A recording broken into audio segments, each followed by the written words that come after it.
Hello, hello.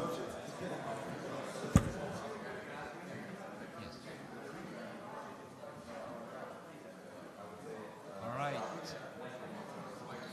Good morning. Can you bring me up a little bit? Good morning. How's everybody doing? It's a lovely, lovely Saturday. It's sunny outside, and we're in here talking about startups. So, awesome. Can everybody that's still grabbing a cup of coffee just come in as well, sit down, and we can get the day rolling. So, a quick recap for the people that weren't here yesterday evening for the pitching workshop. How was it, guys? I heard from my side it was you got some really good pointers, some of them, and you were drilled really hard.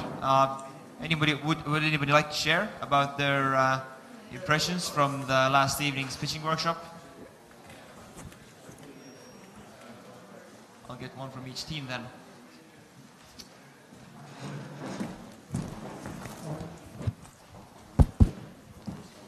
Yeah. Who attended the pitching workshop last evening? 2 people? 3 people? 4 or 5 people? 5 people attended? You guys didn't attend? You did? No? Okay. From this table, only 1 guy attended? What? Exactly. The pitching workshop yesterday evening. How was it? Good. Cool. You want to share your couple Yeah, props to Claudio. Claudio is awesome. He gave me a pointer. Then I was most of the time I was like this, hand in my pocket. He said, "Get your hand out of the pocket. Just use this." For example, just the body language. These simple tricks to seem more natural. Okay, good, awesome. How about for these guys? Did any of you attend the workshop last evening? Yeah, awesome. So just to know, so what team are you? Crowdfunding. Okay, cool. So what was your impression from the evening's workshop? Mikkel was pitching yesterday. I think the Italian guy gave us some good notes about Mikkel's presentation to emphasize that the crowdfunding is not a new thing in Europe, and to bring it in front of the pitch. Okay. Cool, thank you. All right, so I see that you guys are a little bit sleepy. Most of you are, well, some of you are nailed to your laptops. So let's see how many chairs do we have here. Yeah, I'm glad to see there's so many people here today. We actually can't fit you in this small circle. That's a plus. However, now before we get started with our first speaker, please everybody stand up. Yeah. Quick like a money.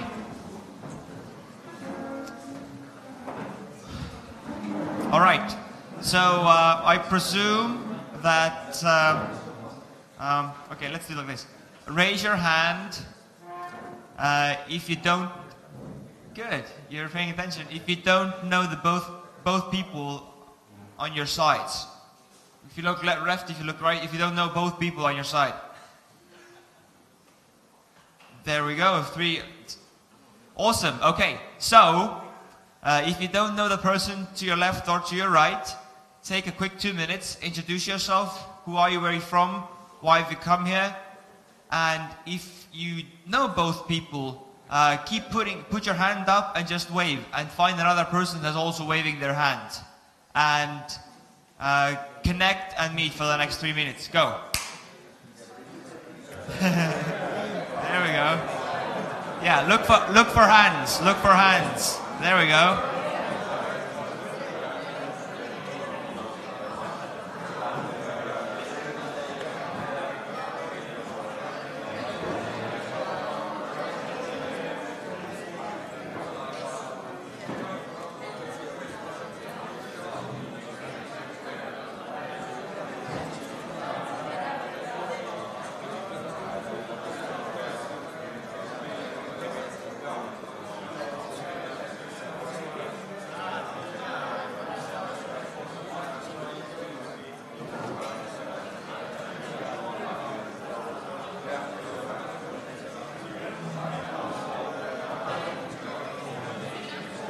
Yes, and if you're still sitting and you haven't found somebody, then go stand up and find somebody you don't know and get to know them.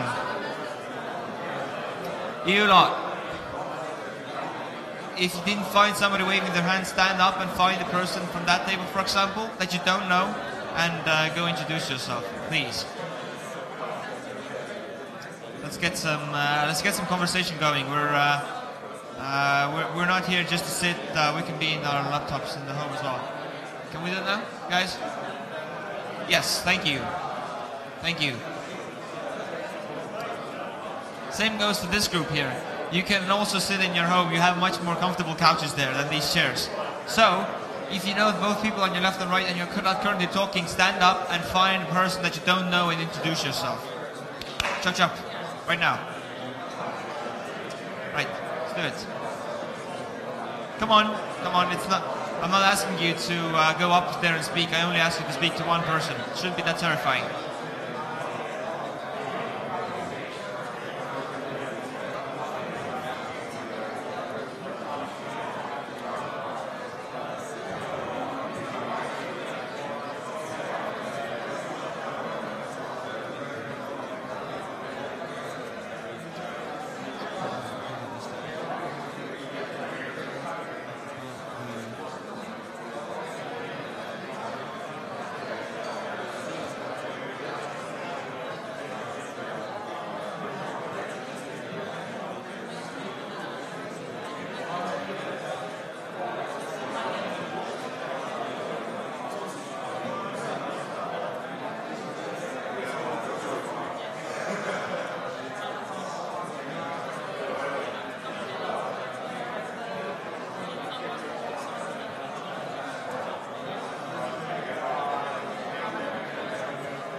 Cool.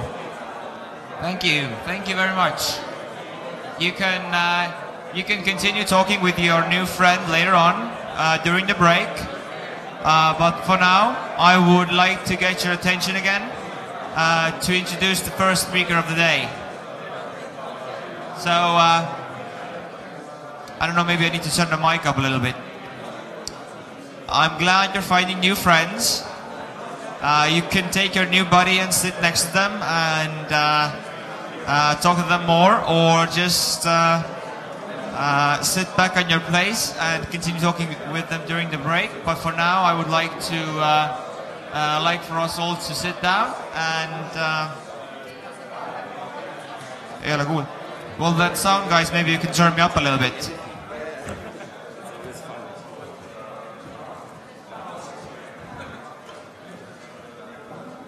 Yeah.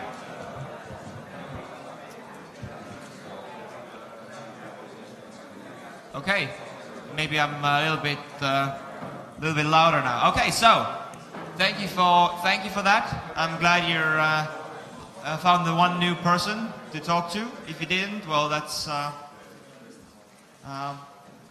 you, I guess. Anyway, so before we start with the pitches and before rest of the judges for the panel and for the pitching contest arrive as well, we're gonna have a short lecture about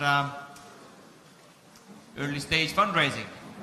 So, without further ado, please welcome on stage Alexander Fefega, who will introduce himself further.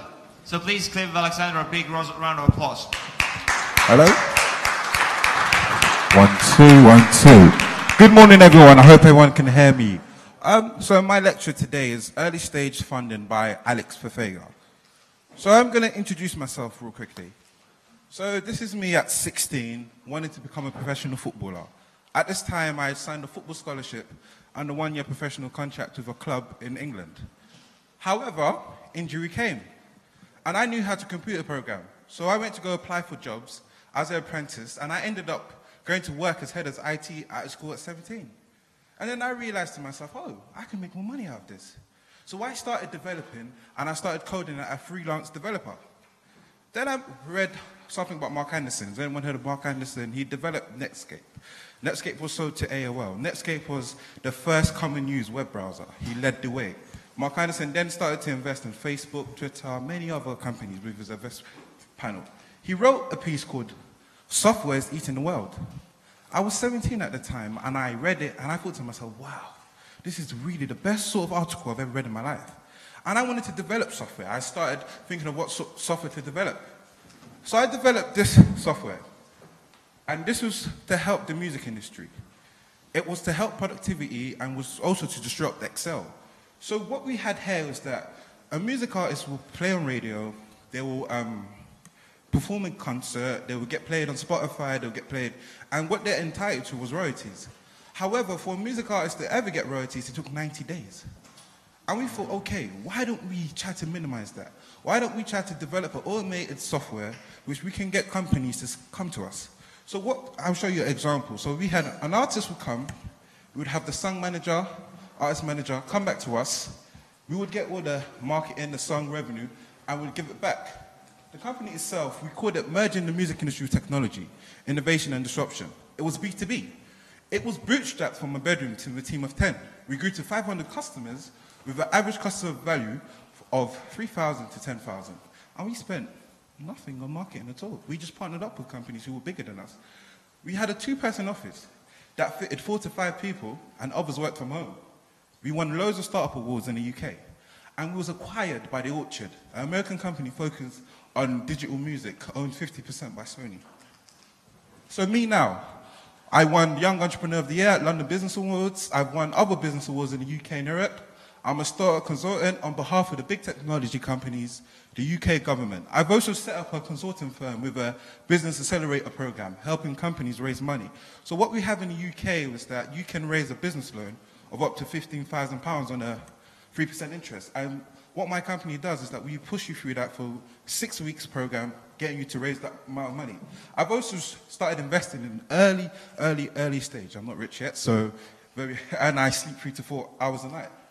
And I'm also working on a second startup now, so it's Community Software, which we call it social business mobile software.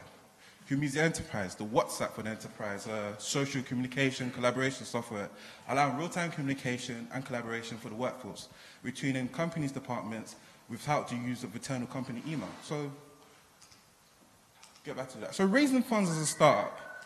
As you can see right now, many of the startups here are actually at this point.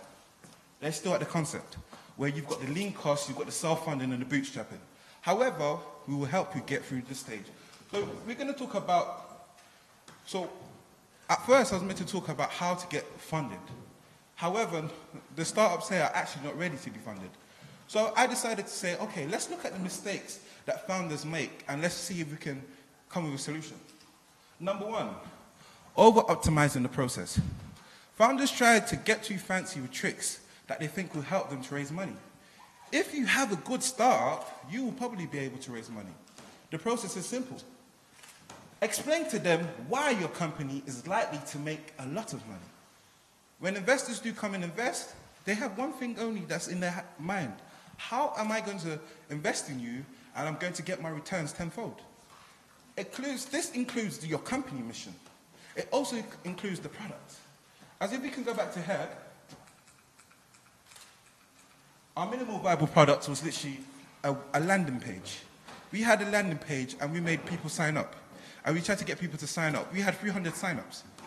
And then we said, okay, we went to go research them out, see how the database, and we said, okay, we went to, this is our traction. We thought, okay, we've got people here that can generate money. Helped us with the traction, with the company's mission, the product, the current traction of the company, your future vision, the market, the competition, explaining why you're going to win, and what the long-term competitive advantage will be, and how you're going to make money, and the team. Over-optimizing the terms. Startups are usually a pass-fail course. It's either you succeed or you don't. The most important thing is to get good investors, clean terms, and not to spend too much time fundraising at the early stage. Do not chase crazy high valuations.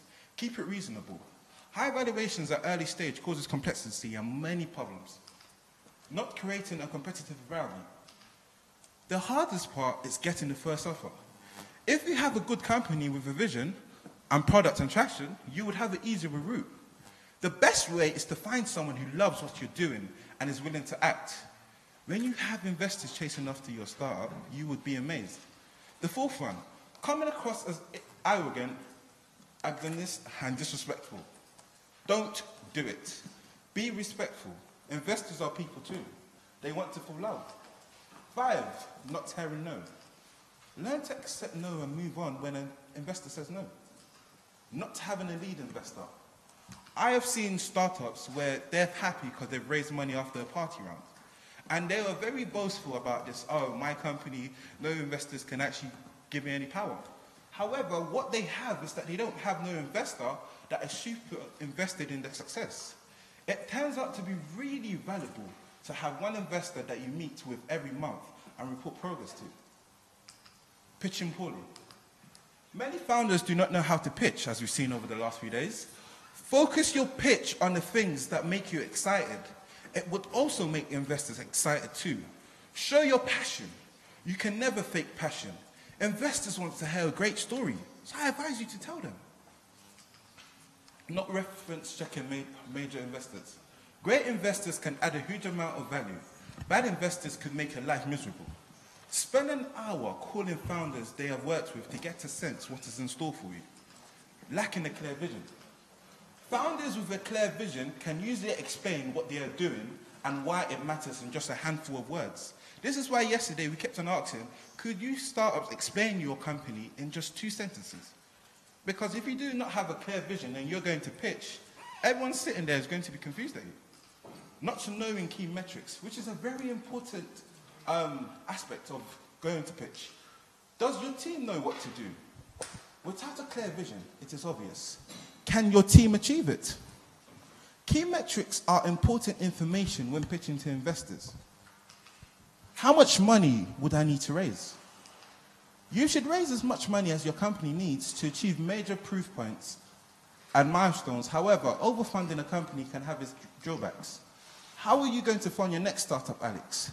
Well, I was asked to actually put this out there. So with me, because I've been quite fortunate to have generated some income, which I'm able to fund the company, which right now I have a team of 7, which is paid for me, have a bigger office this time.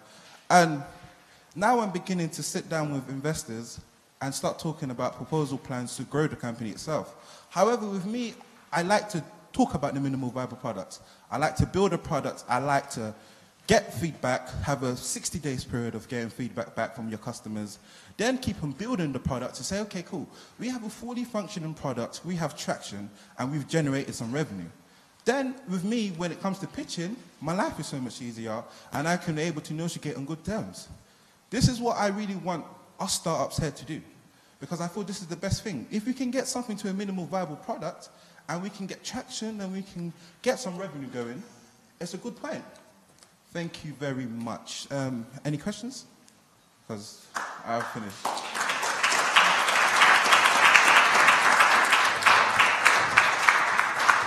So, does anyone have a question for me? Or have I answered everyone's? We have the first one over here. I'm going to get another mic to him. All right. I've got a question about our startups. Where would you recommend them going to find their funding? Where can they find their investors? Are there investors in Estonia, or are they perhaps abroad, in the UK? As you can see here, most of the startups are actually, at this point, they're still at the concept. We're still trying to prove the concept. You may have to bootstrap for a period of time. What you have to do is that, I think, I always advise startups, when you're ready to go to investors, it's when you have a minimal viable product. Whereas you also have some traction. You might not have revenue, but you do have some traction in terms of growth, or attention, or media, or hype. What happens there is that you can start off with the local investors. Because from what we've heard, that Estonia is a great place to test the product. So you can start off with local investors because it's I think it's the easiest. I don't know how it works in Estonia, sorry. In the UK, it's much more, the access to finance is probably much more easier than it is here. But what we do is that my company, we say, okay, cool, you have a product, we're going to spend 6 weeks on you, we're going to develop you, and here's a certain amount of money, and you're going to start producing stuff. And what happens is that you pay back the loan every month without interest for the first year. So it'll probably be like £10 a month, and you just pay back interest. The next year, so I think it really depends on what level you are at. If you feel you need to go international straight away, then you need to start branching out to the international investors. If you feel like you want to be local, then you need to branch out to the local investors that will help you at this period of time. Any other question? Okay. Okay, cool. Thank you. Thank you very much. Anybody else? No, I think no one wants to ask me questions, so. No, that's fine. That's fine. We just need to give them a little bit of time to think. They're a shy crowd. That's okay. Cool. Who of you is currently looking for an investor or thinking of getting some seed money to? Yeah, there we go. We have Backive here, and we also have Fight Sense looking as well. What did you guys take away from the from it? Because right now this is the perfect opportunity to ask somebody that's Alex, how old are you? I'm 20. 20, there you go. So somebody who's done it in your age. So what did you guys take away from this? If at all anything? Well, I would say there are some startups that, like I've said, you're really at the concept stage. This is an idea which I feel, looking to raise money right now, is out of the question. Because from what we've seen, some startups here need to reevaluate their business model. The clear vision isn't there. And there's no point thinking about raising this so amount of money when you do not have a clear vision. And we want the founders to understand the clear vision, that they need to understand that, okay, I've got a product, I've got a business, and I'm going to get this money to grow my business. However, when we've worked with the startup, I'm going to use the startups as an example, which I really didn't want to do. There is no clear vision at the moment. You want a certain amount of money, but the money will come and you actually don't know what to do with that money. And this is the sort of things which I really want, what we are here for, is to help the companies develop a clear vision, develop a clear focus. If they get the product will not be made in 3 days, but to help them with their focus and their vision. That is the really importance which we're really hoping for. And I really want to say to the startups, this is why I didn't give a whole lecture about raising money, I just really talked about the mistakes what founders make. and how they can have the solution to these mistakes when it comes to that time.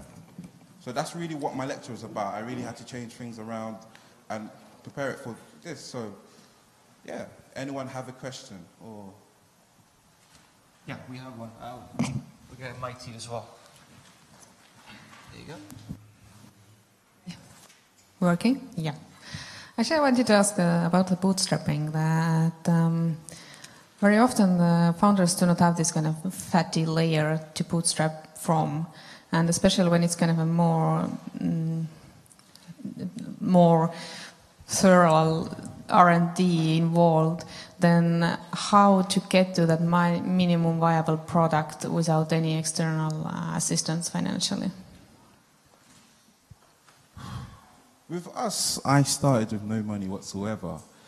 And so I think with terms to you, I think a minimal viable product you would have to think about how can we gain traction without even having the product there. For example, for something very creative and very productive as your product, it would be advisable to go on Kickstarter. What Kickstarter allows you to do is that there's a minimal viable product because it works as a marketing tool. It also shows people that if your product is really liked, and that you could use as a minimal viable product to then pitch to investors and say, oh, we've got this traction, we've got this, we need to raise this so amount to start product development and pushing it out for scale. So that's a strategy in place for a minimal viable product. Is angel investor only wants to come into play after the minimum viable product, or could we also talk to them before? It depends on the angel investor itself. What you have to understand that an angel investor is their own money investing into you. A VC, they've raised the fund from institutionals and many other firms where they've raised the money from to invest into growth stage companies. From the early stage, right now, you have angel investors who do not invest in ideas normal. So what you have to understand is that when they invest in their own money, you have to help them minimize the risk in that investment. So if you do actually know that, okay, my product actually has potential to be able to be monetized, why not? Go for it. But you should also think about the investor you are going to itself and thinking, what is the best way for me to get this investor to invest in my company? So this is, bootstrapping also allows you at the early stage to develop your concept. If you make a mistake, you're able, no pressure as well. So these are the many factors you have to think about when you are actually going to pitch for investment. I just think with a minimal viable product, you are in a better stage than many other startups who are going to push and introduce themselves to investor without a product. And I think, yeah, that's why. Yeah, so did I answer your question? I hope. Yep, thank you. Thank you very much. Anyone else have a question? Awesome. Yeah, there we go.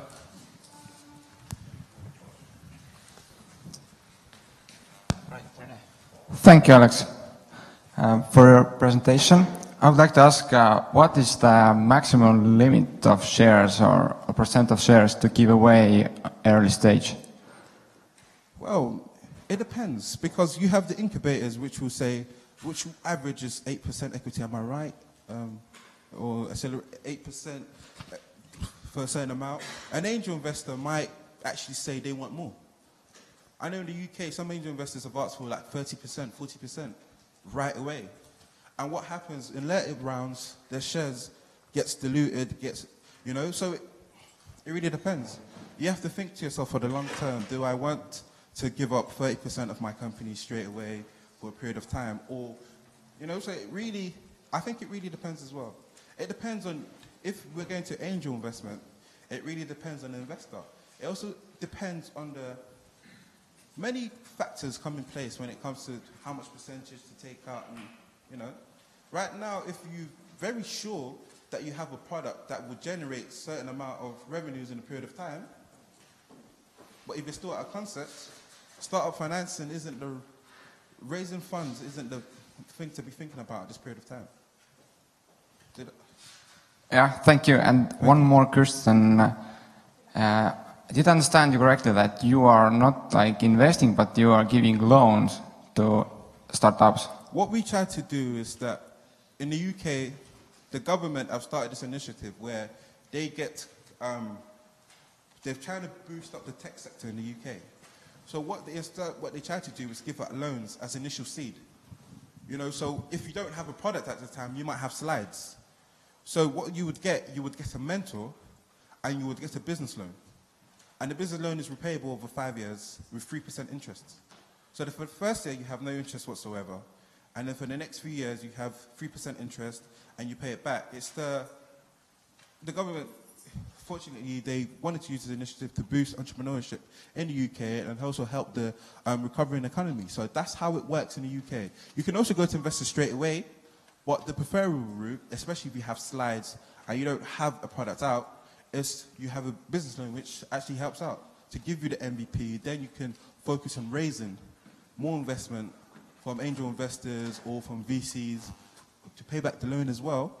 So this is what really try to work on and help companies, especially with slides. So yeah, no equity is gone at the first stage. However, the risk involved is that how do you pay back the loan? Are you able to pay back the loan? So there's many factors in place, but it's what we do in the UK. It's a new initiative which has really been pushed out over the last 12 months to really start getting business loans to technology startups, at least £15,000, I'm not sure how much that is in euros, and mentor will guide them through the process. So that's how it works. That's how we do it in the UK. Any other questions? Yeah, if we have one more. If not, okay, well, Alex will be here. You've already seen him around. If you have anything else, just approach him and ask him in person. Did you ask a question? Just wanted to take... Okay, awesome. Well then, please give a round of applause for Alex as well. Thank you. All right, awesome.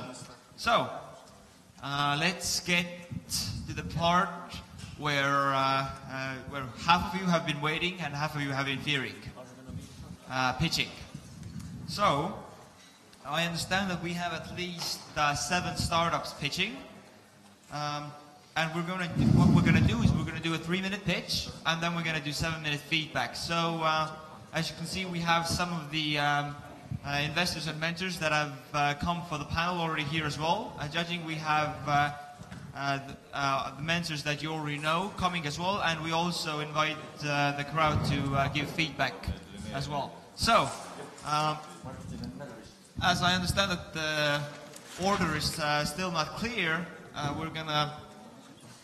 we're gonna do it right now, and we're not gonna draw it. We're just gonna basically ask who wants to go when. We're gonna be a little bit softer on you guys than maybe a more professional pitching event where actually you have a panel of investors would be. So, who would like to go first? Do we have a brave volunteer? No? Okay.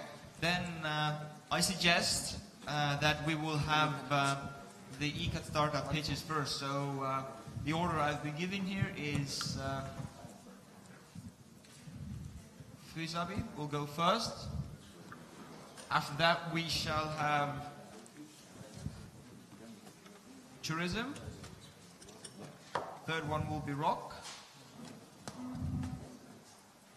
Then fourth, fifth, sixth. Okay, so now we have the startups that are actually have been working with on the stage. Who would like to be first from you guys? Whitesands, Päev. Whitesands will be the first one. Awesome.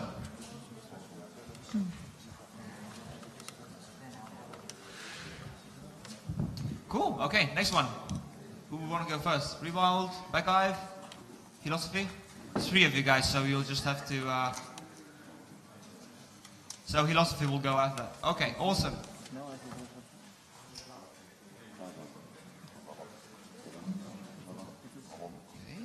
just a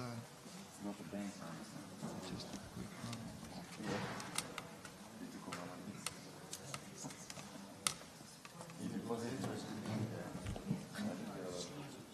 Okay, and Päev and Rewild. Okay, so if there are no takers, Päev and last one will be Rewild. Is that okay with you guys? Cool.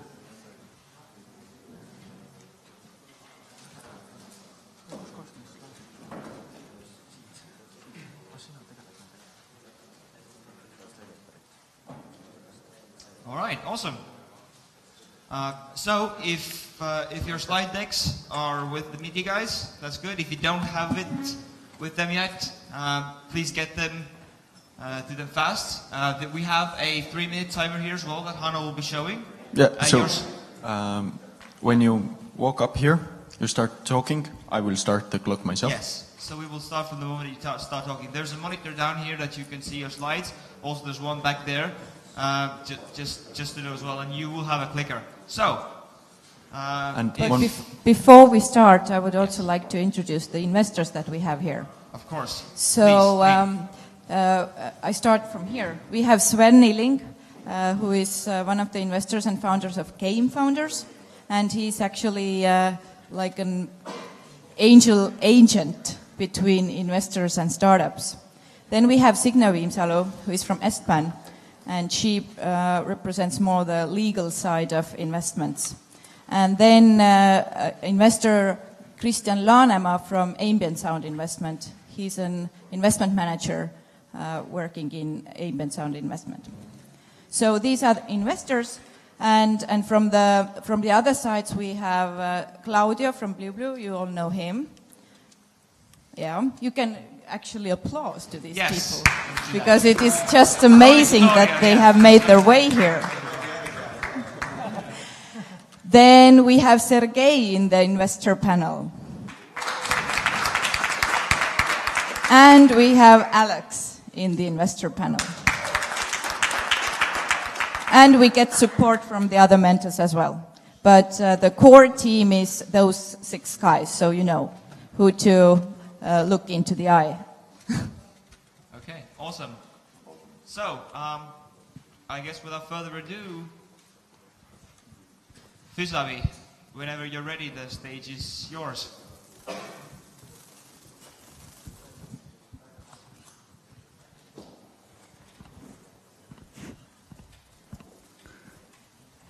Hello, hello.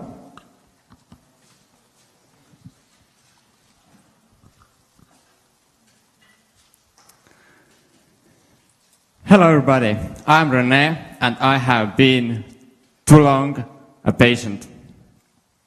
It all started in high school when I had a really bad back problem, and even today I have to do therapy exercises. But I'm not alone. There are 70 million patients only in Europe who have to do therapy exercises at home. And we have 3 main problems. It is very difficult to do correct exercises when you are at home by yourself. It is very expensive to have private physiotherapist. And the waiting lists to get one good physiotherapist are long. So, we have the solution. Fysabi is a unique video tool to make personal video solutions for rehabilitation patients.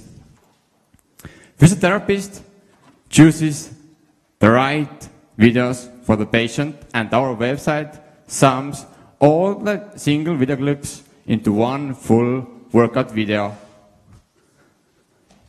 with all the repetitions and pauses needed. This is what makes Fysabi unique. Just click play and follow your personal workout video. Our business model is simple. Fysabi is free for physiotherapists. They make workouts for patients and send the links to the patient's emails. When patient pays the monthly subscription fee, he or she gets access to his personal video workout. So, the market is huge. Home healthcare market in Europe is predicted to be 53 million euros, and in North America about $130 million by 2017. We made the survey, and 86 physiotherapists told us that yes, we need Fysabi. We have made more than 300 professional exercise videos, and we're making more of them. In June, MVP is ready, and in September we are on the market. Our team, I really love our team. We have beautiful models and the best physiotherapists in the world. We are looking for mentors. Any advice is welcome, and we are looking for 30,000 euros. Thank you.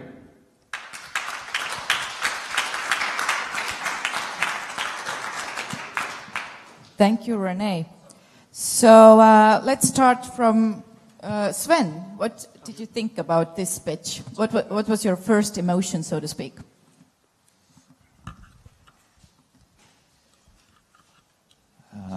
I think there's lots of competition as well in this fitness market, so it's very tough. But I think there was one point that who's actually then your customer. If you validated your idea, asking physiotherapists, do you need this tool, and 86% said yes, then does that mean that you think that your client is actually a physiotherapist? They are the first clients. If they like us, we can know that they are going to make this video workouts for the patients, because they physiotherapists in Estonia have to make those workouts on paper for the patients. And if they are ready to make and offer the solution, which is much, much better than the one on the paper, then we believe that the patients love it as well. We have had 5 test patients, and they love it. So, Christian, would you like to have a meeting with, please give a mic, with Fysabi team? For our investment company, it's definitely too early, but I have kind of a couple of comments, and one is really similar to what Sven said, is that you should actually verify whether the patients from whom you want to get revenues from, that they are willing to pay also for it, because currently they get free drawings from the physiotherapist and they do the exercises at home, but when the physiotherapist says that please pay me 200 euros, then I'll give you access to this video site, are they really willing to do it? Maybe some of them are, but is the mass market there? So this is the first comment that's you need to validate. Second one is that I've seen a Finnish startup that actually does also these video tutorials for physiotherapy patients, but they also have connected it to Microsoft Connect, and they are actually monitoring how you are doing the exercises, and they say, are you doing it in a correct form? So this is also a direction towards what you can think. It's an additional value for patients. Thank you for your comments. Yes, you're right. The Connect, which I'm using here right now also, is good. But the users of Connect, there are, for example, in Estonia, I don't know the exact percentage, but there are not so many users of Connect who have them at home. So we are for those who need physiotherapists, who need to do exercises at home, and we are much, much better at the paper solution. But of course, I agree, Connect, if you have this solution at home, this is better. But for now, you need this the Connect at home to do this. How much do you want to charge the patients for this service? The monthly subscription fee is less than one visit to a physiotherapist. So it's less than 20 euros, and we're gonna charge 10 euros per month.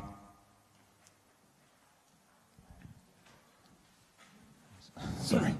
So I have one more comment that this is, I think, a common theme that everybody tries to impress with a big market, and this is true that you should point out how big is the market. You know, is it really relevant for the big funds?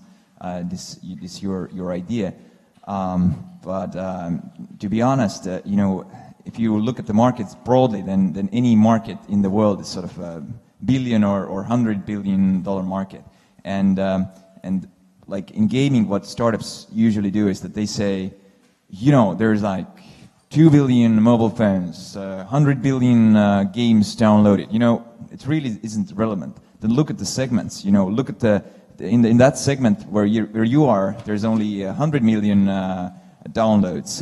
Then look at the things that, you know, it's really not possible to take all that market's 100 million, right? Then maybe look at some of the biggest competitors in that segment.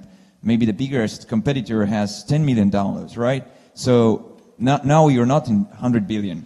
So it's something to think about, that maybe you can point out the segment, how big is the segment you're going after, and that looks so much better. This is fine to have like $1 billion market or even $100 million dollar market if it's growing, actually. You know, if it's growing like hell, then actually even zero is pretty good. Okay, awesome. Thank you. Yeah, we have one. Sergey. A couple of things just about the pitch, basically. You spend too much time, I think, on explaining the problem. You have a luxury of very clear problem. I mean, everybody understands a big problem, so just kind of point it out, say, it's a big market, and I completely agree. Usually for any big market, you need to explain what segments you're going after. And I would spend more time actually explaining better what is your solution, because what I got from your pitch, what you put video of the physiotherapy exercises, and that's pretty much it. What you need to do is also, as it pointed, there are many solutions for this already exist. I've seen, I think, 3 or 4 startups which are doing something with like better physiotherapy, etc. So I'm pretty sure that if you look around, there will be plenty of them.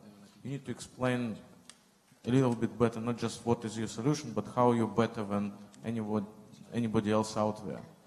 And on a business model, one thing you need to explain is actually who is your customer. And here you said what the price for the subscription will be less than one visit to the physiotherapist.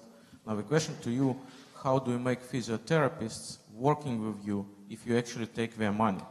Because now somebody, instead of going to physiotherapist, will just get your subscription and will never go to them. Or will go to them like once instead of 10 times. So you need to you have kind of small ecosystem which you need to create. You need physiotherapists working with you, you need patients, so you need to figure out the way it should work so it will be interesting for all the parties. Okay, thank you, Sergey, for the questions. Can I answer this question? And how are we gonna make physiotherapists love us that we're not taking their patients away? So, patients need to see physiotherapist because if there's no physical contact, this video solution doesn't work. If the patient does correctly the exercises for after 3 or 4 weeks, she or he has to revisit the physiotherapist to check how he's going, maybe to put some more exercises, to change the exercises, to add some repetitions, and so on. So we are offering physiotherapists and the patients to connect, to chat each other via our website, and to see if there is any need to the next appointment. And in Estonia, physiotherapists are overworked. They have the waiting lists are so long, so they really see that if the patients can exercise at home and they know that they're doing it correctly, then it's very good. there's no need to be afraid that they lose their work because everybody's doing exercises at home. Okay, thank you. If Claudia wants to give one, or one of you, we will have one replique. We will not have an answer for it. We're unfortunate at time. Just a comment. I just wanted to say that everyone is criticizing you, but if you want, you can approach SPAN and you will find at least 3 mentors for yourself. So don't worry. I mean, it's not about an idea, it's about a team. So if you can execute, then you're welcome. This was short, so maybe I can tell. I love the pitch, beautiful slides, beautiful everything. Now I will take this feedback and mix, like, to me the problem was good. You can take this suggestion, and in the problem you can tell the connect thing. You can say, of course you can go to this, but you got this problem, the queue and everything. You can go with connect, but what if you don't have a connect? And now you explain the segment, that is because you didn't explain, and now you put everything wrapped into a beautiful story, and now you told exactly what you're going after, and now you tell me the solution. And we're like, okay, like, you know, now everything makes sense. Okay, awesome. Please give a round of applause for Renee. Okay, cool. Next up is tourism. Bless you. Okay, I think we, gentlemen... Claudia, sorry, I can't get through yet. See? Thank you. Do you have any ideas how difficult to get up the stairs with these things without breaking your neck?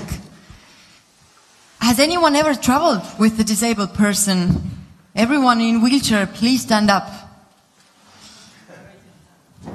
Okay, so my friend Hegat had an accident, and after this he was paralyzed. It changed his and his close ones' lives completely. But after some time, he managed to find a reason to go on, and one of the factors was traveling. It made him feel alive, and that's what we're going to offer to our clients. Disabled people wish to travel and be a part of the community. German and Finnish people have motivation, money, and will to travel, but there are no travel agencies who provide specific trips for their specific needs. Our uniqueness lies in motivation to do it, and in specially designed trips for disabled people, while offering them great experience like regular tourists can have. If a person in wheelchair wishes to go skiing, well, bring it on. We have already tested 6 trips with great feedback and are creating standard packages. For the possibility, we would like to sell license packages to travel agencies and mediate them to disability unions. 15% of European nation is with disabilities. It's 80 million disabled people. Our target market is Germany and Finland with 4.5 million, and then Sweden and UK, which is more than 8 million disabled people.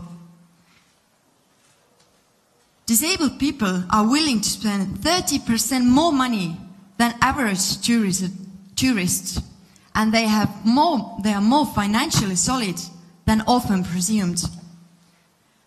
Accessible tourism is in the introductory phase, which is quickly going through to a fast growth phase because the need and the service for this demand is rapidly growing. Our team has competence from international business management, tourism, psychology and marketing, and we go a long way back in working with disabilities. So far we have won special and second prize from Kaleidoscope, which is Tartu University's business plan competition. And we have contracts, pre-contracts, with 3 different companies from Finland. We are looking for 70,000 euros to buy a bus. Social entrepreneurship is a great way to give investors back and earn at the same time. Disability is not an obstacle, it's just a new way of traveling. Thank you.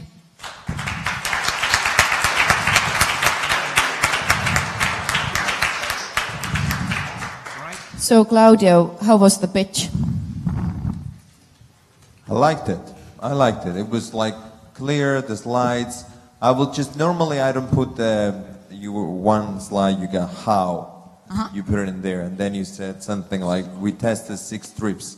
I think I will write that in the title. You know, that's how doesn't tell me anything. If I don't catch you, I see there you already tested 6 trips. I think it was quite an interesting thing, because from there you gather all the rest of the information. It was very good. I liked that. Thank you. Of course. Signe, you raised hand when was asked if anyone has traveled with a disabled person. So what's your opinion? Do you buy the service for your disabled friend? Definitely I would buy. I know a pain and a pleasure, so you're in the right niche. Okay, thank you. Any suggestions? How did it go with the person? You can approach us. Oh, perfect. Thank you. I will. Yeah. Okay, good. We are not using business cards, you know. We will just connect through LinkedIn or Any other Facebook. comments? It's more. Maybe we can also take one from the audience if we have one. Okay, I guess you will also qualify. Yeah.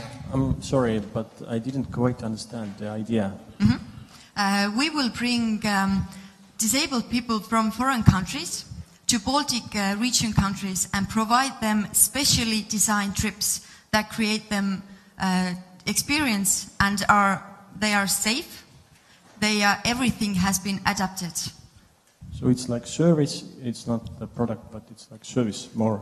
It's actually both, because we, as in Estonia and most of Baltic region countries, we don't have those accessible places.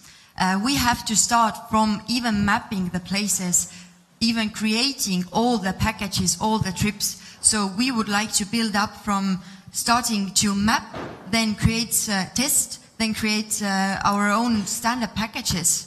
And then, if we're so far, we would like to sell our license packages to different travel companies. Thank you. Okay, yes, we have from Alex. Sorry, I just wanted to ask, is it online? How would it work with technology? Sorry, I just wanted to, how would if I'm a disabled person, how would I get access to your product? How would that be possible? Would you be online? Yeah. I just wanted to ask. Yeah, because one of our main selling channels would be, of course, online selling, also through different travel agencies, and they will find us as we will build our web page up if people look accessibility in Baltics and everything, even our name is Accessible Baltics. And disabled people know that this is the right term, accessible tourism, then they directly find us. And this is one of the ways how to sell it. So we also will adjust our web page to disabled person. For example, if there's a person who cannot see in blind, or there are some things he cannot see, for example, on the screen, then there's a ways to just adjust the screen so they will see it all. Right. I have 3 points. First of all, this is an amazing presentation. You have almost on every slide your contact information, which is so cool. Usually I say that put their Twitter handle on every slide, but I think email is cool as well. Gmail is almost acceptable, but even better would be your own domain name. But let's say that's fine. Thank you. So an awesome big pictures, and the way you started the pitch with with this special let's say device, yeah, it's very, very good. However, what's not so good, maybe I was writing, but I didn't really get it. Could you put the team slide on? I really didn't get it. How strong is the team? And there was one great picture about the guy, and I was all the time thinking how he did the picture, And could you put the slide on? But I don't know who is Mart, and if you really have a strong team with a tourism background and really gets the business. Okay. Yeah, thank you. Actually, this is the part I was really thinking about yesterday, because actually Mart is our IT specialist. But as he's doing the own homepage, and I was talking to guys who work in IT, and they suggested that are you sure you need to use for a homepage the IT specialist? So I wanted to create for you to create questions. So I actually deliberately didn't put the name there so you would ask, because actually we want to, as I told, one of our main selling channels is our webpage. He is the guy who helps us create our channels as well. Thank you. Right. Quite often there's no time for questions, so people just leave thinking that you don't have a good team. Afterwards. Yes. Yeah, but thank you. Good. Awesome comments. Anybody else? Maybe something from our regular mentors? Perfect pitch. Well then, okay. Well then, please give a round of applause for Els. Thank you.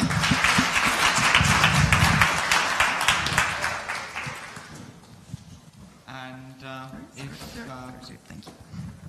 That's right. Okay. So next up is Rock. Jah, panen selle.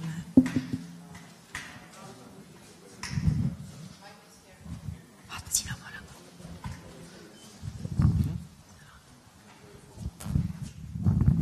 Hello, my name is Martin Pulst. I'm part of ECAT, and today I'm presenting our white label mobile application for sports teams.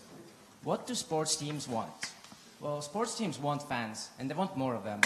They want these fans to be active and to buy their tickets. How do we supply them, these fans? The answer to that is, of course, 70%. 70% is the percentage of people in Europe that use smartphones daily or monthly. What is the current status of mobile applications? Currently, your favorite team might have an application, but it's usually outdated. It's a year or two old. It doesn't get updates, and it doesn't offer the sale of tickets, or you can't buy merchandise there. Why is this? Well, mobile applications of this nature take 6 to 8 months to develop, and that's just for one platform. If you develop it for Android, you will need to develop it for iOS as well.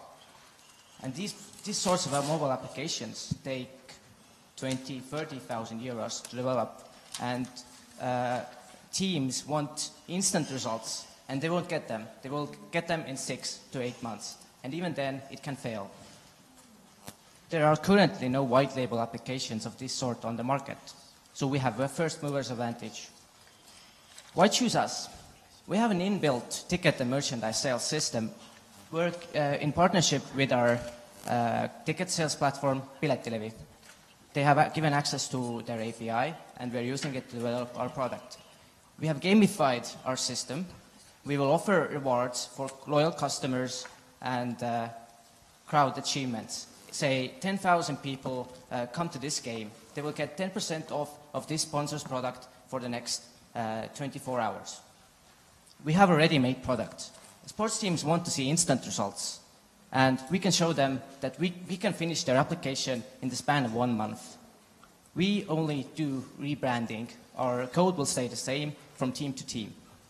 And we can show them metrics, meaning sponsors can actually see real numbers about how many people have viewed their ads. What do we have? We have Piletilevi, the largest ticket seller in the Baltic region. And through them, we have access to Kasirru, which is one of the largest ticket sellers in the Russian region. They have a monopoly over KHL, which is one of the largest leagues in Russia and in the world. We are in talks with Tartu, who we are building our prototype for, and we will finish it in the next month. We are also in talks with Riga Dynamo, which is the largest sports club in the Baltic region. There are currently 10,000 sports teams in Europe, with a market the size of tens of billions. And we need 50,000 euros for the second iteration. Thank you.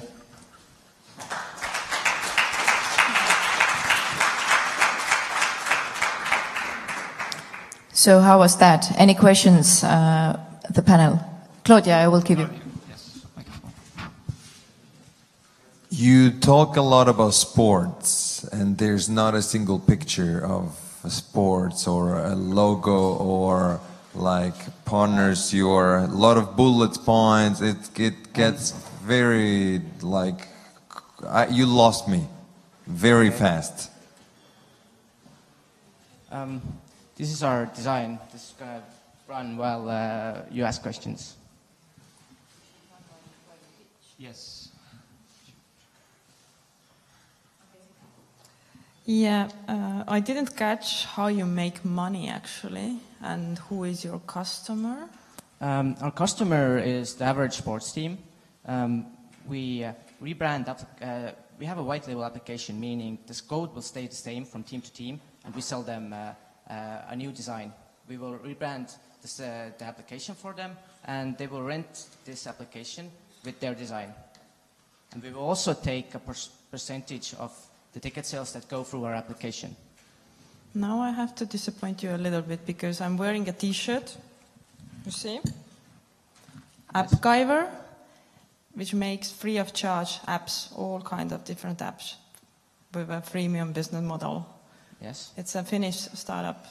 So I'm not very sure that you're targeting the right market at the moment. Well, do they offer inbuilt ticket sales systems and They merchandising? they offer everything.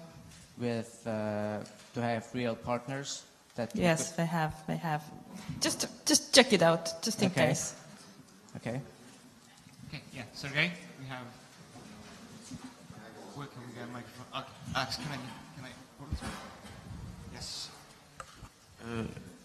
Yeah, I totally agree about the pictures. I mean, you talk about pretty passionate topic. Fans, sports teams, it's passionate topic. You should kind of drive this passion. It's, if you just use text, it's boring.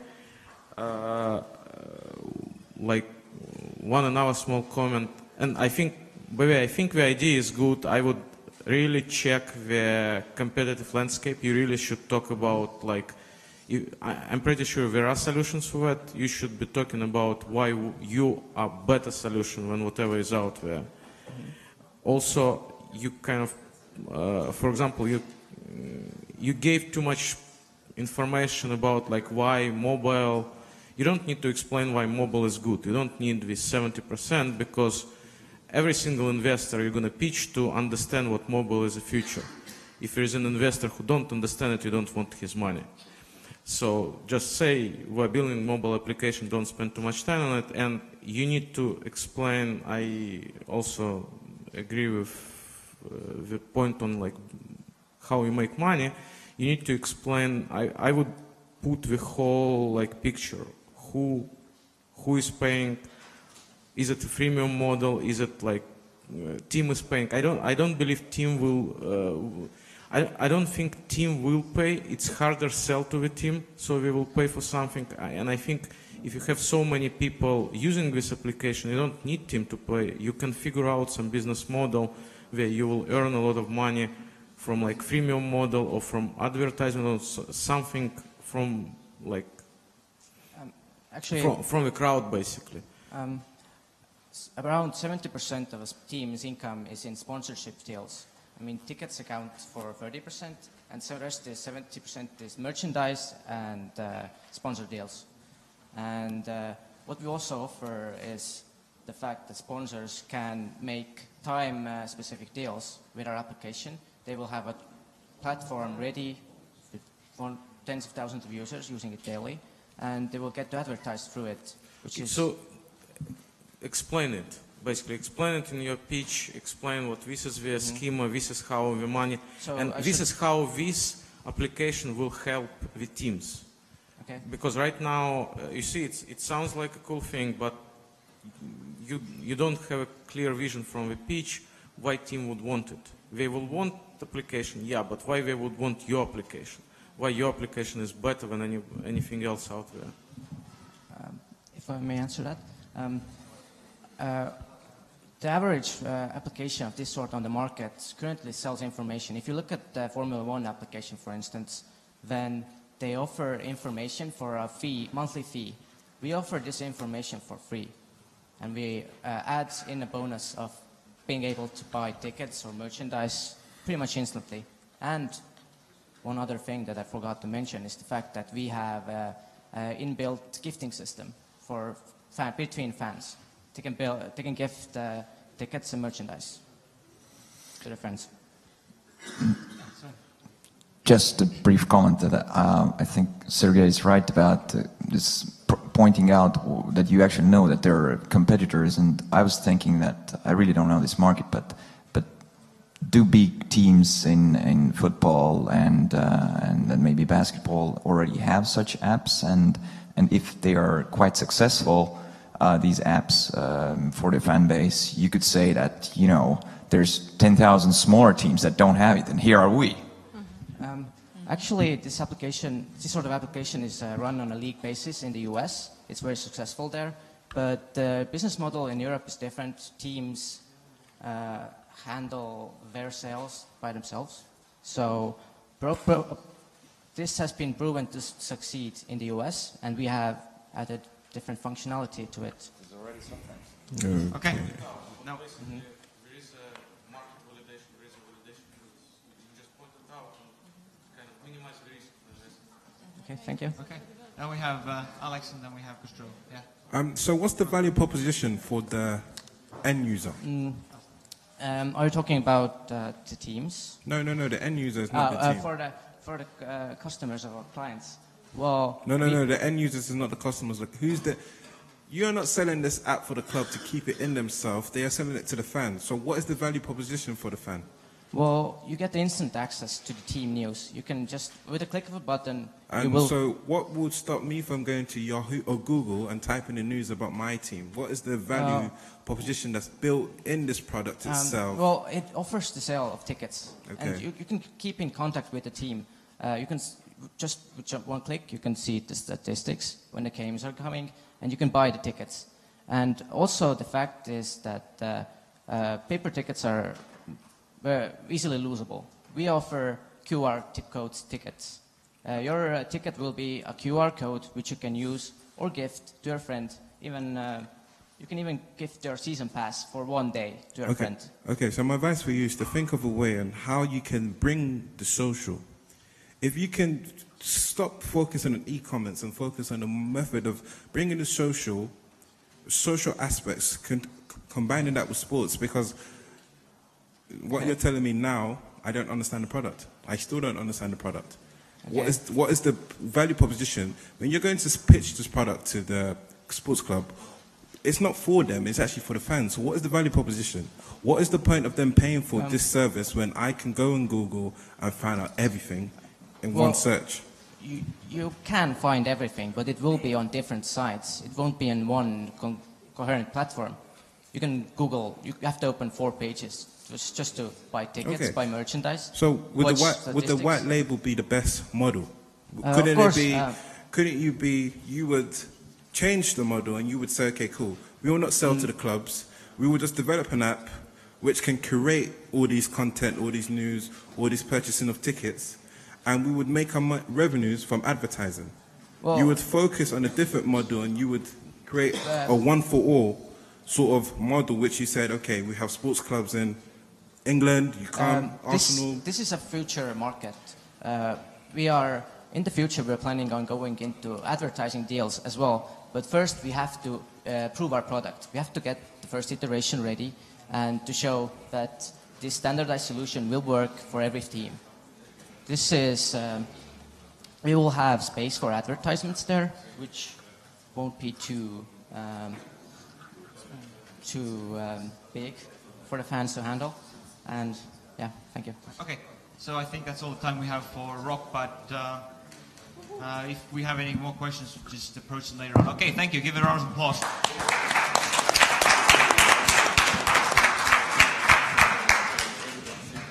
All right, next up is Fight Sense.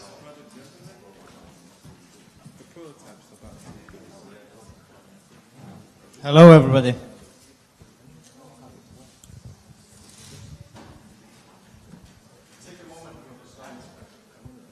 Okay, we'll clear it. You can choose We need a 5-minute break. Okay, so we're... what a great start. Thank you. Thank you.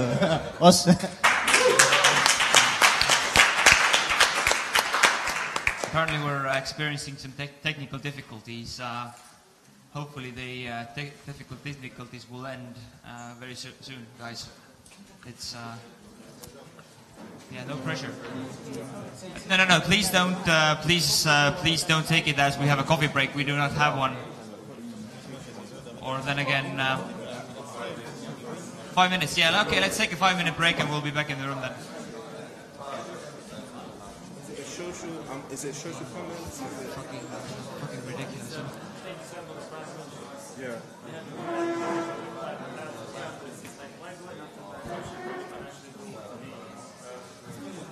Yeah.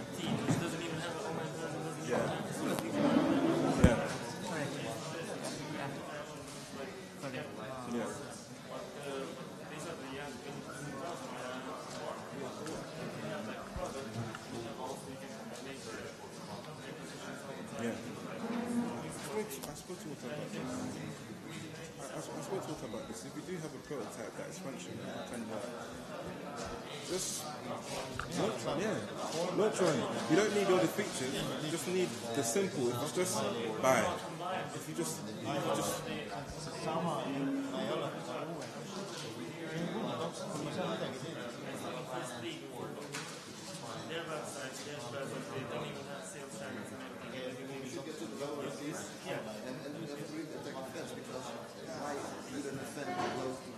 because he's proud of Steam, so he wants to have this application on his telephone. Because yes, there you have the rule. They can't call it, so yeah.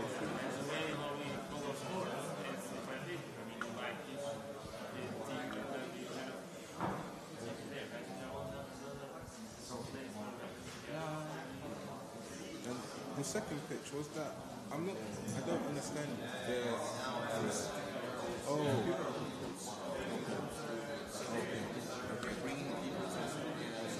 Well, they could make it a business. It's like kind of medical tourism. If you send to Hungary, if you will go to the dentist, you go there, they will do your face for a week, and then the first one, pitch, the video tool. Can you not personally just build a website and just embed videos, SEO, advertise? So confused on how.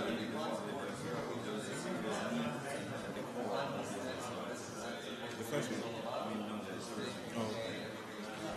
I think you can bring that online. I think you can bring that. You can make that online for the accessible artists. Yeah, with the.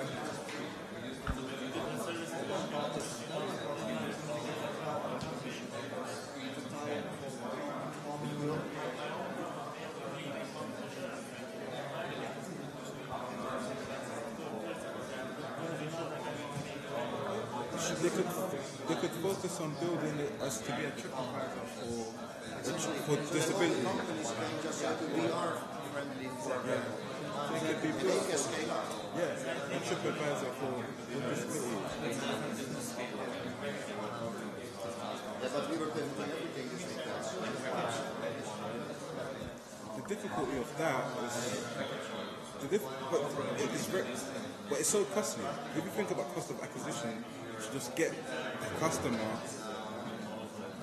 also, I can imagine that a lady of 80 years in a wheelchair or a guy with a prosthesis wants to have a different holiday.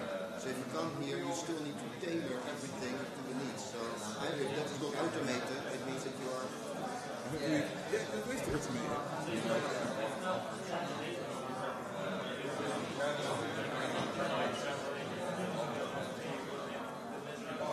That's why you need the bus, I guess. But then again, you need to put people in slots to get onto the bus, otherwise you will need more buses. So there's many. It's a pity they didn't, as you said, that they didn't participate. Because 5 minutes of this already.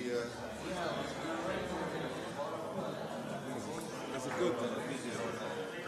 I think you can build a website. I personally think you can build a website, embed videos, and it's really easy to test.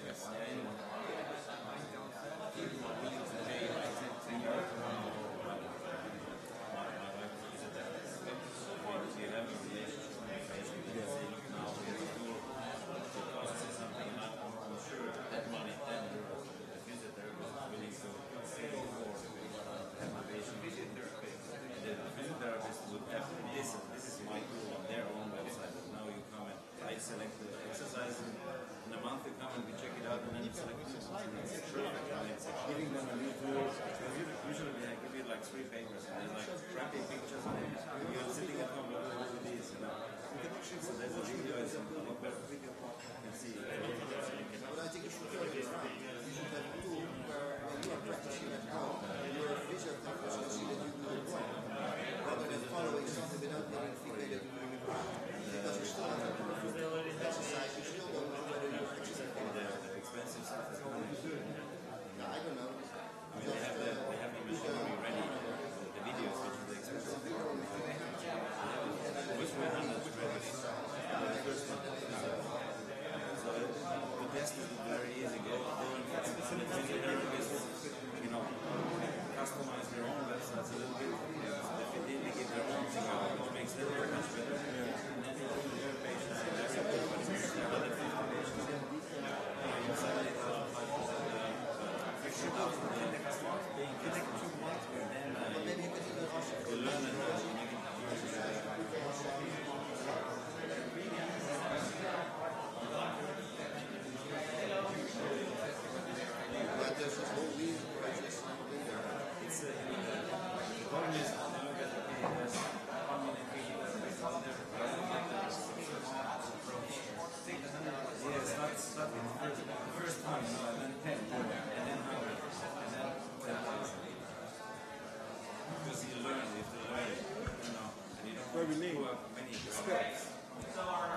Problems have now been resolved, so we can continue forward. So I would ask everybody to come quickly back into the room so we don't lose any more time. Okay, this room is already empty. Awesome, I like that. Thank you very much. Okay, let's continue.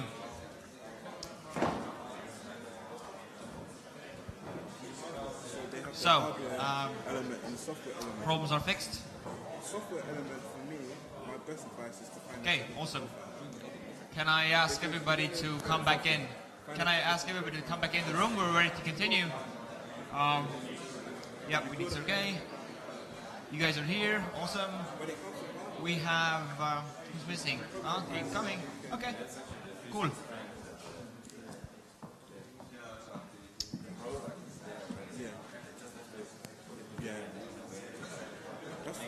Out of respect for the picture, we're not going to start until everybody's sitting down and this it's quiet. We're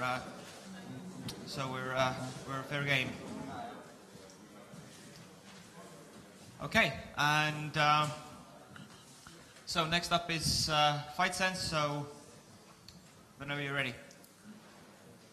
Yeah, I'm ready. Hello, my name is Carl. I'm from Fight Sense, which is all about smarter way to train. Data collection in sports is a huge business at the moment because it creates value for the athlete. For example, runners use heart rate monitors to track if they are in the right zone. And then sprinters use precise video analysis to assess their technique. And if you happen to be a goalkeeper, then it is always good to know where the attacker is most likely to strike. But what about fighting data? This is, there was supposed to be a video, okay, this didn't work, but the video shows exactly how fast Mike Tyson was 23 years ago. His trainer was assessing his speed and technique, but he's only doing this by visual confirmation. So, but what we can do is we can actually, now the next slide please. Okay, what we can do is we can put the existing wearable technology into inner gloves, which then can be used by different martial arts, like boxing, karate, MMA, Thai boxing. We are taking these parameters from the inner gloves and we are interpreting them into value. For example, acceleration means explosiveness or the knockout blow. If we can see that in third round the explosiveness of the fighter is dropping, then we can say that, okay, you need to do some more explosive training. When he comes back from that training, then we can assess if the training was good or bad. Our clients, main clients, are trainers who want to see the data, then martial arts athletes who can finally monitor their own progress, and practitioners who actually want to train like professionals. And we can have online data duels with them. The market is hundreds of millions of practitioners worldwide. There are 40 million practitioners in MMA and in US alone, which is creating a value of $50 billion and growing. We are going into Europe market first. Our target market is Netherlands, Germany, and UK, and mostly with boxing and kickboxing, K1. Our team. I have over 10 years of experience in coaching. I've been involved in martial arts for 15 years. My teammate Erki is a lawyer who has international business experience. We are looking for developers, software developers, and mentors. If you can help, then it's good. Contact us. So please, fight for what you believe in, because we sure do. Fight sense. It's a smarter way you train.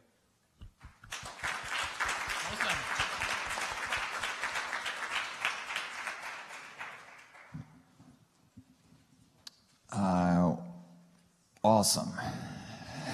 Awesome. Except team slide. You said that there's a fighter and lawyer in your team.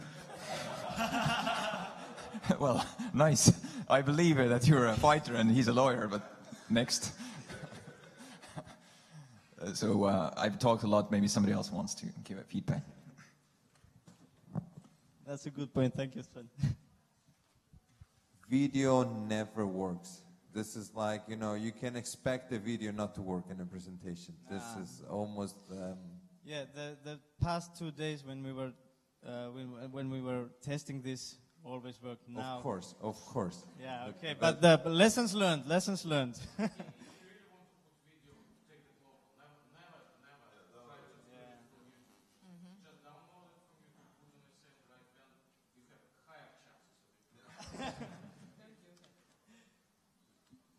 Okay.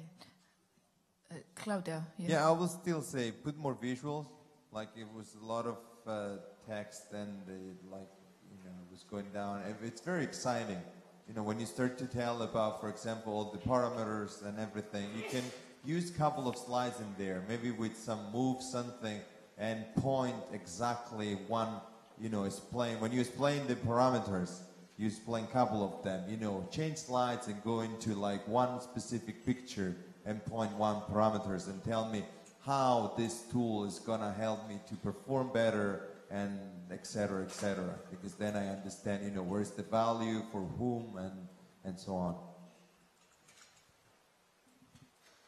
Okay, awesome. Anyone else? You didn't mention the revenue model. You didn't mention how you was going to make money. Yes, the business model. At the moment, we are struggling with the business model because we have only been active with this only for 2 months. But basically, our business model is selling the inner gloves and getting the revenue from the monthly feedbacks from our site, from practitioners who can get advanced technology or some sort of things. So Christian, from IC perspective, to see the potential. I think that the presentation was really good for the purpose that you actually mentioned in the end, for getting mentors and developers. I mean, it painted a picture that what you do and what are your plans, and if people are passionate about the same thing, then you probably will find them with this pitch. Regarding the business model, right now you mentioned that you enable access to advanced data. So is it also software that is connected to the physical device, which is part of your business? Yes. So this is an important part that you didn't actually mention in that. I had a feeling that you just sell the gloves and that's it, but actually you have a bigger model behind it. So that's also something to mention. Yeah, there's also a little bit concern about IP protection, that you have a lawyer in your team, so I will be worried anymore. So any other concerns or comments? Mentors?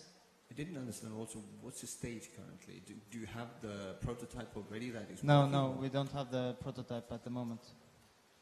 But we are looking into different wearable technologies that we can actually use to get this data. If we can't find the technology, the wearable technology available today, then we have to create our own.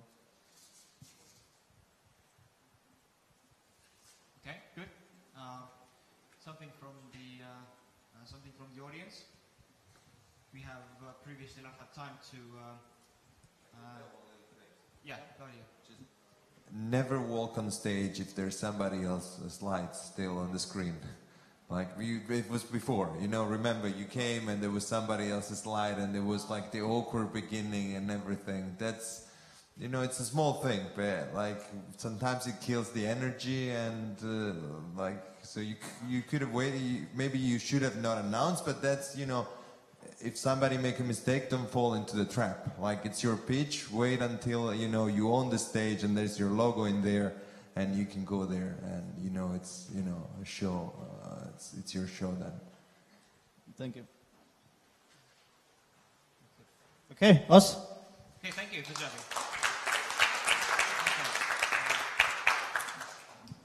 Okay. Next up we have philosophy. So don't fall into the trap of coming before your slide is ready.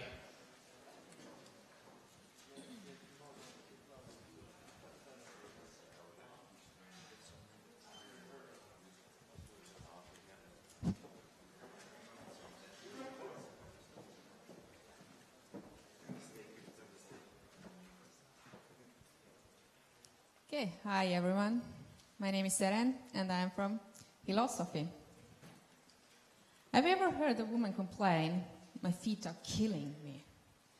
The pain is known both to women and men, and unfortunately it does come with a cost. I once danced for 5 hours in these heels, and I didn't walk for 2 weeks. So what if we lose the pain of wearing heels? Here's the solution: supportive insoles. These have proven to relieve the pain, but unfortunately insoles available right now are not suitable for high-heeled shoes.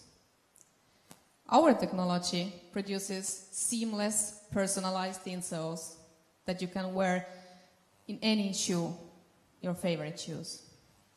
So how does it work? Let me explain you. From our webpage or app, you can order sensor insoles that will be sent for you with a post. You can then put them in your shoes, whatever shoes you have at home, and walk around at your home. On the screen of your mobile phone, you can see the visualization about how the pressure is divided under your sole. And seeing the stress your feet are under, you can then directly order supportive insoles for your feet.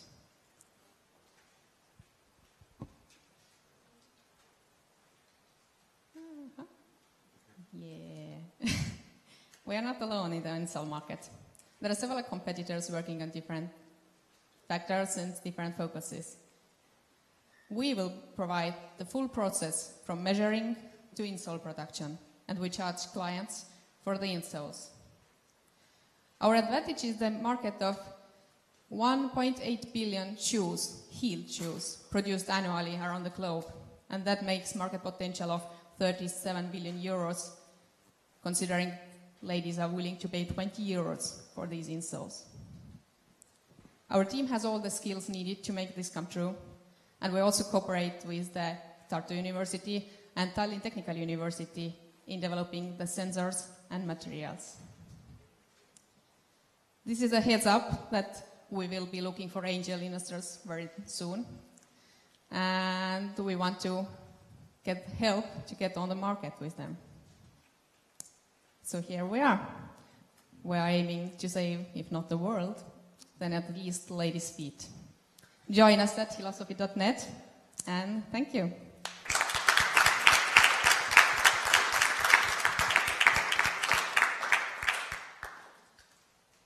Okay, questions? Okay. the slide, good pitch, I liked it. The slide where you introduced the insoles in the beginning, you said this is the solution. And it looks like you're telling that it's your solution, but then it's kind of the actual solution. It's how people deal with this right now. So maybe I wouldn't use a solution in there. You know, you can tell like now what I can do for this is to buy this and it relieves something, but, and then you kill it right there, you know, and you say this is not personalized or something, and what if we have this and we can do this, and then you explain. So in the beginning it looked like that was you, the way like you started to introduce it, you know, the solution. It was a small thing, but I thought like now, is it them or not? And then you went into like, no, this is not us. We are doing something else. Just a very small thing. For the rest, I liked it. I liked the pitch. Maybe I didn't like the end. You didn't close it with, you switched to the thank you, but then you spoke for 20 more seconds on the thank you with the slogan and everything. Like you could have just done it differently. And now you have this and there's no contact. I cannot email you, I cannot call you, I cannot order it, I don't know, you know, like some more stuff. And bigger logo. Now people will take a picture of you and you want your logo very big. Okay, thanks. Yeah, I agree with most of it. I'm a woman, as you know, so, and I'm wearing sneakers. Why? Probably the same reason as you have. I love to pitch the beginning, not the end so much. I quite didn't catch why do you need business angels and what we could offer you, what Sam is needing, for what, and how do you make money, who is your primary customer? We will be, we will send the sensor insoles, which of course will be charged. But in principle, the main core product that we will be selling are the supportive insoles, personalized supportive insoles. So the sensors are just a device to get the feet sensor data in our system, and then we can sell those supportive insoles that are made for your feet and for those specific shoes. Send back, and people send back the sensors? We are still considering both options. Either they buy it, then they pay for it, or either they will send them back and then they don't need to pay for the sensors. And as for the angels, right now we have some financing for the minimum viable product available, but we do need the industry contacts, the fashion industry, and also since we are aiming at UK, we need contacts there to get on the market there. To UK. So, Alex. Also, can I have a mic as well for SAP? Do you have a business card? Contact details? Yeah, it's not there. That's what I wanted to say, and that's all I wanted to really say. And I think everyone here is happy that you're focusing on the online method. So, yeah, which is a good method. I'll explain to you how the method works. What we suggested at first, she wanted to go into shops with a production machine, but we suggested that why don't you focus online? So what happens is that me as a customer will order or pay a down payment for the shoes. I would come and test it out. I would send it back for me to get the actual insoles. Am I correct?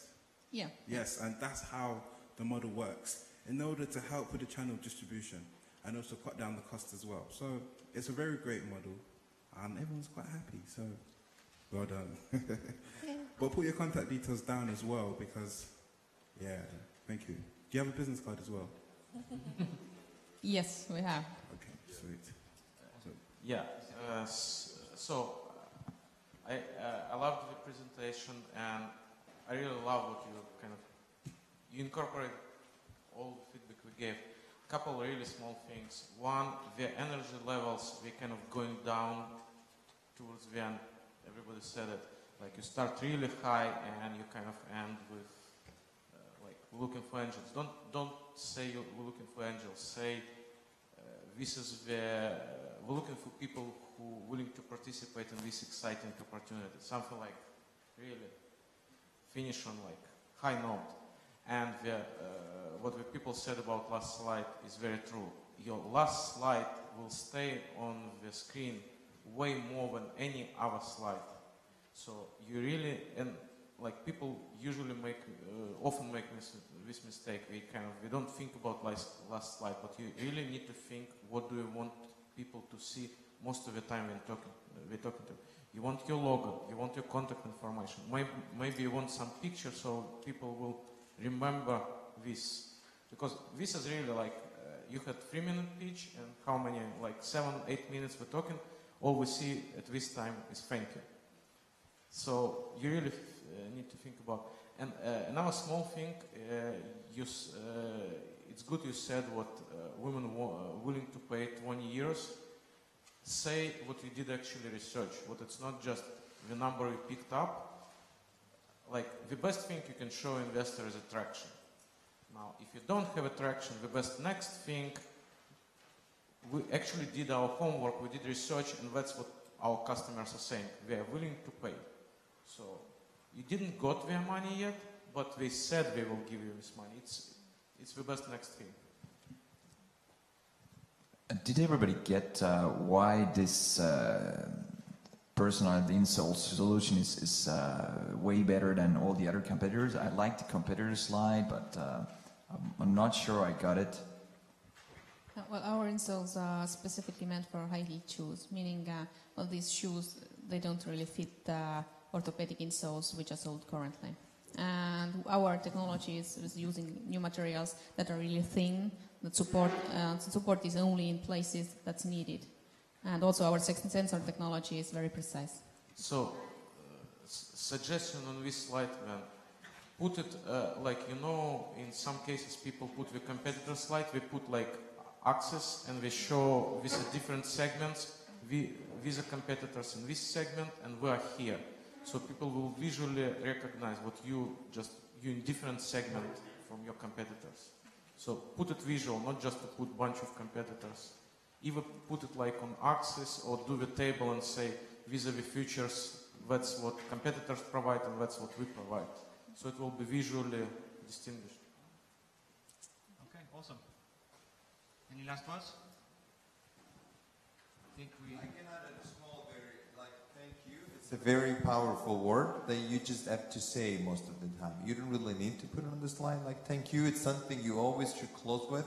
It's when people clap, basically. Until you don't say thank you, it's not over. So, and you can blah, blah, blah, blah, blah, thank you. And that's when, everybody, yeah, right, nice. So it doesn't really even have to be in the slide.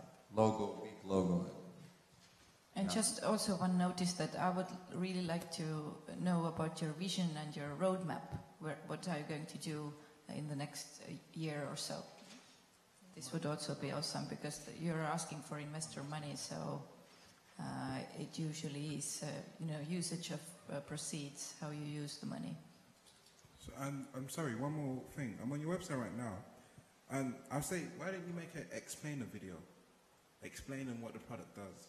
Then you can say, if you're interested, please sign up. This also helps when people understand your product, where you don't have to waste periods of time. You educate the end user about your product, and you say, if you're interested, please sign up. So think about an explainer video which explains the technology and how the product works as well. I think that would really help you as well for MVP as well. I think it would really help. Great, awesome. Thank you. Give it up for philosophy.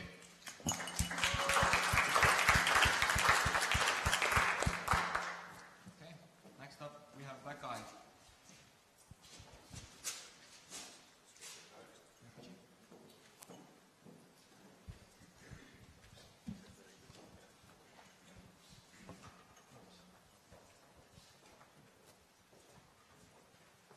Hi, hello, I'm Tõnis. I'm the founder of päev.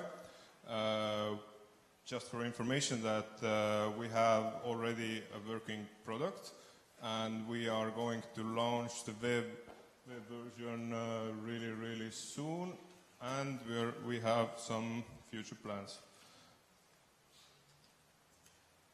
Okay.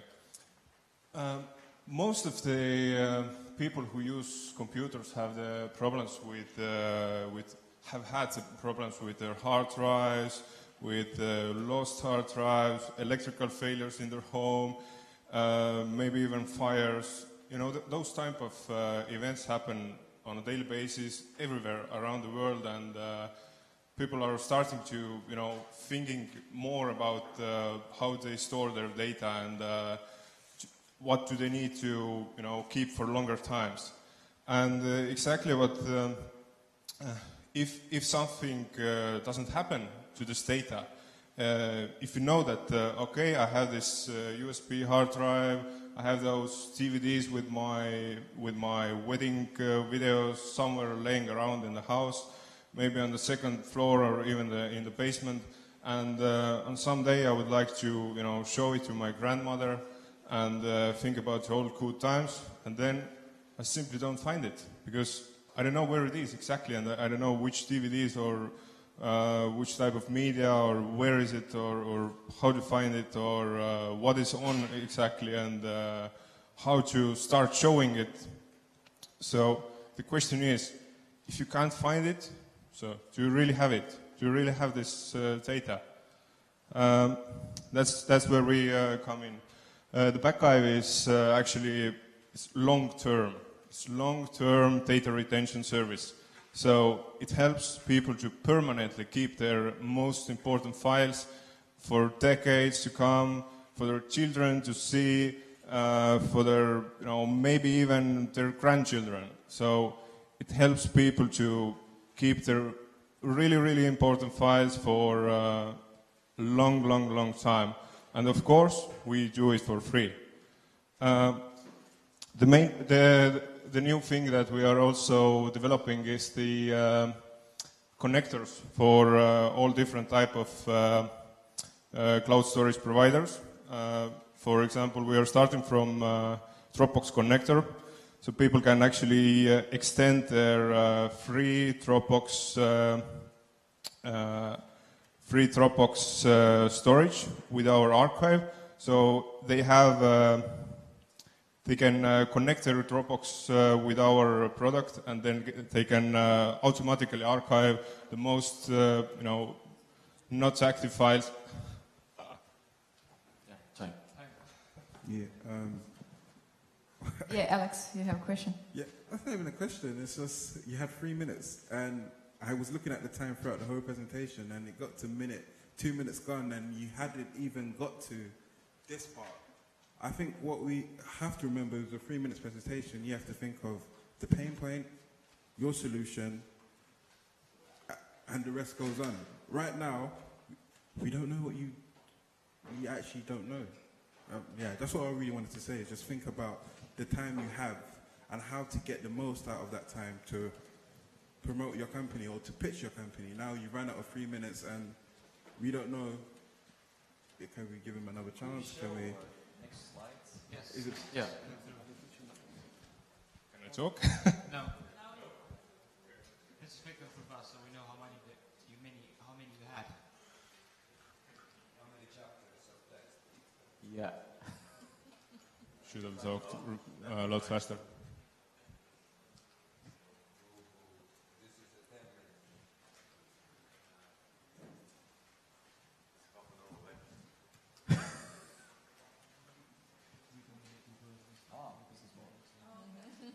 Okay.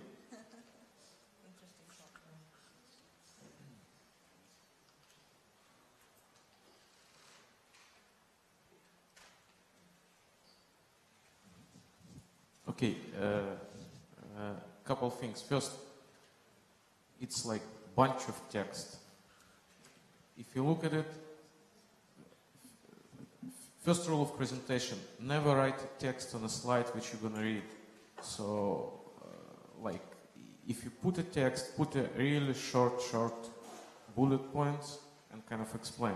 But better off, put at least some pictures, something like people will remember, some schemas, but not like the complicated schemas which you would do for like IT guys. You put like stupid user, big server, cloud, something like that. But put some pictures. Also, you started with a status. We have we already have a product. You didn't told us what the product is. So what's the point of telling the status? We don't know. Run yet. out of time. Well, you didn't knew you will run out of time when you started it. But first tell problem, solution. Then after you already explained what the product is, you say, okay, and we're here, we already have a product, we already have a first customer, etc., etc., etc. So kind of try to, like in terms of like traction of your pitch, you kind of build this traction, you kind of get everything. So by the end of your pitch, the puzzle should kind of appear fully completed. Okay. Just a quick note from my side as well. Don't read off the slides. You have two screens to look at. You were looking at, you were reading off the slides, which was something we actually specifically said yesterday not to do. Yes. So I understand that from the investor perspective, it's very hard to even evaluate the content if you haven't heard more than problem and solution, right? Right. So this is your last slide, right? Yeah. Like I think the same things apply that which were said before. That actually you want their logo and maybe like little sentence under your logo that says what you do or and your contact information. And talking about this, you know, usually this is not called round A in that amount, and this kind of sends a message that you don't understand at all what you're doing. And secondly, if you're raising 300K, then well, I think it's a longer topic. So anyway, I wouldn't call it a round A because it implies that you have already 1 or 2 seed rounds, and that actually maybe you would have said this, that we have raised so far, you know, 50K or 150K, and now we're doing a second seed round, and we can also call it our sort of first A round, which I wouldn't, but still. Anyway, we can bootstrap until 300,000. Excellent. Which brings me to this question that I think competition in this area is the biggest. Like all the big guys are in, like you know, Microsoft, Google, and etc. Dropbox is now a $10 billion valuation company and seems growing fast. So, and as I understand, is it that actually to make Dropbox you have to be genius. Like it was just so hard. That's why nobody had done it before. It looks incredibly easy, you know, if you don't know it, but it's incredibly hard. And therefore, I would really love to hear what you say about the team. It has to be like really, really technical, strong guys to make this thing happen. And a sentence like that it's permanently, forever, you know, secure in our place, the data. It's a very strong statement. I believe in Google, who has let's say excellent storage capabilities and backing up data. I think they lost some Gmail accounts, and it happens even with the best. So things like that, you have to sort of point out how you can make so strong claims. We run on Amazon infrastructure, so we would have had this slide. Which means that it's incredibly expensive. As you know, other startups actually are building their own solutions because you can never get to the right price point if you're using Amazon. You know. I can explain it to you later. I really have a point. Do you think Dropbox uses, and Google and Facebook use Amazon? Dropbox is completely based on Amazon. 100%. Then you have to get the best deal with them. But as a startup, okay, to scale to a certain extent, maybe it's possible. Yeah, it is. Yeah. Christy, did you have anything to add?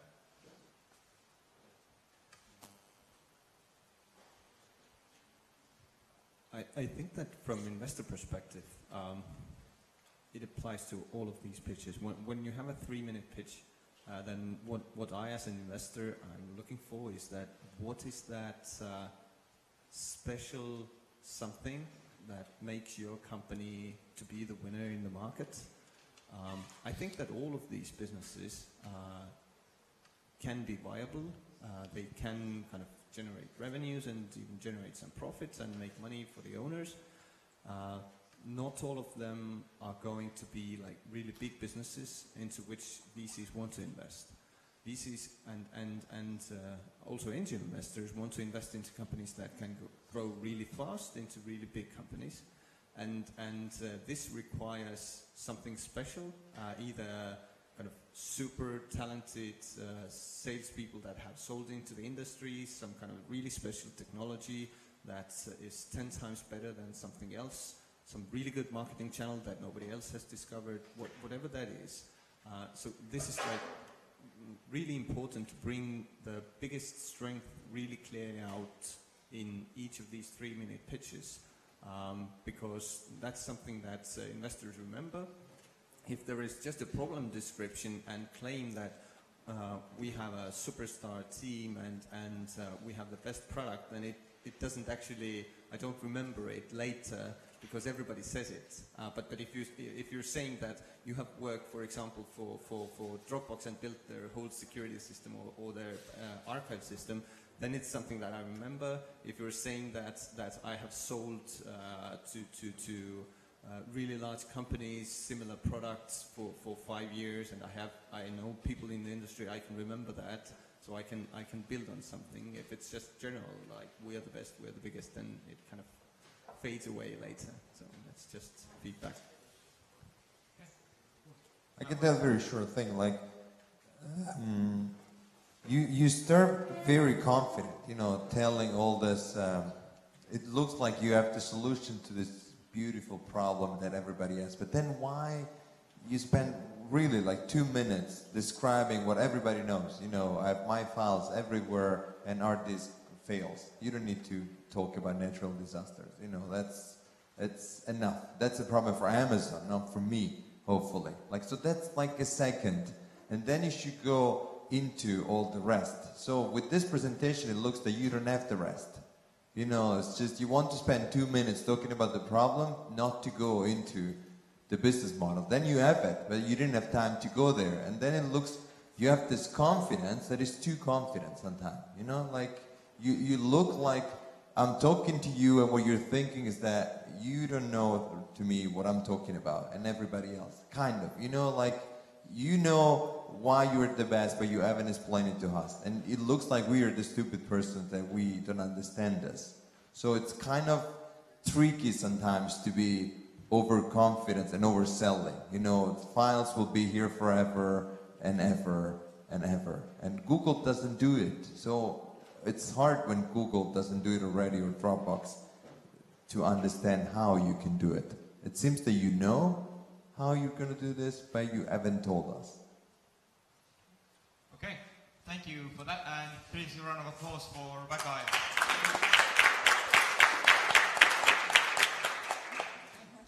And last but not least, we have Rewild.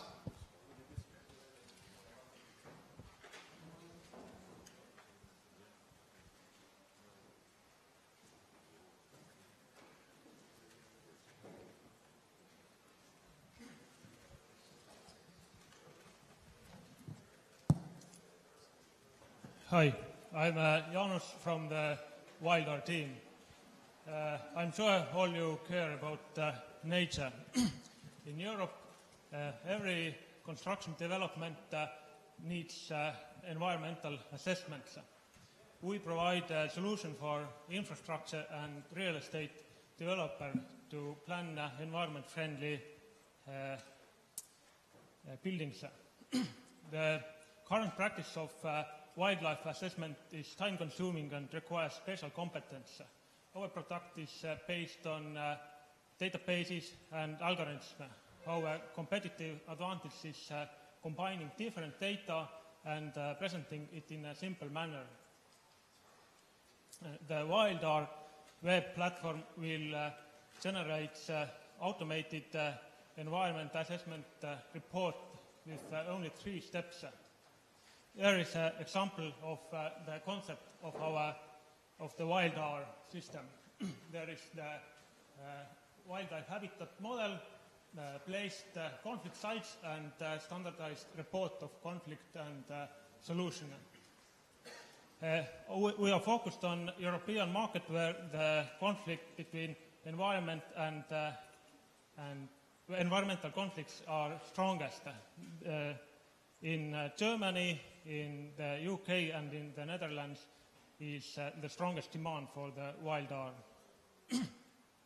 The estimated market size in Europe that we can access is at least 1 billion euros. The business model of WildR is simple. We ask the revenue for queried area, and the reasonable price is 200 euros per hectare. Our 3-member team has experience in biology, in environment planning, in programming, and in visual design. We have business experience, and we have good relationship with universities. We are looking for investment of 150,000 euros to finalize our market-ready prototype, and our advantage is that we have a scalable product idea, existing sales, and a dedicated professional team. Thank you.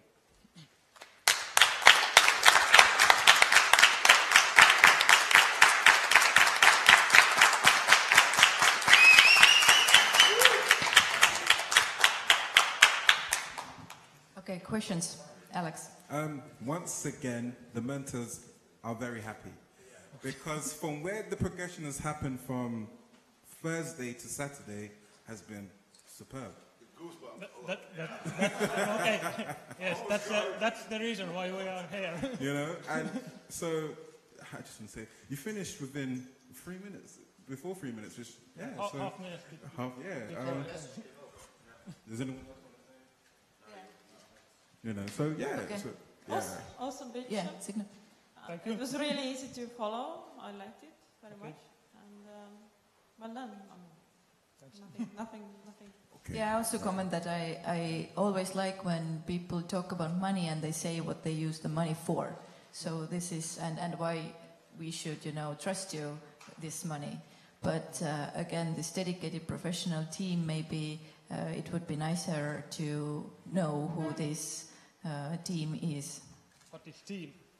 Yeah, our team, we have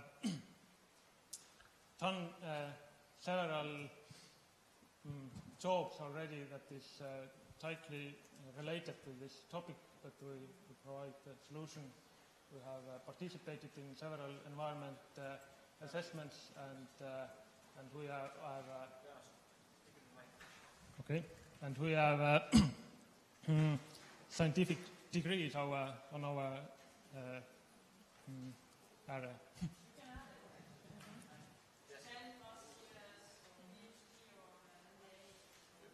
Yeah, okay, good point.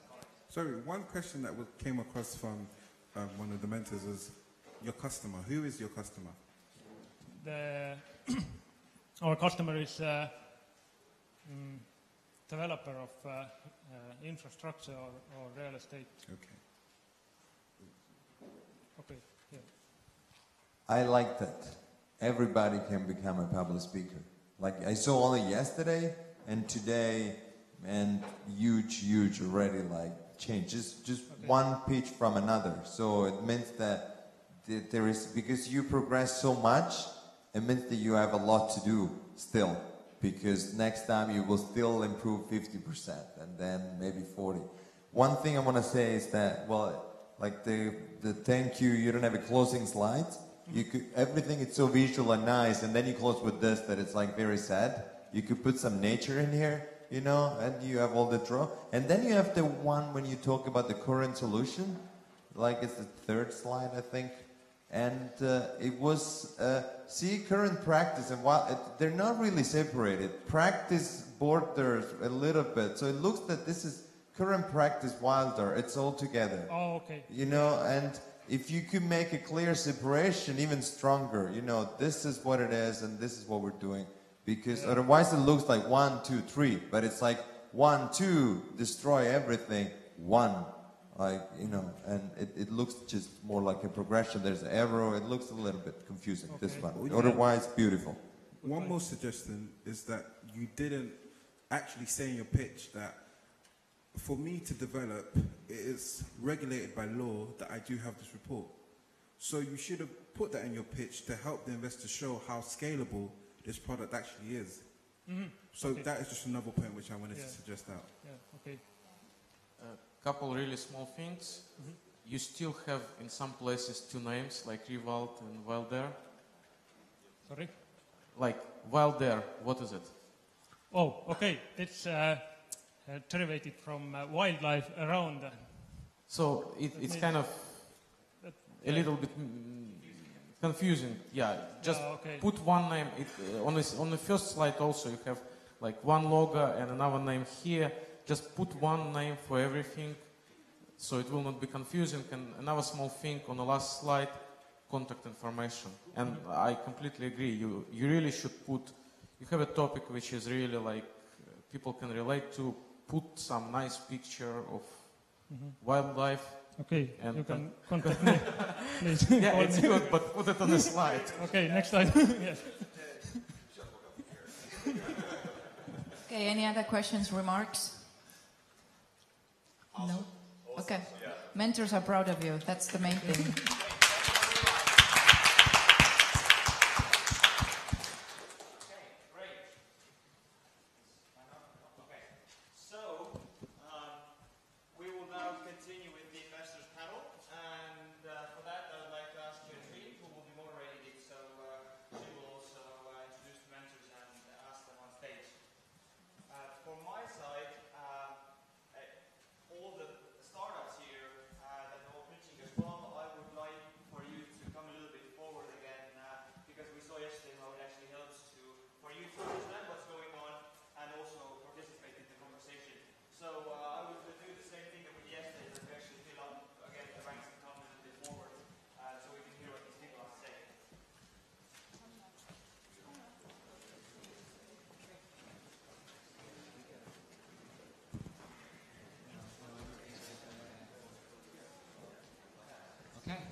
Okay, so we continue with the investor panel, which purpose is to explain startups and the audience different perspectives of fundraising and what investors are looking and what startups have experienced, and to clear all these aspects out. So I will now invite our investor panel to the stage. We have Signe from ESTPAN, Estonian Business Asian Network. Applause, yeah.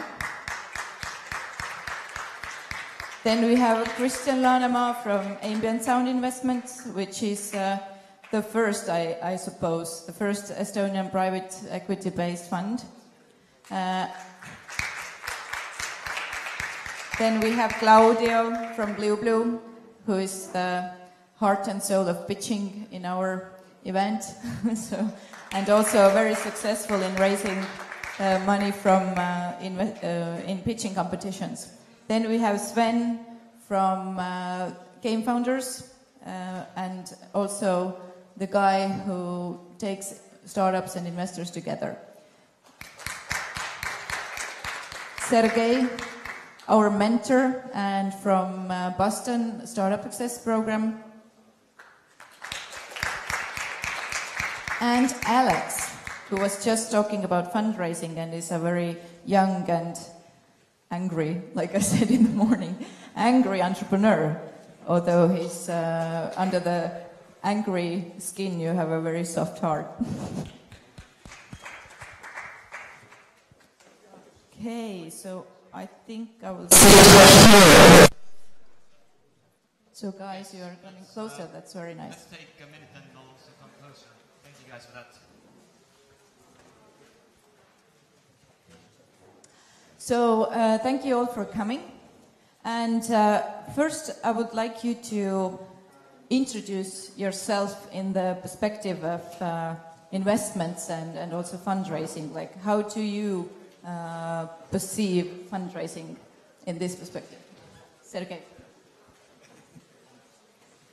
Talk about our okay, so I've been basically from not just both, probably for all sides of the table in terms of investment. I've been as part of a founding team at different startups where we raised a total of probably north of $10 million.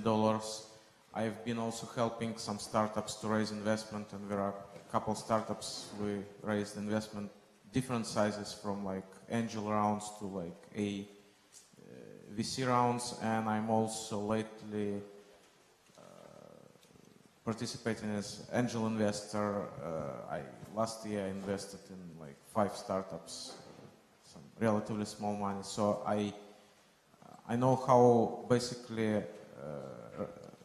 investments work on all the stages, from like really small rounds of like 100, 200K, where you have sometimes 10 investors putting 20K each, to like big rounds when you have like a couple of venture funds putting like 3-4 million each.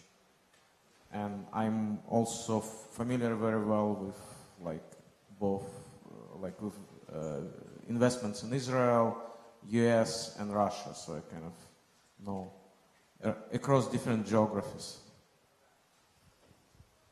Yeah, Sven? One experience is with very early startups, so they're raising usually from let's say 10K to 1 million is the startups that I've helped. And I'm a co-founder of one startup accelerator, Game Founders, where we have invested into 30 companies from all around the world. And last year I helped 3 startups to raise capital in Estonia, but right now I'm working with one client outside of Estonia. So. Hi, I'm Claudio, you know me from yesterday, and I have a startup like most of you, and I was maybe lucky enough or talented enough, or I kind of learned how to get money, how to convince an investor to give me 100,000 euro with 5 slides. So I think that's what I was, if I would do it now, I would do it better. You know, I made a lot of mistakes, still I managed to improve enough. I think I've pitched a lot, I've talked with a lot of investors, so my experience is definitely I'm more on your side and on the other guy's side. I'm still fighting with these guys, I'm still trying to convince new guys that now we're worth for 1 more extra 0 at the end of the money pot. Hello, I'm Signe, as was mentioned. I come from ESTVEN, which is Estonian Business Angel Network. We have currently 60 plus members. We invested in 66 companies 83 times last year. As for me, I have a legal background, but I have set up Estonian Development Fund, the first public venture capital fund, in 2007. I was there for 4 years, so I've been helping startups from different angles, to be from investor side, from startup side, from legal point of view or business model point of view. Currently, I'm a freelancer, so helping all kinds of different startups again, like this one here, a Finnish one. What else? It's briefly. That's all. That's perfectly enough. I'm Christian Laneman from Ambient Sound Investments. So I've been working for Ambient Sound Investments for the past 5 years. It's an investment company founded by the founding engineers of Skype, who went on after eBay acquisition to invest their money into startups. The company has invested altogether into 30 startups, of which currently 15 companies remain active. We have had 8 exits during the past 4 years, and we have closed a lot of companies down that actually didn't work. So there's a kind of broad spectrum of experience from our side to working with success stories and failures, and they all have taught us a lot. So that's my background. So I'm Alex. As I said before, bootstrapped a startup to an exit with a team of 10. After then, I just had, in the UK, had loads of attention with, go consult this startup, started creating a business acceleration program to help startups at the early stage from satellites, raise enough money to build an MVP. I've consulted startups which have been acquired by big technology companies. I've also invested in one or two, I won't say one or two, three. I've invested in 3 startups just very, very early for my own personal income as well. So I can really help with the early stage and build into the minimal viable product, because I decided to build my own strategy of how to raise early stage funding. So that's where I come. So I'm not too experienced as everyone else, but I can still offer some useful insights. Thank you, Alex. So I really like the panel myself because it represents different viewpoints to investing. So we have like startups here, we have investors here, we have like mentors investors here, and I hope that through this discussion we can show you different points that you need to understand when you start finding investors and raising money. So I suggest we start from the beginning. So there are, in the audience, there are like quite many students who just have an idea. So is an idea already enough to turn to an investor? Yeah, Alex. Investors do not invest in ideas. Starting up a company now is so easy. When I started, I knew how to develop software. I would say my biggest advice is that if you're a non-technical co-founder and you want to develop a software product, the best thing for you to find is a technical founder. And both of you work in sweat equity in order to develop a prototype which can be functional and help you generate traction. I think different strategies in place which can help you with that sort of an idea. You know, that is really important, because an idea is just an idea, it's worthless. So that's true. But Sven, for example, have you had an experience that a person comes to you just with an idea and it sounds so exciting that you immediately, you know, understand what he's trying to do and you want to help raise money? I think it makes sense to understand that, you know, timing is everything. You know, if you go to ambient sound investment too early, it's, you know, it's a wrong impression, but maybe you should talk to me earlier. You pick the investors you talk. Maybe if you and it also depends what you go after. Maybe if you see some VC on a event like that, and you go and talk to, you know, I have this idea. What do you think? What's your feedback? You know, that's different. Then he understands it. You know, you're just getting opinions and try to validate your idea. You're in very early stage. So, of course, go and ask, but it's different when you actually ask for introduction from your friend who trusts you, that maybe you have something, and introduces to you, let's say, Sequoia, and then Sequoia trusts your friend, and Sequoia actually meets you, and you're total shit. And actually, now your friend's connection is destroyed to Sequoia, and yours too. They will not, you know, talk to you, maybe. Okay, so the message from you to the students with an idea is that don't approach Christian and go to his office, but rather, you know, approach him here and just, you know, ask maybe some feedback at the coffee table, right? Depends. Depends. Okay, so does it depend on coffee or what? Now, I want to say one thing about first impression. That to me, looking at the pitches, for example, we had today, okay? You come here and you present your idea in a horrible way. Let's say, you know, an example. You do a horrible pitch, horrible first impression. Now you have the advantage that you can do a wonderful second impression. I think this is what investors, so when I was meeting investor first time, I didn't know what I was talking about. What is a VC? It's like the toilet or what? Like, you know, that's what Sequoia is a tree. You know, I didn't know Sequoia was like people that were going to give me money. I didn't know. So first time you do this kind of thing.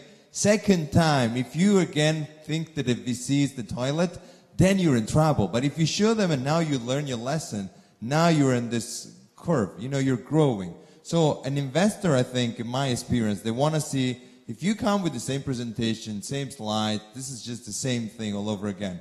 If you can learn, even if you don't have a product, you still have, you know, something. You have talked with 200 people. Next time I meet you, you have talked with 400 people, and you have some design in paper. Something. You just need to show that you're doing something more.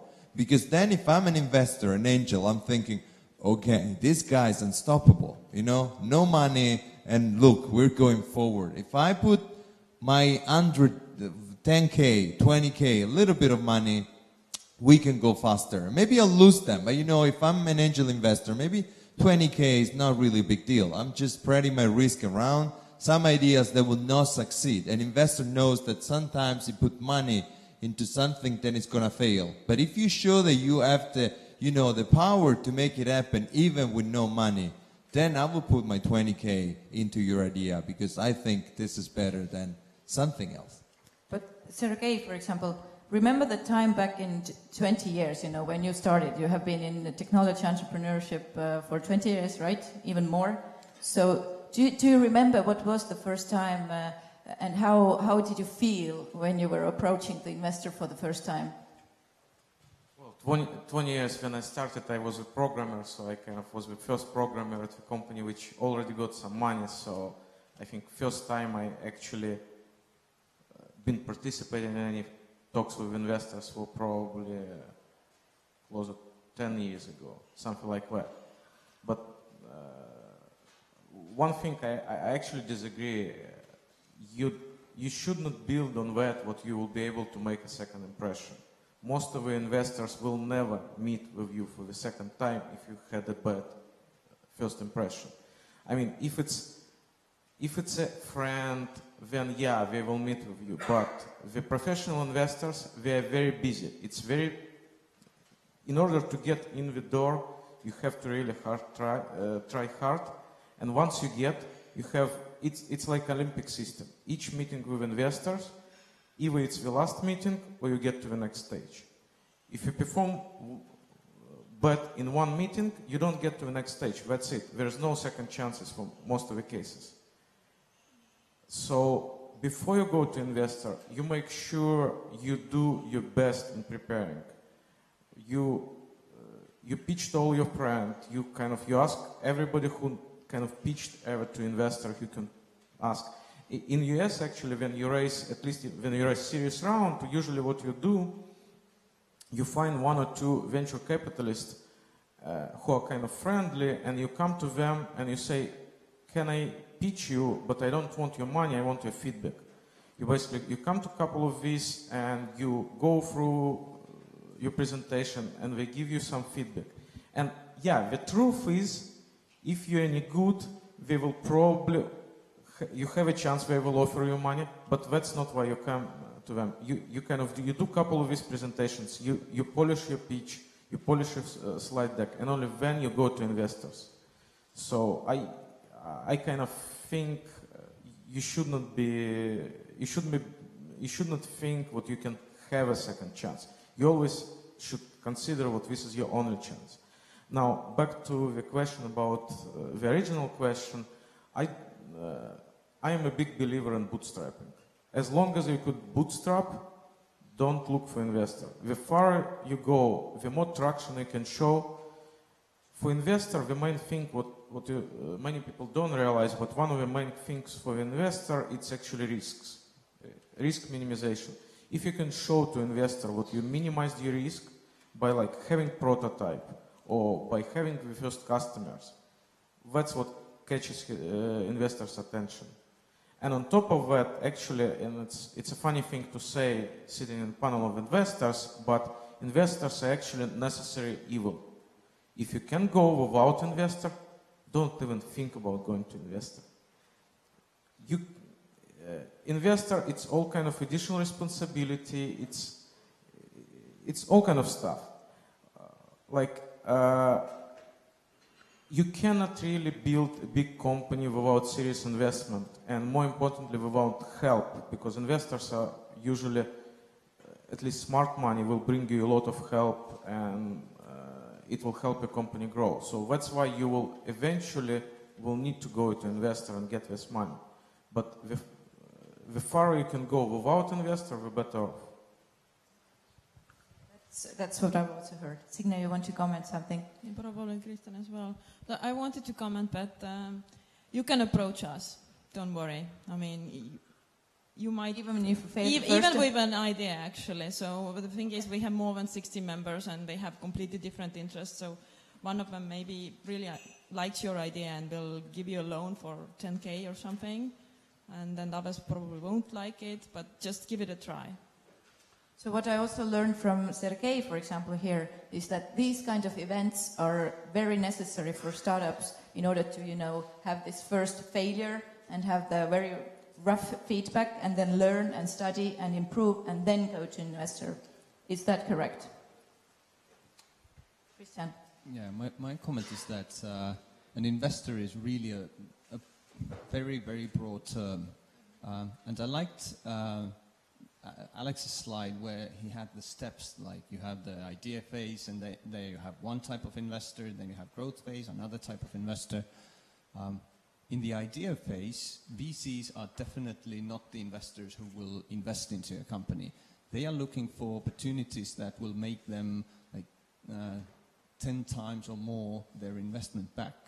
And for that, they are looking for this unfair advantage that I was describing earlier. If you're in an idea phase, you're looking for different types of investors.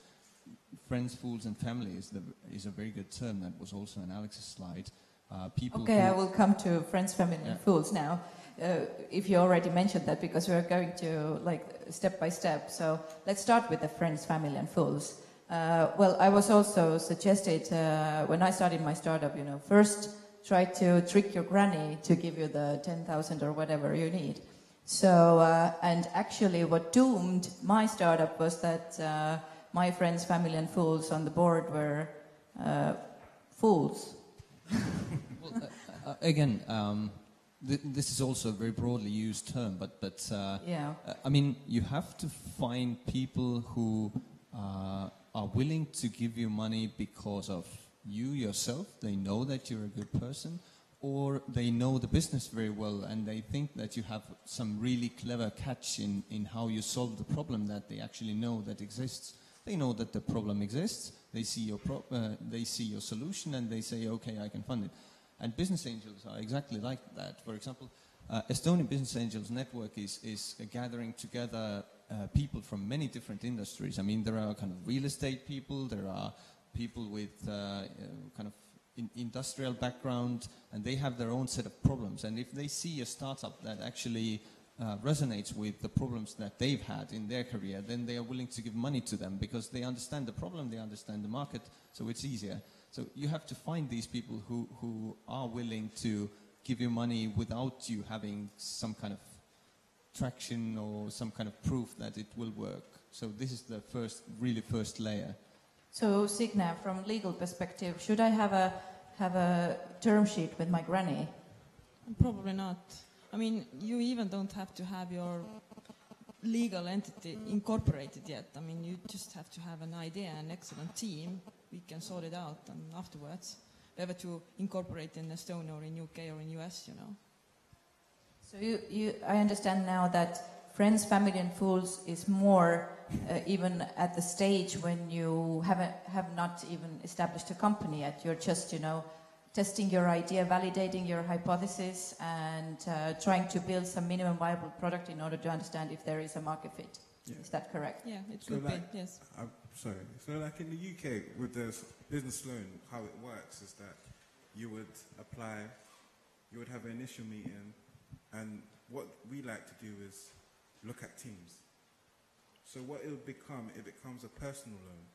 So if you was to raise 15,000 between three members, it would be 5,000 each as a personal loan.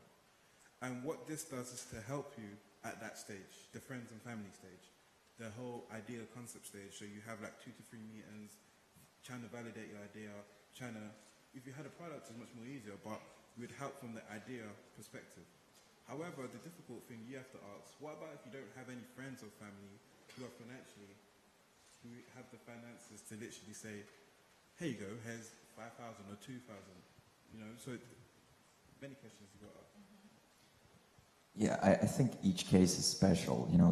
There are businesses where actually 3,000 helps you validate the idea to some level, and you can you can maybe ask your friend or father give you this money, and then you can validate this, and then actually you talk to a business angel, how about 50K, but there are some businesses like building new Dropbox where 3K may not help you, and maybe even 30K will not help you to get to the first validation point, and then taking this 30K for your grandmother is maybe not the right thing. It's too risky, right? I would add to basically triple F, friends, fools, and family. It's a good way to raise some initial money, but as always with investors, you should look who are your investors. So if it's just friends who don't understand, who don't bring anything to the business besides the money, then you should kind of be very careful to define the rules, how you play it. You kind of define them, okay, I take your money, but you don't have a say in a business decision. From another side, if one of his friends have a lot of experience in the area, yeah, you want him to be involved more as in a business decision. So I think it really depends.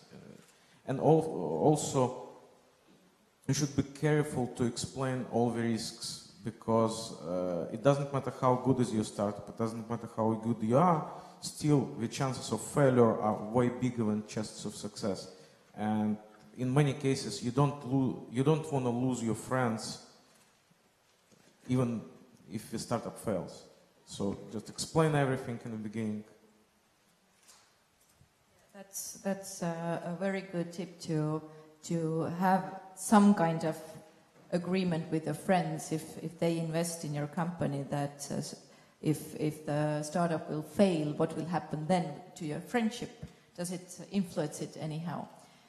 So if we go now further, then, for example, now the Friends, Family and Fool money has helped you test your minimum viable product, and you understand that there is a need for this solution, and you establish a company. So usually these companies start to raise seed money or angel money. So there is, I see this confusion a lot, that investors themselves say that seed money is, let's say, up to 100K, and then starting from 100K it's angel money, and then there are like different understandings. What is seed money? What is angel money? Maybe we should expand this topic. What is seed money and what is angel money? Sven, from your perspective.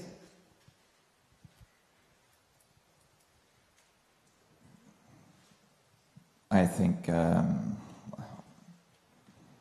the same. I think it's more like it used to be that A round was like 2 to 5 million. Now A round is called usually already from 1 million, and the rest can be called seed. So now we hear also that if investment is more than 500K, sometimes it's called A round. And it's coming all the time lower, but yeah, that's it. I think it doesn't depend on size or sum of what you're getting. It's just what is the purpose you're using it for, and which stage you are with your prototype. I mean, from Angel's point of view, it's like it should be really, really close to the market, like almost, but not yet there, and they would give you money. See this, below. I also think that this investment size does not define it. We also define it in a way that seed money is the money that you invest into pre-revenue companies, the companies that are not yet in the market. Then they raise seed money, and then they make their kind of first entry to the market with the actual product, and then they raise A round when they have some data from this go-to-market event. They have traction, they have customers, they know how many, for example, website visitors convert into buyers, and then they raise A round, and based on the fact that we have a model that is working and we want to invest into expansion. So that's when they raise the A round. So I understand correctly that Friends, Family and Fools is for the minimum viable product testing, validating. Then you go from establishing the company with the seed capital to the prototype, some beta trials maybe, and then from there to the market, you're almost to the market then, and then you find the angel money. It also depends very much on the business that you're in. Mm-hmm. For example, for an online service, so web startup, it's completely different compared to, for example, a semiconductor company that takes a lot more money, and this kind of description of stages is kind of up to interpretation by any investor. So this is not important, I think. But usually the distinction is that is it pre-revenue, is it kind of pre-traction, or is it already expansion phase where you have the model and you invest into growing? So the angel money is for, let's say, for launching your product. Okay. So you have launched the product now. You have got some angel money. You see how well it goes. You start to generate revenues. Probably also already think about scaling, or is like investment money already for scaling? I think that A round is the money that you take in to figure out how to properly scale it. You have proof that there are buying customers, and now you are starting to look for ways how to actually scale it. So scaling is like getting out more than you put in terms of money. Okay, so Claudio, is Blue ready for VC money? I hope so. At least we started to make first, second, and third impressions. That's what we're doing now. So we are, even if, I think one thing, you need to start looking for money where you don't need the money. This is another, when you need the money, it's too late already. Because, you need to start to talk that's why for me it's very important to go as early as possible. If you wait that everything is perfect, it's going to be too late. So the earlier you start, the earlier you can figure out what you need, what they want from you, especially for bigger series, like Series A, B, and so on, when you ask a lot of money. The negotiation is going to be very, very long. It's going to take 1 month, 3 months, 6 months. They want to know everything about your company. They will want to see that the numbers you're showing now, they're actually growing. It's not just this month, it's going to be also next month and third month. So you really want to start to talk with them when you don't need the money. And now in my company, for example, we're still good. I think for 6 months or more, we still have money in the bank. That's when we're talking with the investors. That's now when we have the power with them to tell, look, we don't really need your money, but with your money we can do these things because these are the numbers and et cetera, et cetera. So if we will wait 6 months when we need the money, then they have all the power that they can tell, okay, this is the money, but I want 50% of the company. This is not the case. Nobody will invest probably with that because then I don't want to be involved anymore. But I mean, then they become very powerful. So you want to start as early as possible. So that's when we're starting now. You're always fundraising because it takes a lot of time. As you said in your presentation, you will waste a lot of time when it's the real time to fundraise. So you need to do it casually now. Talk with investors. I mean, this is my opinion, of course. I'm not an investor, but like screw with them.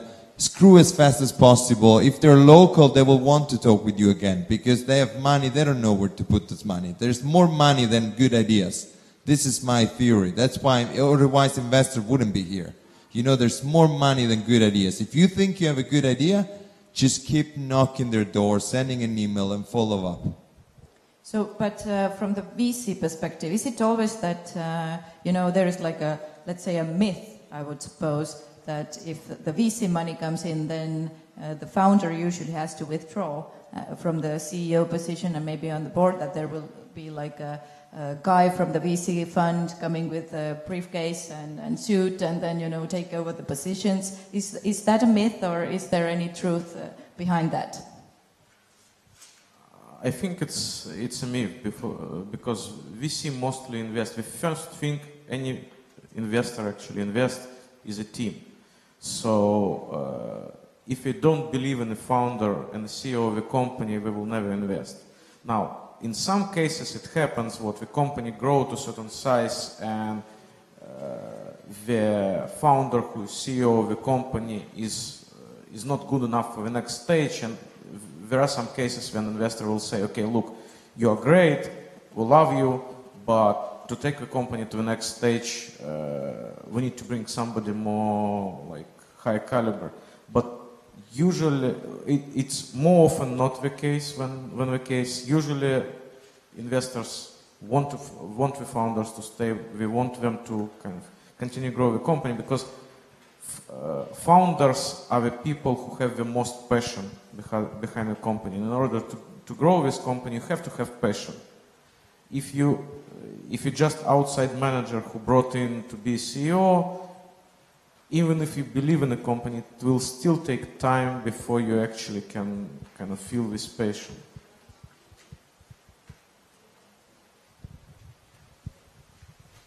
It's the founder always have the most skin in the game. They kind of live the startup from inside out. They own it. When there is a hired CEO, he's always there for different reasons. They usually, not usually, but sometimes they don't have the inner passion that a founder has. We have seen cases like that where founders have been replaced and the incoming paid CEO does not do the job as passionately as founders would, and it comes down to basically monetary compensation, and this doesn't never work. But there are cases when it can work really well. For example, in our portfolio, there was a company which was founded by 3 Belarusian scientists that had created an outstanding technology. It was a modem technology for telecom backhaul networks, so all the telecom traffic that is going back from the antenna or mast to the central unit, they could put through 2 to 3 times more data. So it was a powerful technology. But the guys were not businessmen. They were pure technology guys, grew out from Russian military scientist base. And they would have never brought this company to a success story. So what they needed actually was a person with commercial background and commercial experience in this field who could actually realize the technology potential. So in the end, we found a CEO from US who had exited 3 companies in this field. And this guy came in, he had all the contacts to Huawei, to ZTE, to large Chinese companies, and introduced this technology there. And it immediately gained attention in these companies. And within, I think it was 9 months, we had an exit from this company. One of the big players bought it. So it's really different, and depending on the case. I'm always kind of struggling in this type of talks and discussions to have really clear-cut answers, because there are kind of... Yeah, there are millions of versions, I understand. But still, I understand also the perspective of a VC. You are concerned about the company, not so much about founders, right? And first and foremost about the speed with which the company can grow. We are in a business where we take other people's money. The institutional investors give us money. In our case, 4 private individuals have given us money that we manage, and they expect us to return it. In terms of VC funds, usually we have to return the money within 10 years. So we look at the cases, how can we get the money with a profit to them within 10 years? And we do everything that is possible to take a good idea, a good team, and accelerate it so we can turn it around within 10 years. So, okay, so I understand that the 10 years is like, is it the period for exit, or what is the 10 years? Okay. In terms of VC fund, it definitely is. You have to deliver the results in 10 years, otherwise the investors will recall the money and everything will be just auctioned away at a low price. Okay. But there are types of, if you know that it takes more than 10 years, then you can find investors who are willing to kind of take longer commitments also. Yes, like business angels, like family offices, people who are managing like wealthy families' money who don't need to return the money within 10 years. So there are different types of investors for that. Okay, so now to the last question. So let's take this average 10 years. Is making an exit a dream come true, both from investor and from founder perspective? I mean, that is it that you all are looking for, like if we have this founder's dilemma, for example, rich or king, if a founder wants to build an empire and now an investor wants to do an exit, so is it controversial or no? Yes, it's controversial. Investors, or VCs wouldn't get involved in these cases where the founder wants to be there forever. You know, if it comes down to the fact that the company is hugely successful and it wants to be a standalone company, then usually the solution is an IPO. Then the company will be IPO'd and the investors can sell their shares in the public market. But all investors are looking for an exit, and exactly for the reasons that I told before, they have to return the money to their investors. Exactly, but there's now a secondary market is quite strong, so that the earlier investors can actually sell their shares, and new investors coming in are buying them out. So it's not only the option to sell all the company or do IPO. But of course, every investor wants exits, so there are just more ways. Okay, so any other? You said that angel investors, Signe, that angel investors are there for a longer period. I mean, they are more flexible. I mean, it can be 5 years, it can be 7, it can be 11 years. I know the Finnish business angels who got his money back 32 times, but he had to wait for 11 years. So it's up to you. Okay. So Claudia, are you for exit or building an empire? I don't know. You know, when I got this idea, for me it was definitely I saw it could change the market, but then you need to find the money angle. You know, if the idea won't make money for you and for other people that you will get involved, it's hard to get involved people unless they really believe in the cause and everything. So for now, this is my baby, you know, I'm not thinking of selling it, but I think there is definitely money to be made. That's the message I'm giving to the investor, and we are making money now, so we just need to make more. That's our... Okay, angle. so thank you so much, panelists. Give them a round of applause.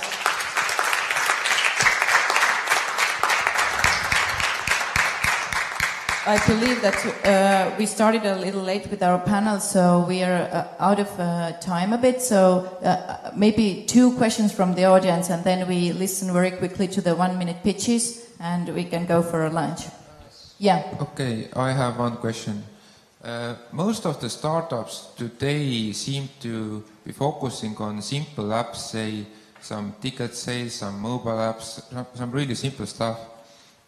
And to get to the minimum viable product, it doesn't take that much time and resources. But what about those companies that need to develop a lot of like technology, like research-heavy startups? How is it different to raise money for those kind of companies compared to the simple web apps and something like that? It's just different money. You have to go for smarter money, who willing to commit for longer terms, and like perfect example of really long startups. It's all the biotech where fairly often you get like exits in 10 years, and it's really long money, and you need to raise a lot of money. So there are certain investors for that. So usually in like more complicated stories, usually either it's really smart angels on the first stage which understand the business and kind of believe in it and willing to wait for longer, or it's the venture funds who are specialized in a certain area and they can actually evaluate it. It just, and it's true actually for any startup. You should look for the right investor for you. You should actually know your investor. You should figure out if it's a fund, what kind of companies they like to invest, what is their portfolio, who they are interested to add to their portfolio and stuff like that. So you just need to choose the right investors. And there are investors who are willing to invest in very complicated stuff, very research oriented. If it's really like basic science, then you need to go for grants. But there are investors who invest in more complicated stuff.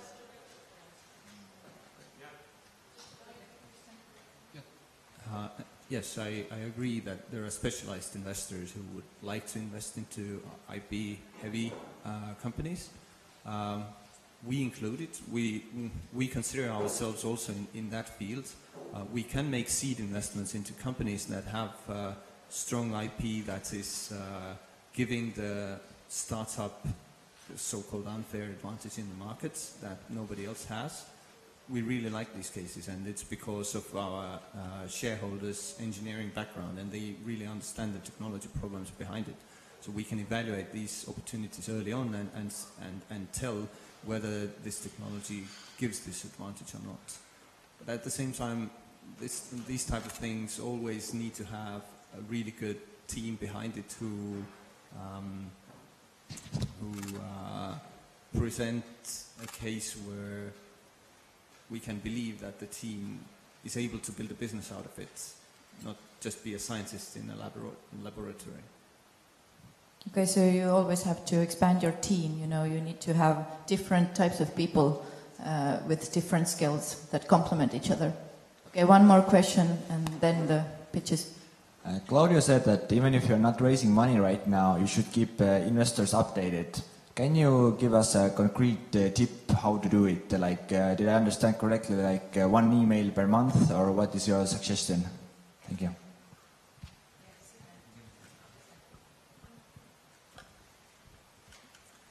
I think, you know, I don't have this one, oh, it was here. I don't have this 1 month. I do follow up. So first thing I do, I friend LinkedIn at least. My social life was full of dancers before. I used to be a dancer. Now I only see an update from investors. It's all about like raising money and something. Because, you know, I friended everybody, and then I use a couple of tools online that reminds me to send an email to some of them, and I just keep the conversation going. You know, I might send an updated pitch deck, I might send the news, what's going on, we just get featured in this paper, we'll launch this. I try to keep it friendly. I try to establish a sort of relationship with the one I'm interested in to, like, it's easier for them to make business if they can trust me, you know. So if I don't come every 6 months or 1 year, as a surprise, so they can see really that there's something growing and alive and happening all the time. I really agree that it's a really great idea, but how to make it really great, like what do you exactly do to have this friendly relationship? Yeah, I agree here with Claudio, and one of the things is also investors, it's harder to get no from investor than to get yes. It's a funny thing, but it's true. Because most of the investors, even if they don't like to invest in your company, they still want to keep the door open. So one of the things you can do, all the investors who you talk to, you kind of keep them up to date. But I wouldn't send emails every month, but if you have some milestone, like you reached, I don't know, you released the beta version of the website, send an update to all the investors you talk to and say, here we go. You didn't believe in us, but we proved what we're actually moving forward. And it helps. I've seen the situation when investors who didn't want to invest in the first, at later stages got engaged and invested, and it helps. But like, keep in mind, everybody's fairly busy, so you don't want to bombard them with your emails.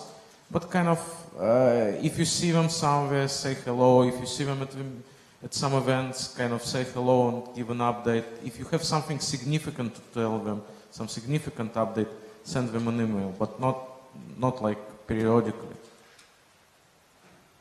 Okay, so now thank you for the questions. I hope that you got the answers. I actually did. If you didn't, I can explain you later. So now we go on with the... No, we don't. Okay, but baby... But we have only like 4 pitches, so we can do them very quickly. So now my students will do the 1-minute pitches very quickly, and we can very quickly give them the positive feedback in order them to continue with the first steps in entrepreneurship. You mentioned to be gentle in the email. We are all very gentle. We know that you're white labels in this sense, and so we don't want to make any hard marks on you. So who will be the first courageous... Oh, nice. Trine. Yes. So how will they present?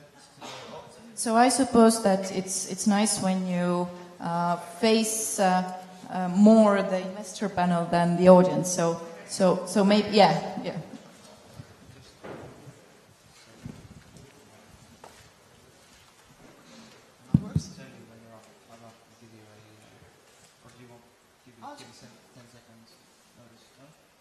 I'll just when the time is okay.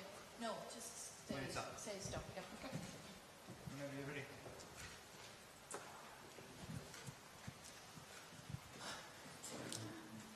Hi, my name is Trine, and we have an idea called Help Me Out. Have you ever needed a man to lift something heavy? Or maybe you needed the help of a woman when you wanted to make pancakes and you don't know how many eggs to put in. Well, we have a solution for you. Help Me Out. Our goal is to create a website application to match people who got the problems with people who can help them. So we want to start in Estonia, but in 2 years we want to expand to Europe. At the moment we don't need investments, but we do have a problem. We need mentors, so maybe you can help me out. Okay, thank you. 200 seconds left, by the way. So you have actually... But it's good if they can see the time. It's very hard. Yes, I will put it here now. Okay, quick comments.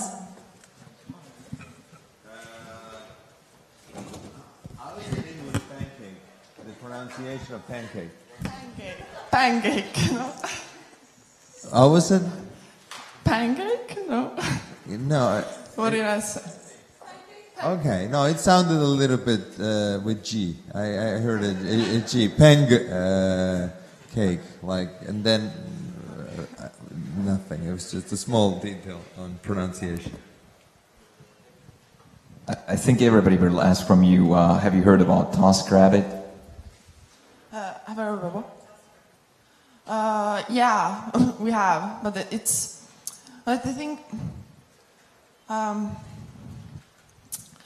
the thing is that with us, it's not just about like sharing tasks. It's about like bringing communities together. But okay, yeah, they do the same things, or like.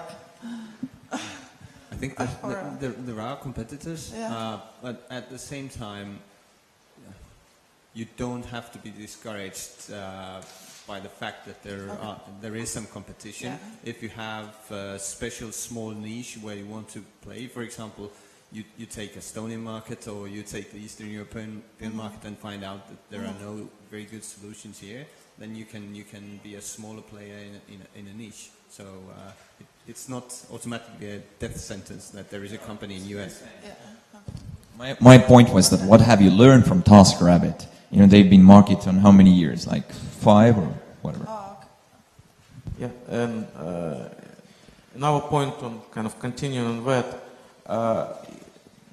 you're creating pretty much a marketplace where people will ask for help and some people will provide this help. Yeah. So in order for this thing to work, you need enough people from both sides. If you have too many people who are asking for help but nobody is offering, then it doesn't work. So because of that, it may be a good idea to find the niche in the market, something very specific, like help with doing something at home, or help with, I don't know. So this will allow you to create some small network effect in specific market, in specific segment, and when you kind of add the segments, it will make your kind of go-to market a little bit easier. Okay, thank you, Tree. You were really good. Okay, Oliver, would you like to continue? Oh, okay.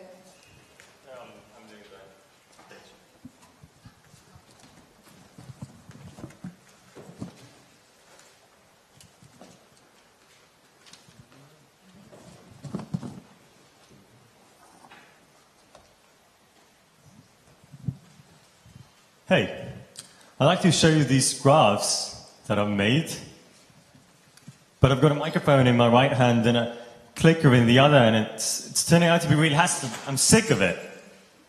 And this is a real problem that many presenters face.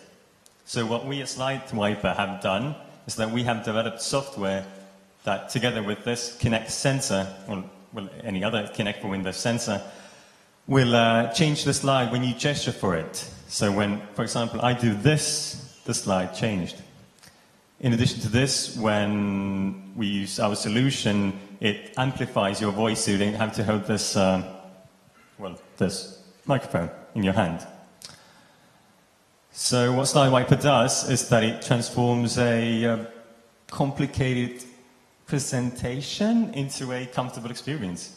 And as we already have a working product, you can try it out later with us. Thank you. Hi. So I will just also help you out here. If you noticed with the first three pitches, all the people who were pitching actually used their technology. They were doing, you know, the slide wipe with their hand. So you even didn't notice, right? And that's a good thing, because I noticed when the other pitches were hassling with the clicker. That I did notice. Okay, comments?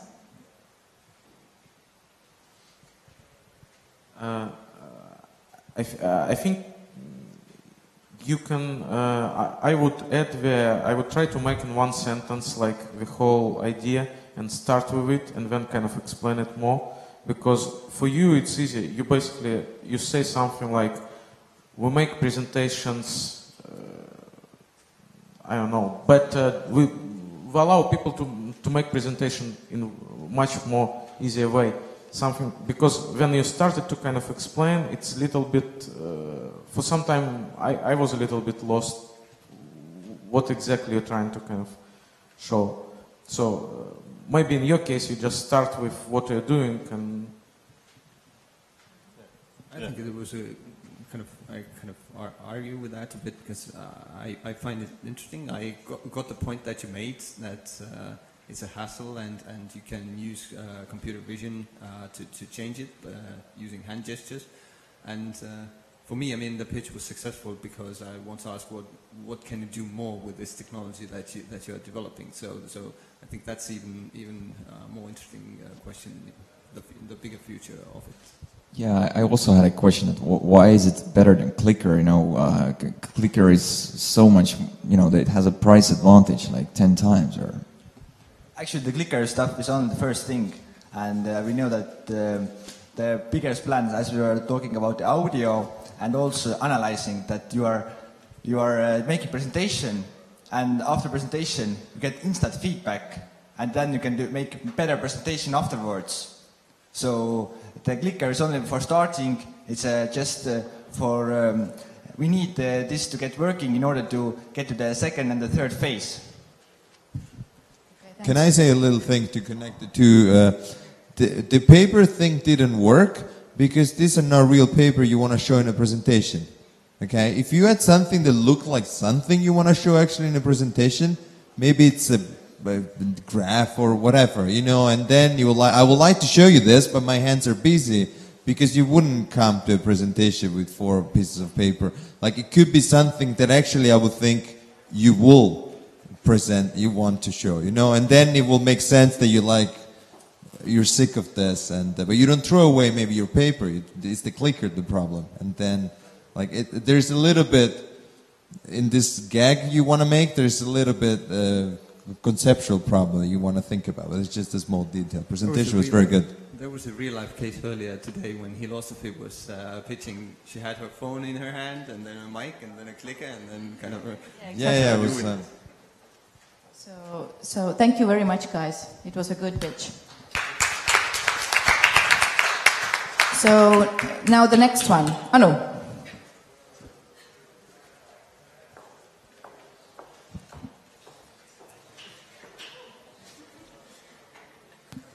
Thank you.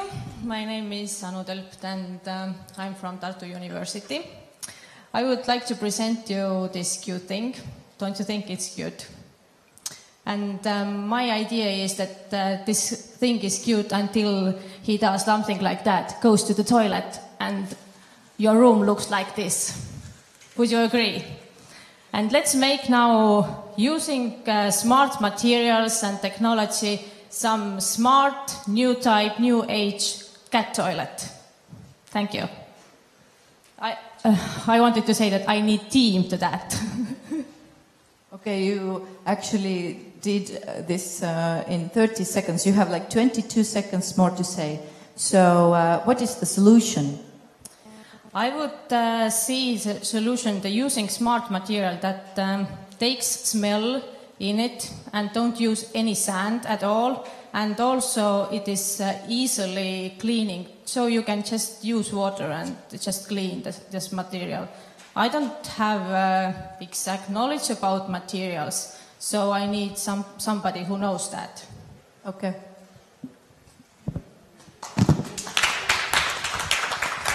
I think that at a matchmaking event like Garage 48 is, this pitch could work. I mean, you say that you have a problem, you don't know how to solve it, and maybe there are people in the audience who know how to solve it and want to team up with you. So in that sense, it works. But there was also a brain hunt team last year, or when was it? That was...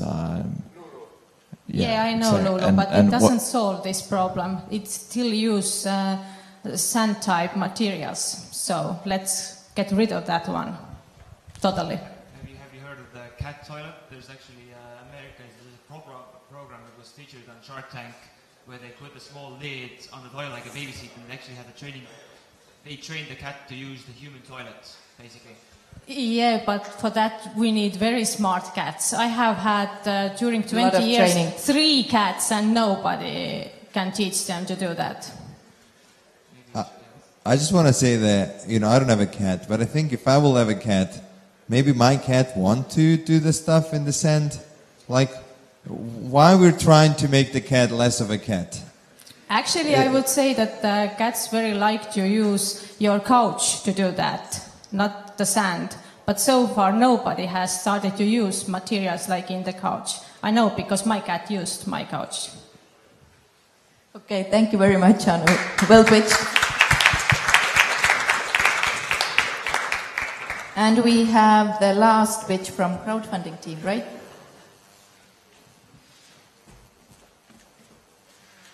Hello, my name is Mikael and I'm from the crowdfunding team. Equity crowdfunding is not a new thing. There are already working platforms in Finland, Sweden, UK and the United States. So our idea is to bring that crowdfunding platform to Estonia. Equity crowdfunding is about connecting 2 really important parts of business. Firstly, investors who are looking for investing opportunities, and secondly, starting companies that are looking for some capital. So our goal for summer of 2014 is to launch our beta version of the platform, and by the end of the summer to make our first successful fundings. At the moment, we're looking for startups that are in the need of money, and for investors that are looking for investing opportunities. Thank you.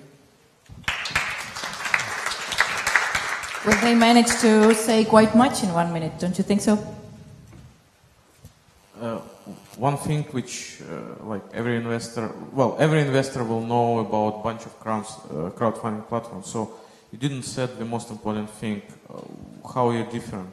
Like why startups and investors in Estonia wouldn't use angel list or something like that, is there is a pain here to solve? Not with general, but specific for Estonia. So you need to, and if you have a solution, if you can explain it, then you have to communicate it, because otherwise people will say, okay, there are existing platforms, people are using them, why to do another one? These platforms are in Sweden, Finland, UK. They are not in Estonia, and we've found maybe 2, 3, 4 companies that are listed over there. But we believe that in Estonia there are a lot more startups that need money. So it will be only for Estonian market? In the beginning there would be Estonian startups, but in the future we believe that there would be Latvia, Lithuania, everything else. I think it was not good pitch for the reasons Sergey brought out, that you didn't differentiate. You know, there's right now 1,000 crowd-funding platforms. Well, less of them are crowd equity funding platforms, and Investor from Finland is also accepting Estonian companies already. There are, I understand, 2 other crowd equity funding platforms are launching right now in Estonia. So I understand you would be a third one. It was, you know, you didn't say why you're special, why your team has a capability to do this. So, and what are your goals where to go? Because Estonian market is fairly limited, and especially considering that actually the global platforms they try to come to more and more markets, and it's a very tough competition going on right now. Okay, thank you. Still, okay, one. As you say, you said a lot of things in 60 seconds. Too many. It was too fast. The beginning it was very, very fast, and it doesn't show confidence in a way. You know, you're talking about something, money. You want to deliver it with calm and make sure that everybody understands. Otherwise, it sounds that you want to get it off from the shoulders. and of course this is what you wanted. Maybe it's there's a lot of stress, but maybe a couple of sentences less and deliver it with Yeah. Okay. Use them. Thank you. Actually, we have one more page. Sorry about me announcing already the last page, but this is now the last page. Hello, I'm Signe. If you have some free time and you want to realize it, therefore is HobbyFit. HobbyFit finds you a personal solution for your needs. By answering some questions, we find out a hobby which fits with your personality. We match clients' wishes and entrepreneurs' interests together. It's qualitative and quick solution for both sides. Realize your ideas or find new ones. Join us, hobbyfit.com. Thank you.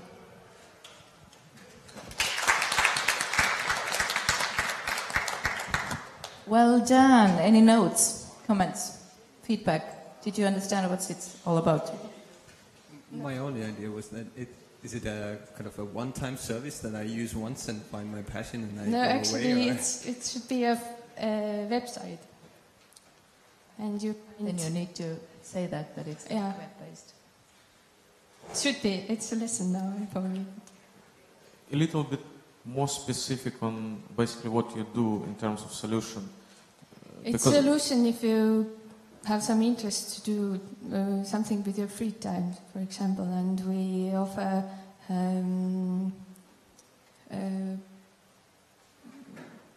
solutions, for example, for sport or... So basically I put my couple of answers to your questionnaire and then I suggest, okay, you can do this or you can do that. Yeah, we offer some solutions, yeah.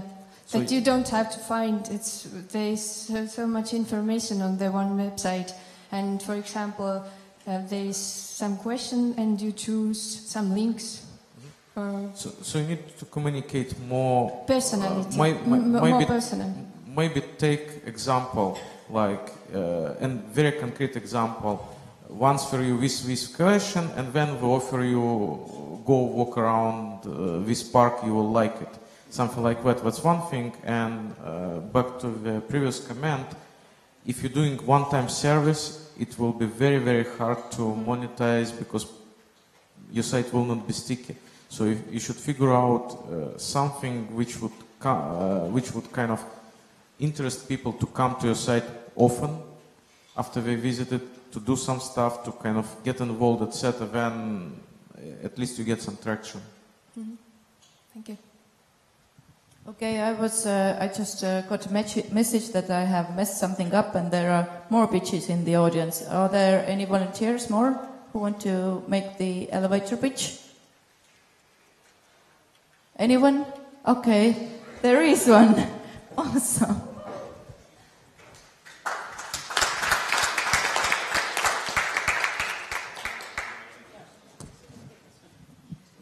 This way, yeah. Hello, my name is Siim and I'm from Prodatron. Prodatron is a startup fund helping startups to find money for building prototypes. We give out up to 10,000 euros 4 times a year, and we take 0 equity. We have a couple of case studies already, giving out 14. One of them is Philosophy, who just got their money. And the biggest success story has raised €1 million in 1 year after getting our funding. So we're looking for startups who want to fund their prototypes to get money and coaching.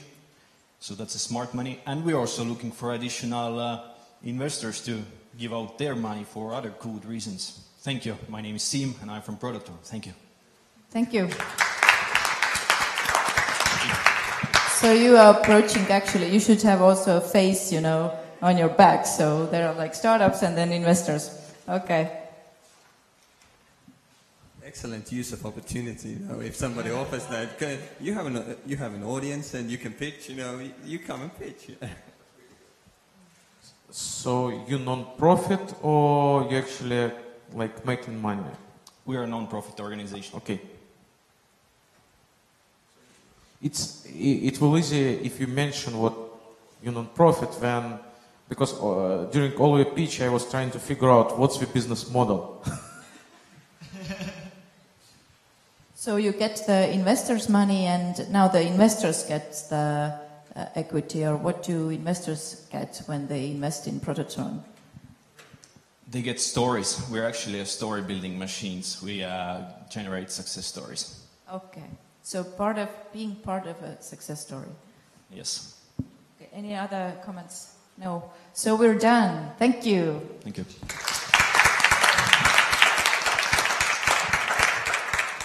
So thank you very much for this very interesting discussion. And now we are off for a lunch break. Yes. So we will be back in this room 2:15. A 45-minute break.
less hyped.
I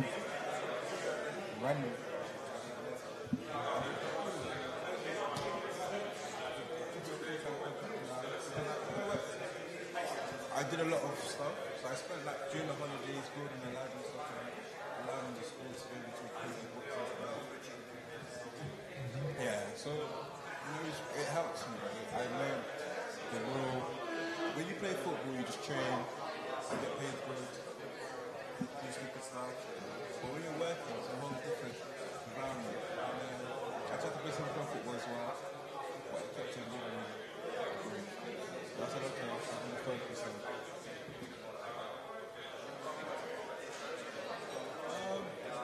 I grew up in Kenya. So I grew up in my grandfather was actually a PhD. He tried to get this. So I grew up in Kenya. Where I grew up in London, I don't know, did they have some areas that have Amsterdam?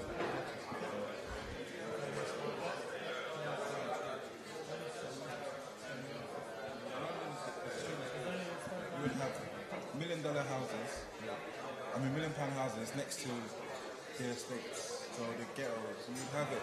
So one part of the street, So I grew up in the whole dangerous part of London. And most people don't know because they're going to prison or dead. So that's really where I'm at.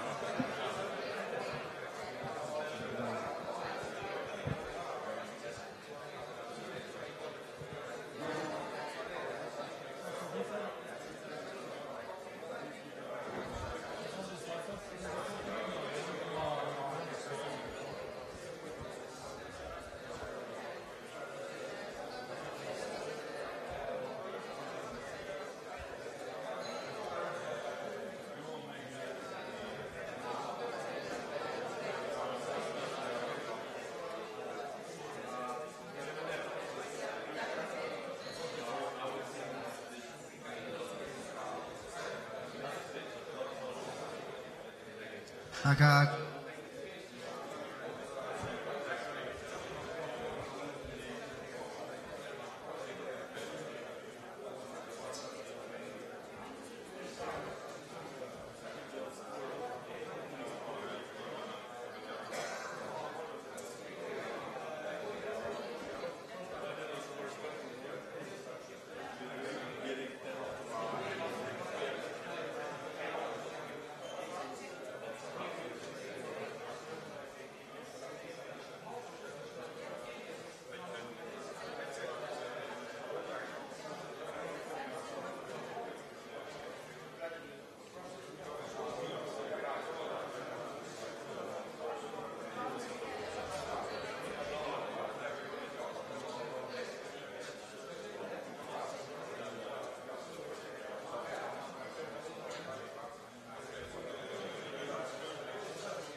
One, two.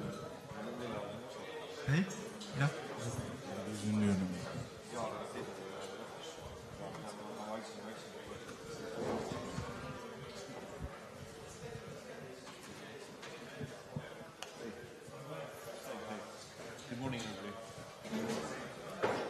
good day. It's lunchtime already, but I mean, considering the state of the sun outside, it's like almost the morning. Is it almost the same? No, not really. I mean, you just got here. Very, very good job. What's the normal weather in Estonia? Is it rain? It's really cloudy. It doesn't rain too. Because it's like this. Because in London, it rains for 30 minutes. If we have rain, we have rain for like weeks. I think we have a sunny day in all the time.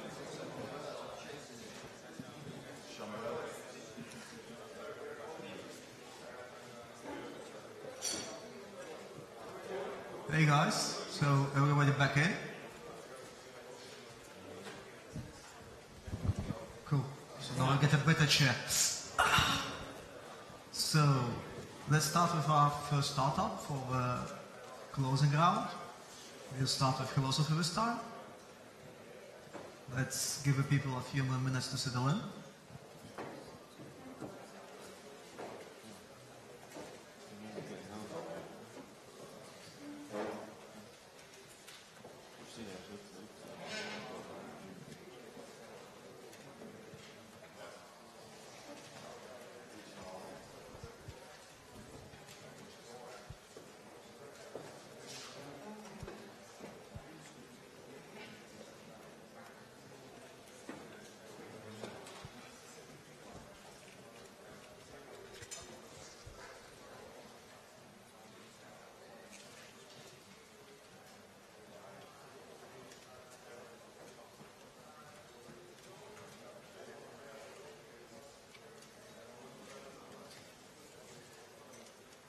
So guys, tell us how was this event for you? So what did you feel were the points you improved on the most?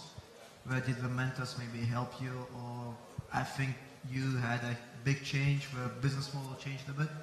So could you just give us a short, maybe 2 minutes on your general impressions? Yeah, well, we came here with our a long deliberated business model, which the feedback from, well, in principle everyone was that it's too difficult. It was nothing we didn't hear before, but we really didn't have the solution on how to make it easier in a way that it will still kind of do what we wanted it to do. So it's going through the different versions here and kind of taking best out of here and there. I think we actually managed to get a really, really nice model on how to approach this. And with all the fancy retail chain idea, we can go afterwards if we feel that's the way we need to go.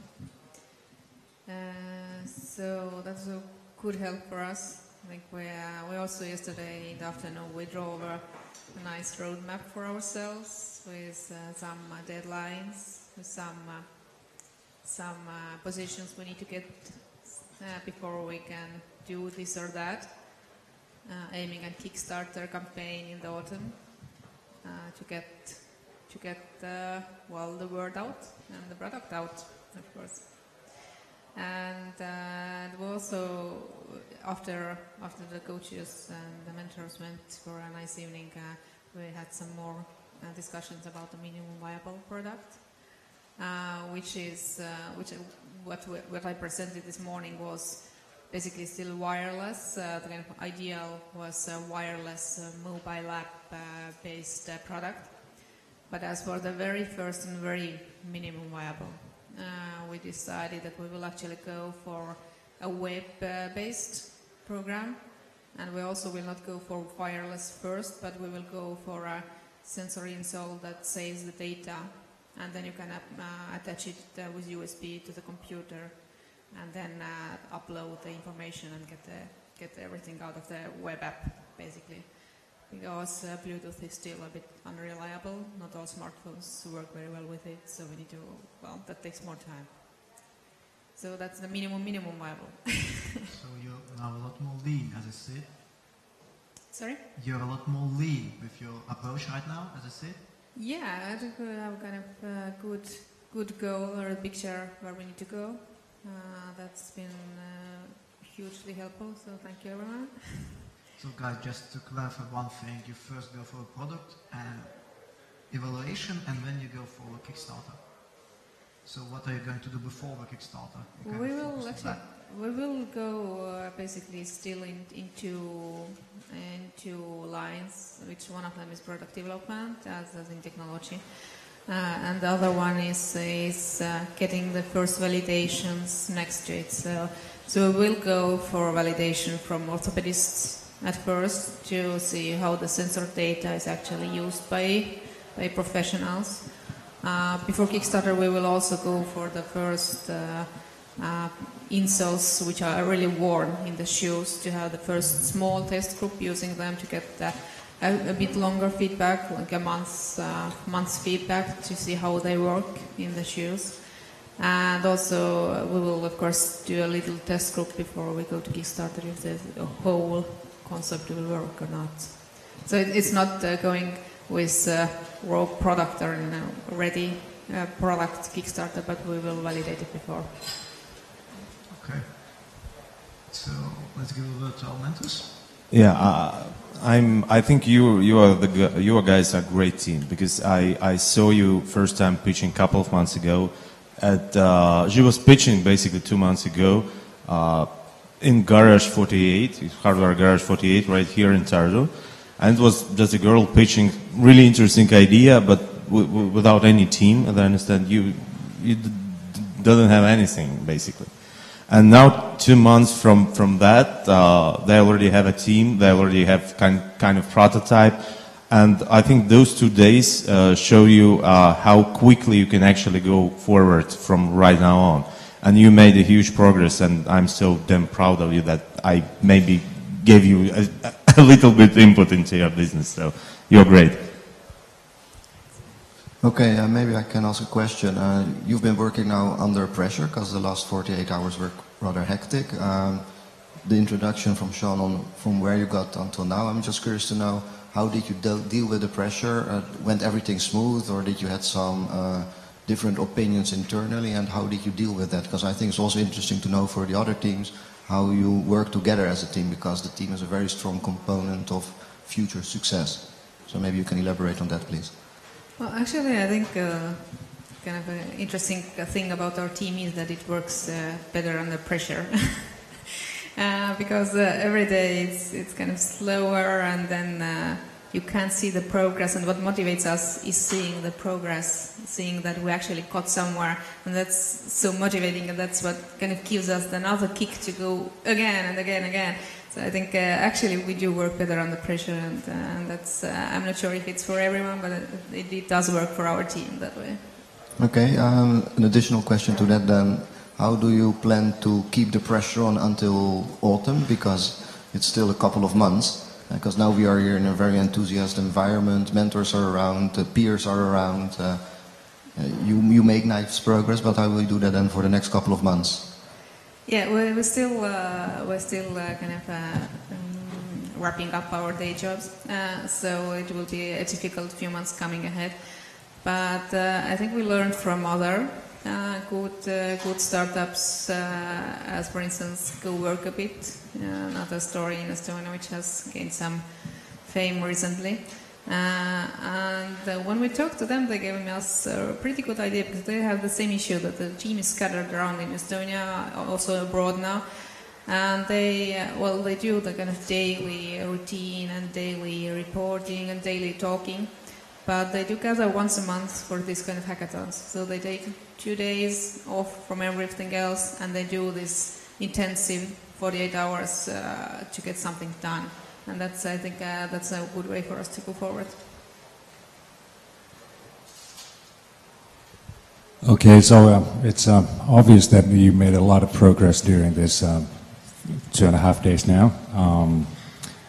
I guess that from what we see in the beginning and what we see you pitching here in the front of the audience this morning, it was like I think that it's sort of like your pitch there, and I'm not sort of like picking up the small things related to presentation and all that. That's sort of like, that's what we was gone through already, but it's sort of like how you sort of like compress all, you know, from all that you have and all the different approaches that and options that you have.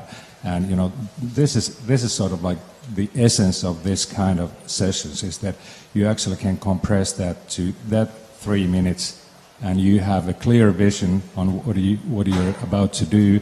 And also what I'm pretty impressed with is the plan and the roadmap that you already sort of like yesterday prepared for yourselves, since that's the sort of like that actually demonstrates that your team is very committed into sort of like mutual targets and plans and you know, the direction that you're going to take and all that. Now, having said that, it's an obvious fact that you're not there yet, and you have to do things like this again and again and again, and the roadmap changes, of course, and things just doesn't happen the way, you know, you have planned. But since you have a good plan and you have a, you know, tremendous execution, what I've seen here that's beautiful base for you guys to move on. And I totally agree with what you're saying about sort of like how you should work together as a team going forward. Now, since you guys have your jobs and all that, yeah, this is probably a good example. This, you know, 48, 72 hours, you know, have the weekends off and just concentrate on the, you know, what needs to be done next for the next week, for the next 2 weeks, and all that, and, you know, just execute it. Thank you very much. It's been a pleasure working with you guys. Yeah, I also wanted to congratulate you. Basically, all the mentors seen huge progress, and I think it's kind of small tip. The best way to show to mentors your thank you is to show the progress and show what you actually kind of take their input. It's like it's amazing when you see the company is actually doing something you said, and it works. It's like it's the best feeling you get as a mentor. And like as a small suggestion to keep a pressure on, it's like it's a little bit of challenge, but I'll give you some challenge. You don't have to go to Kickstarter at the time you have everything. You can commit and you can actually put everything on Kickstarter, and you say what you deliver the product. That's a great way about the Kickstarter. You can deliver the product like 2, 3, 4 months after the campaign is ended. But it's huge commitment. So you go to Kickstarter earlier, you get these people who will believe in you, and it will give you additional kind of pressure. You said you work well under pressure. That's going to give you a lot of pressure. So I would say do enough work so you know for yourself what you can deliver.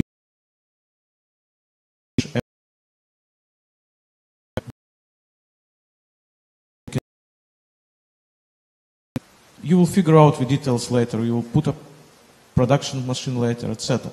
But try to get to Kickstarter as soon as possible. Basically, put yourself, I don't know, and you certainly know better answer this question. But my guess is you have more women in high heels in the summer than in the winter, right? Which means you're way better off running Kickstarter campaign in the summer than in October or November. So do it. Like, I don't know, July? I mean, no, you need to prepare. You need to create good collateral, like some nice movie. You need to do your work. There is a lot of work to be done before you actually go to Kickstarter. But don't wait till you have a finished product. It will give you additional commitment, additional pressure, and the faster you will go, the easier it will be to get there. So I just add some remarks as well. Working with you guys, because what I found about you is that you're really a good team and pretty sincere when it comes to collaborating with mentor. Because one of the reasons why you allowed us to help was the progress you have made. Because I remember you spotted on weaknesses that you need help, because here we are to help, not to tell you, let's say, because the vision, it's on your side, with the feedback that we provide, you build on top. And what I was super impressed today is that the pitch was really good, and it included also some graphics, some clear value proposition. So combining all this, as Sergey was just saying, I mean, you are in this space that you can actually launch things faster than you can. So I would encourage you to do that as well. But even before launching the Kickstarter, you should make sure like all of us are at least on the loop that before you launch, we are going to be the first backers or first the guys who will share it and will recruit. So multiply us, use our network in terms of like getting the message out, because this panel here and this audience here has if we just do the math, we can reach pretty much people that can help you. So, Great. so mentorship doesn't stop now. I just have one question, which is, where are you guys going to be next year? Where do you vision yourself in 365 days? Going for the next big market after UK. You will have launched your first product there in the UK? Okay. Okay. I just want to say good luck and really enjoyed working with you guys. You want to say something? Nah, I don't think there's anything to really say. Like I've said, get an explainer video out. You know, it really helps someone trying to visualize your product and what you really want to do, especially with the Kickstarter campaign. A little nice explainer video, probably animated, probably, you know, just really educating whoever sees this that, oh my God, they really need this, you know, and that's the most important thing you have to do, is that you need to show them that they need this. Regardless of anything else, they need your product right now. So that's really what I have to say, because everyone has said everything, and it's, yes. So, yeah. So, guys, now if I add a tiny bit from Nikat's side. Can I and just Stream has something to say? Just really 10 seconds. When it comes, because you're going to launch the Kickstarter soon, make sure you are in Kickstarter now. Make sure you back up some small fees, some projects already, because when I come to back you up and I see like you just started and you are not kind of a community, you don't give back, then I don't feel giving you as well. But when I see you as like you just backed 20 other projects, no matter if you added even $1, it's then it kind of validates that these guys are here and these guys. Then I kind of feel more connected to you. So. Like I said yesterday as well, steal like an artist. You know, check Kickstarter every day, check the 1000% funded project, and just see what they do and copy it and take the best parts, and then you will get your 1000% funding as well. Because I remember you guys, when you came first to ECAT, you were talking about 4.2 years before you get to our market.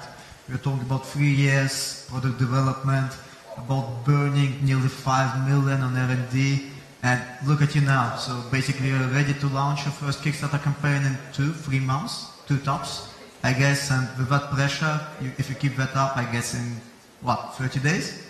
So, I'm just telling you that we're still behind you. I think everybody in this panel is behind you.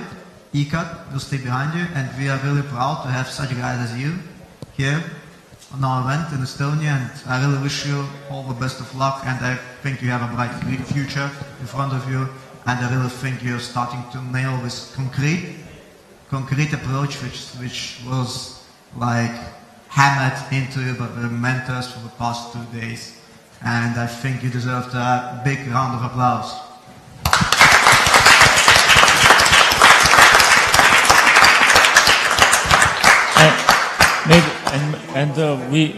We would like also to see we would like to see also the remaining part of the team, because we always see you two guys, but there are guys behind you that deserve a round of applause for them. You guys stand up, stand up.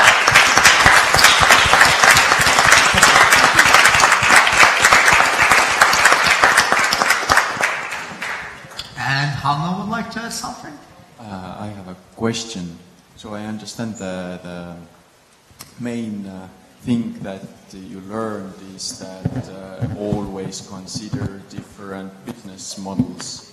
And actually I have a question for most of the mentors that have you got any tips or what kind of business models you have to always consider before you start testing, and what should I do?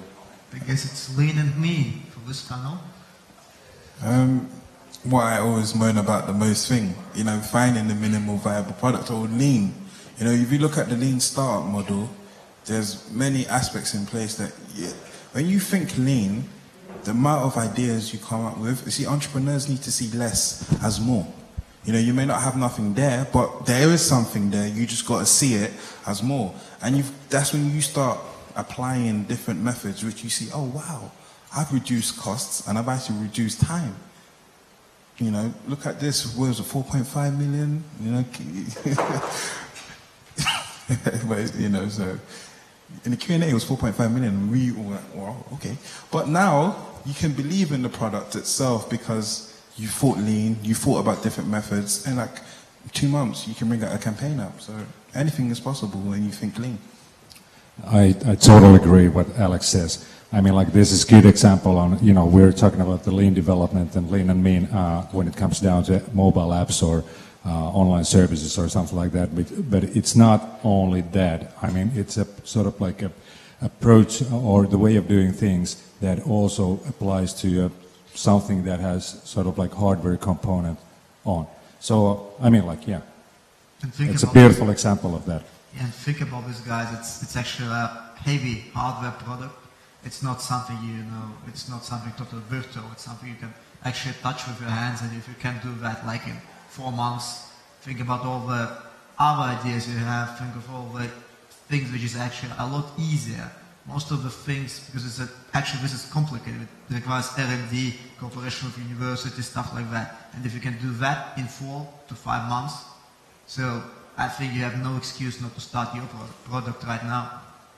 Guys, I understand you all philosophized, but we have 3 more teams. Yeah, guys. Okay, I just want to give one tip that is even before the general tip is if you start with an idea, don't get trapped in a tunnel vision. So I think that would be the most basic tip.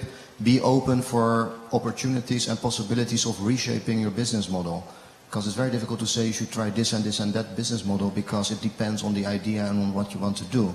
But I think it's much more important that you are open to any suggestion from anywhere. Because you could talk to the neighbor who just said, why not this? Or you just look at a commercial and suddenly it clicks. And you should be able and you should have the courage to change. So I think that's also very fundamental of getting on with any idea. Thank you. So guys, I think we can move on to the next. Yeah, one more. And now we have Fight Sense. So guys, let us welcome you on stage.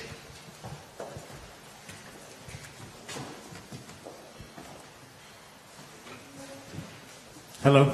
Hey. So tell us a bit about what progress you feel you made and our letters helped you. So another quick 2 minutes. The words that you used, the progress I feel I made, describe exactly the athlete's feelings at the moment. And that is what I'm trying to solve actually.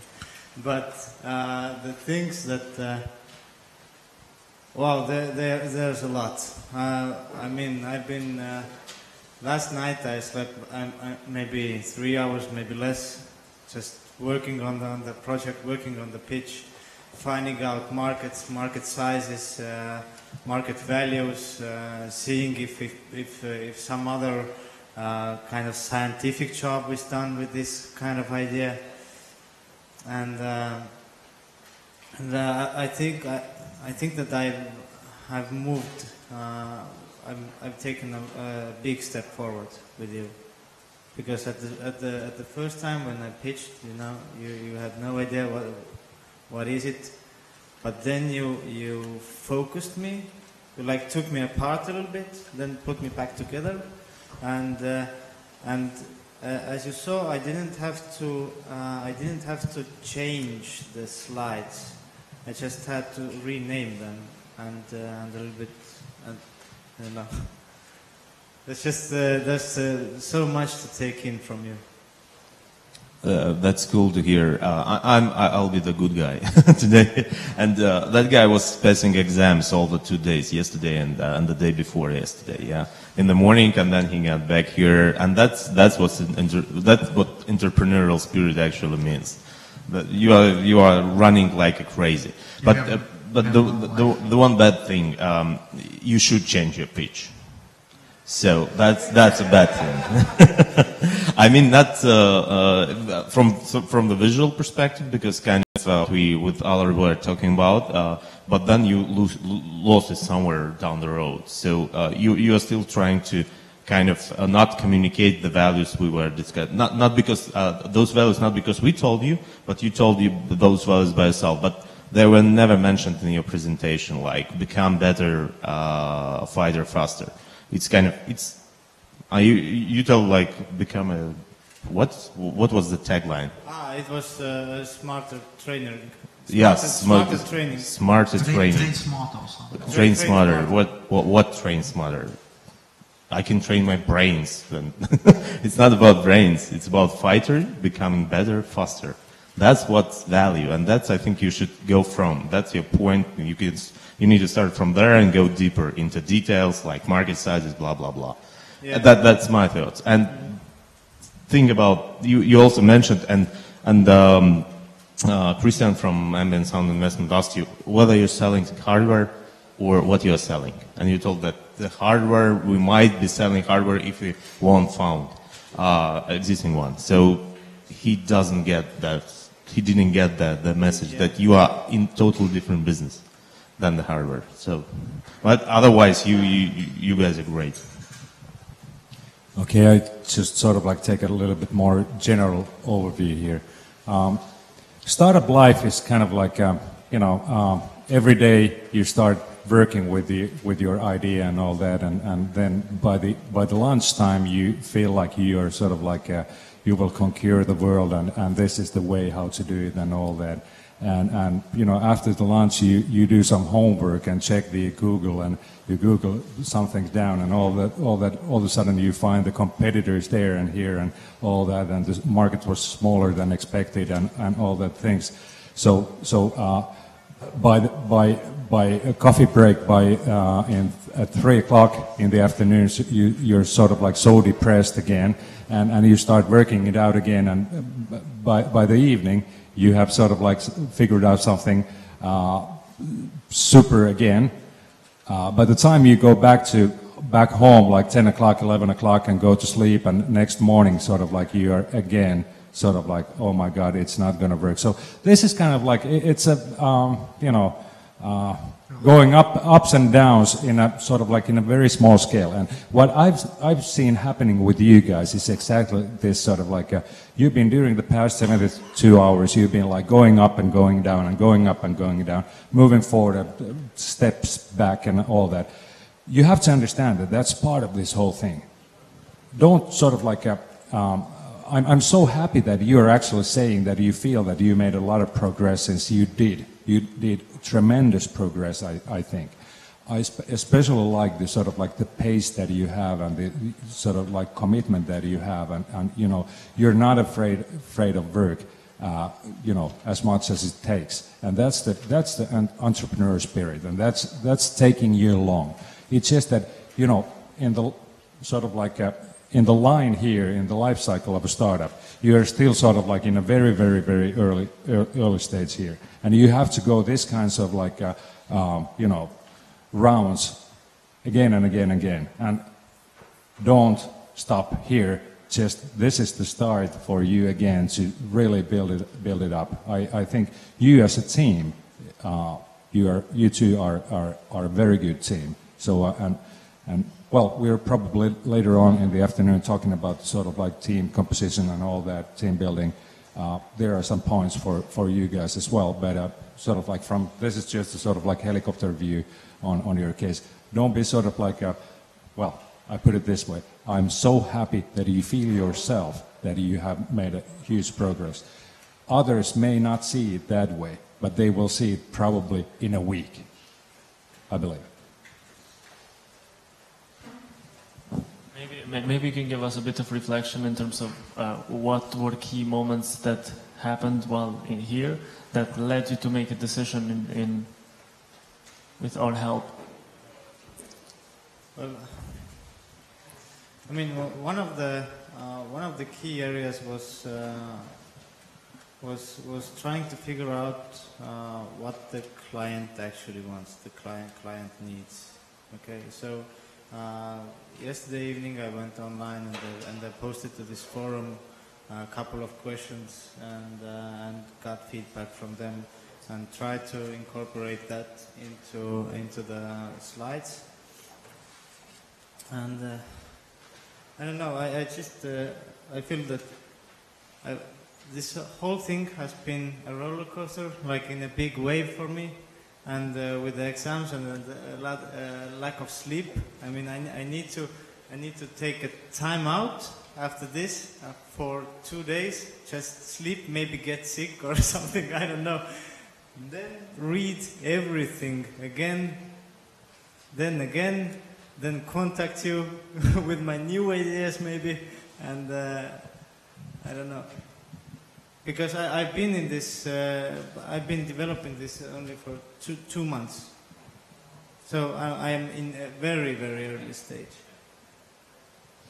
I think it's good that you keep on working hard, and I'm also glad that you recognize the fact that you're physically or mentally tired and that you take the rest, because sometimes also very tempting to keep on running, and then when you really need your energy, you maybe don't have it. So once in a while, if you don't feel too good, and that also applies to all the other teams, if you don't feel too well, admit it and say, okay, I just go out, sit on a terrace, have a nice chat with friends, do something different, recharge my batteries, get my mind to something different, and then come back and continue. So I'm really happy that you recognize that and really keep that with you, and also keep the faith of continuing. Yeah, and one thing which counts for all the startups right here, and probably you know this the best of all, since you're a fighting type of guy, enjoy failure. You know, what doesn't kill you makes you stronger, and like Oppo said, it's not bad to take one step back or sidewards, or as long as you keep going. That's all that's important. Yeah, so. It's like I teach my these kids that I teach karate, then they need to understand that pain is good. It's not bad. So in this case, the failure is good, not bad, because in case of pain, you get hit. You know, okay, you did something wrong. Okay, what now? Think. What do you have to change? Do I have to move? Do I have to block? Was my hands down? This is the same case. In this case, so when I came and I pitched the first time, you basically didn't understand. I took it in. Okay, why didn't you understand? Then I will process everything. And now that I need to process again, and then again. So yeah. Yeah, I just wanted to say what basically it was very enjoyable to work with you. You see, again, as with previous team, you can see what you actually took the input and you doing something with it, and continue to work with it. Continue to kind of continue what we talked before. That you can't figure out your business model from the beginning, and it's more often than not. Doesn't matter which model you choose, you are going to change in it a couple times. So the most important thing, be nimble, like always, like listen to your customer, see what you need to do, and kind of don't be afraid to change. And yeah, I can certainly relate to what I said. It's like it's going to be a roller coaster, and it's going to be a real roller coaster for all the time. Like before your success, you will be really down there. Just keep pushing. Trust me. Optimistic. Yeah.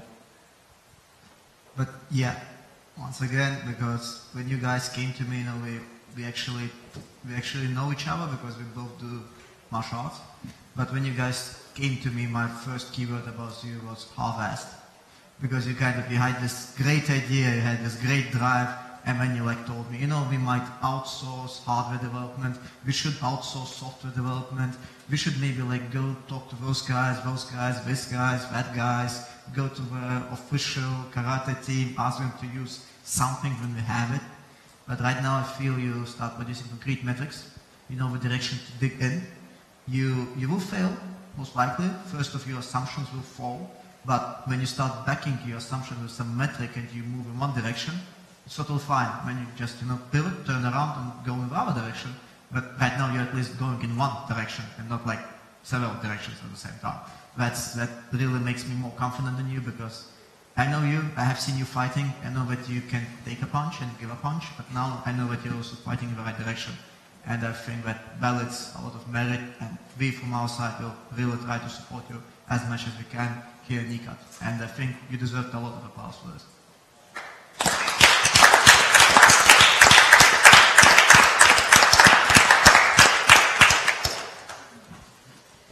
Are there some questions from the audience maybe?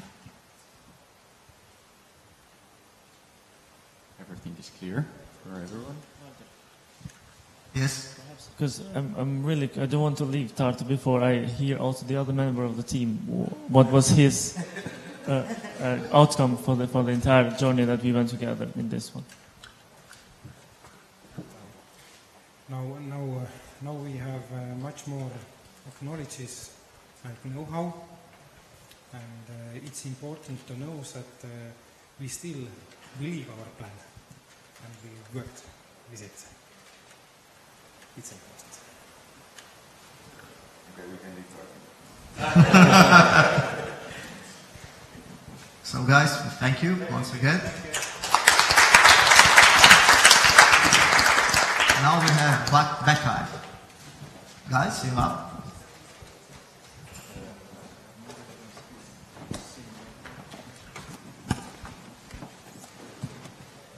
Hey guys. Hi. So once again, give us a short summary of how you feel, how it went for you. Do you feel that it's in what direction you progressed, in what direction you should keep going? Just a general 2-minute overview. 2 minutes, okay. Yeah. One thing I learned is that I don't have enough time, never, ever.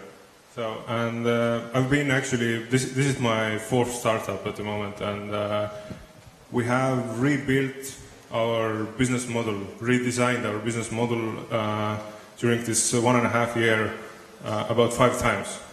And today, and yesterday, what we learned is that we should keep going. We should, look for our customers on this side of the stage, not from this side of the stage, because these guys doesn't understand it and they don't they are not our customers. And we found a lot of customers from this side of the stage, and they actually already signed up and started uploading. So I think most important, the most important thing in the business actually, and for all the startups, what I would like to say is that, start building for your customer, not for your mentors. And not, you shouldn't do this, that if one guy says that, okay, you should do this, and then the other one says that, okay, you should do this, you shouldn't take a task list out of those, out of those sentences, and you shouldn't, start doing those things that they said, and you shouldn't, send updates. Okay, I did this one. Okay, are you happy now? I did this one. Are you happy now?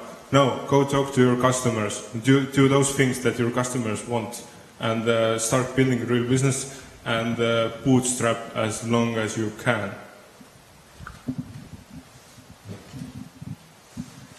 Yes, go ahead. Hey, guys. You see 7 friends sitting here. 7 friends. Oh, I'm out of the circle. You're not a mentor. You're not a mentor here. So, sort of like you see 7 friends here. And these 7 friends have been sort of like trying to give their advice, their views, their opinions about what you're doing and all that. So it's on a friendly basis, right? We want to help you. So, I mean, like, I think that, you know, you probably got a very good feedback today when you were pitching from the panelists regarding sort of like your perception, how ready you are to face words like no. And that is something you should personally work on with. I mean, you have to accept no, because having that no, getting that no, means something to you. It takes you forward. It forces you to think this little bit other way. It's not necessarily the thing what you're building there, but the way how you're communicating it. So try to find, you know, what this no really means here. And understand that that comes from a sort of like friendly source. Nothing against you, just trying to help you. It's for you, that I know particular. not against me, but yeah, it's different things.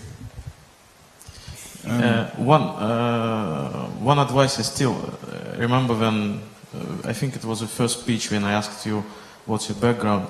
I still have this advice, guys, find some non-technical co-founder. It will really help you. It will really, the more diverse the team, you will see the same problems from different angles. And if you will find co-founder with like marketing background, if you're going after B2C market, then find somebody who actually sold stuff to people. Even if he sold, I don't know, chairs, it will still be very useful for you. So find somebody to your team who is really from different background, and from time to time listen to him, because it will really help you. It will really help you to see the problem from different sides, and it's sometimes hard because you really believe in something and this guy is telling you something completely different.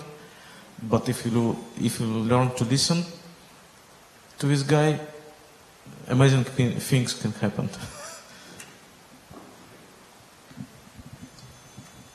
Now I'll be the bad guy. I mean, guys, you told just find your customers, and your customers are there on that side, and on that side there are no customers. Do you remember while we were talking about and pitching and brainstorming about ideas of having my priceless memories safe? 4 of us told you that we will pay for this. 4 fucking people. It's a half of our team. How many clients have you got there? 3 out of 100. 100. 100 people here was during all those days. Yeah. So, and now you're talking from the stage, you're talking about that our customers there, and we don't care about that, guys, but they were ready to pay, and that's kind of, it looks from entrepreneurial point of view, it looks stupid, you know? I wasn't here. I didn't know that. I was here yesterday and today. You don't communicate among each other? Yeah, that's okay. That's the best answer. Yeah, okay. Thank you. Sean, I don't want to be the bad guy, I want to be the cynical guy. If you don't want to get advice, then what are you doing in such an event actually? No, I need advice, of course I need. You know what?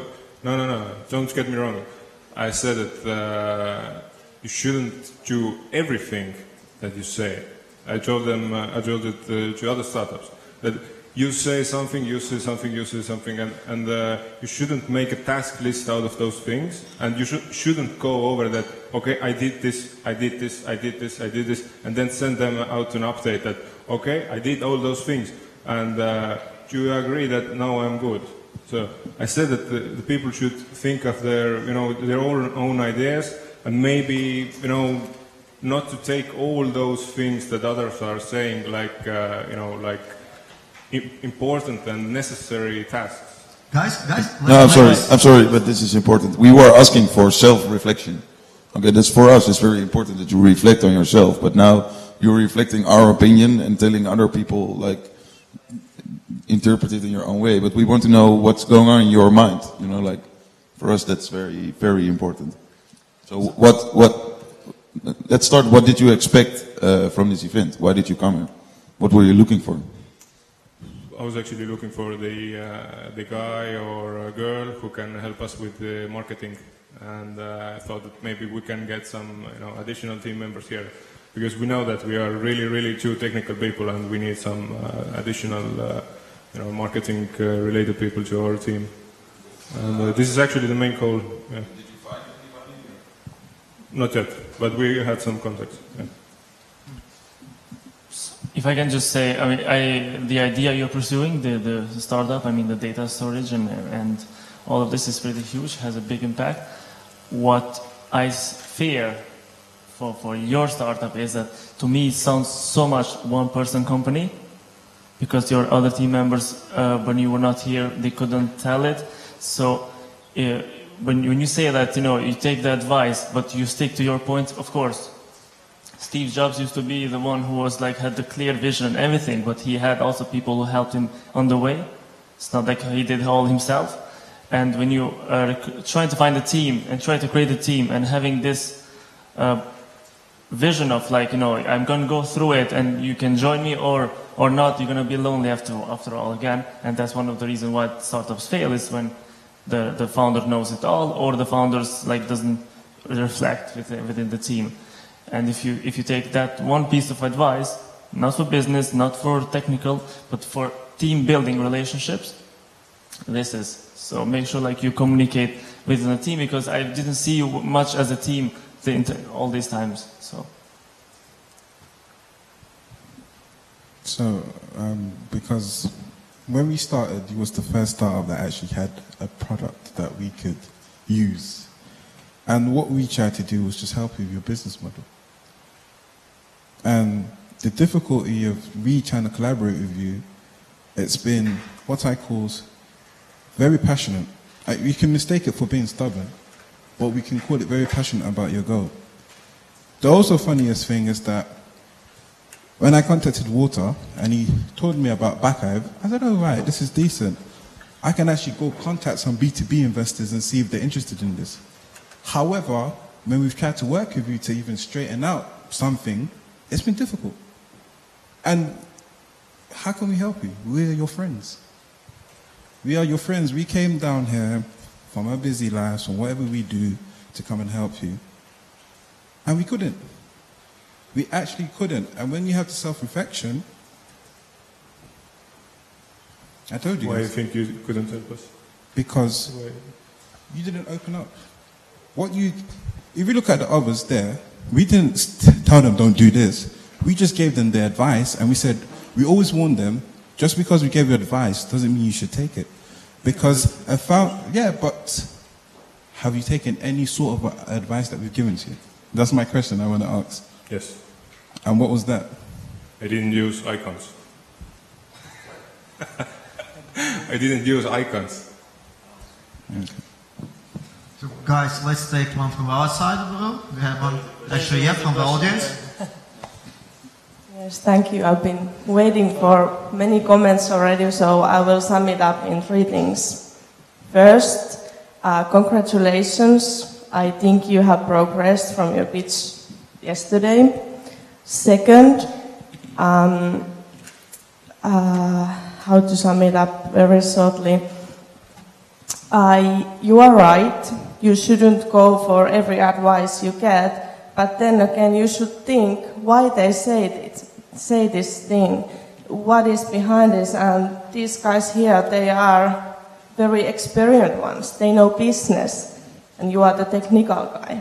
So take it. And the third thing, this is my marketing advice. You can listen to it or not, but this is my personal opinion. And like I said yesterday, I like your product and I have a vision what problems it could solve. But I still think that you shouldn't compete against Dropbox. You should position it differently. And the way I see it, this is not a backup service. This is about organizing information, and there you would have a market niche. This is what I wanted to say. Thank you. Yeah, thanks. Yeah, of course, you're totally right. And I would just like to say that I always take everything you say. I always listen to you, and I always know what you're saying. But I have actually, lived and breathed my startup 1.5 years. This idea, 1.5 years, 24/7, and I think of it 24/7. I research. I go to our, competitors' sites. I read a lot. I write a lot, and we are developing it, 24/7. And there are very, few things that we haven't done yet. But I don't have time to talk about those things that we have already done. So it's, if we have, changed the things and we have, lived and breathed it for 1.5 years, then these, for me, those were 2 days. They're not going to change things rapidly, and it's not actually, it shouldn't be the end goal of this this event, that to change the plans rapidly. I'm not going to change anything rapidly. I'm just going to, listen and take my notes. Fair enough. One purpose of pitching is that, and why you should actually practice pitching a lot is kind of like when you open your mouth and say what you have to say, ask what you have to ask, is that some magic happens if you just do it again and again and again and again. Some point of time, whether it's in a subway, whether it's in bus, airplane, bar, you happen to meet with, people that really can help you. And, pitching what you're doing, what you want, what you try to achieve, sort of like opens up that potential way to further helping, advice, consulting, whatever you call it. Sometimes funding, sometimes customer, sometimes something else. So it's just a way how you should sort of like start thinking of this thing. If you live and breathe with your computer, this idea of yours inside your apartment for 1.5 years, and then coming out saying that this is what I have, and saying no to the advice that you get, is not the right way to sort of like take it forward. I mean, like, you should do this, you should pitch again and again and again. All people saying what you do, what you're after, and try to find the, right people and all that. That's just, this is not about, basically, your particular business case at this very moment, how we can help you. This is basically to teach you and to sort of like give you advice on how you should move forward with whatever the plan is. And if this is not the startup that will fly, it's probably your next idea or something like that. But still, I mean, if you're not doing it the right way, sort of like open up yourself for comments, for advice, and something like that, which starts from you saying what do you do and all that, and being sort of like have courage enough to be ready to take whatever comes back to you on that. Because that always, I mean, you keep on doing that, you tolerate the no, sometimes you can say that, okay, this guy, doesn't know what he's talking about, okay, but keep it to yourself. You don't have to say it to others. But then you find another guy who actually gets it and can help you, right? So it's just the way how you do it, right? Yeah, don't get me wrong. We haven't, built it inside our house. We have actually talked to hundreds of people, and we already have signed up users. We have enterprise client actually with. But it's just for clarification, because we have been out there, and we have been talking to people, companies, whoever, you know. It's not just we built it and now we launch it. We have tried and tested a lot of different business models, a lot. Guys? Still, you have our contacts, and if you think we can help in some sort of way, you let us know. If you happen to launch in a country where I have a network, I am happy to recommend you or anything. So, good luck.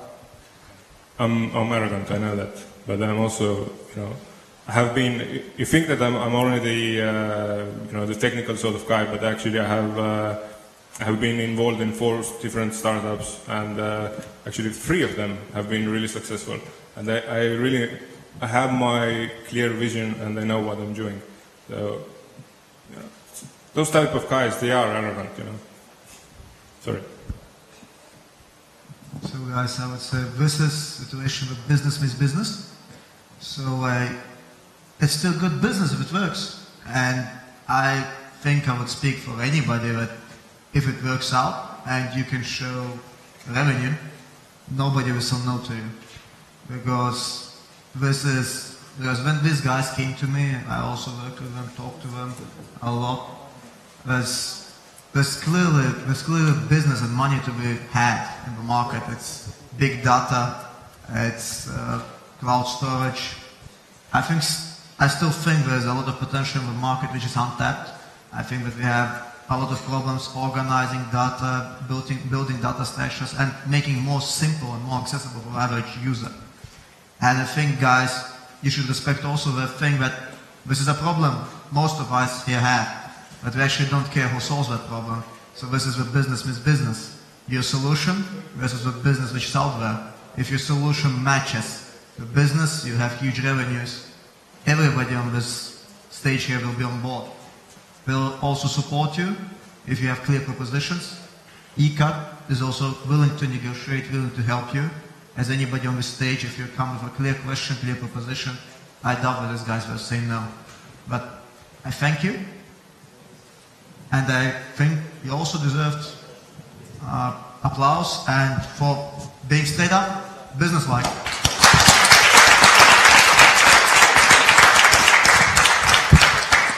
And now we have Rewild.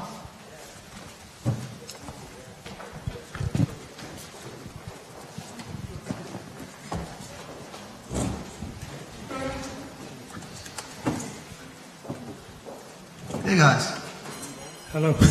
So by now I guess you know the drill. You have 2 minutes to summarize how you feel, what you learned, your experience, your future plans. Well, what I like to say first is that I feel that we made a step towards our dream. Thank you. Well, but what we learned was where are our market, that we should abandon the consulting business in this project. Who are our customer, and some specific notes, what do we have to do in developing the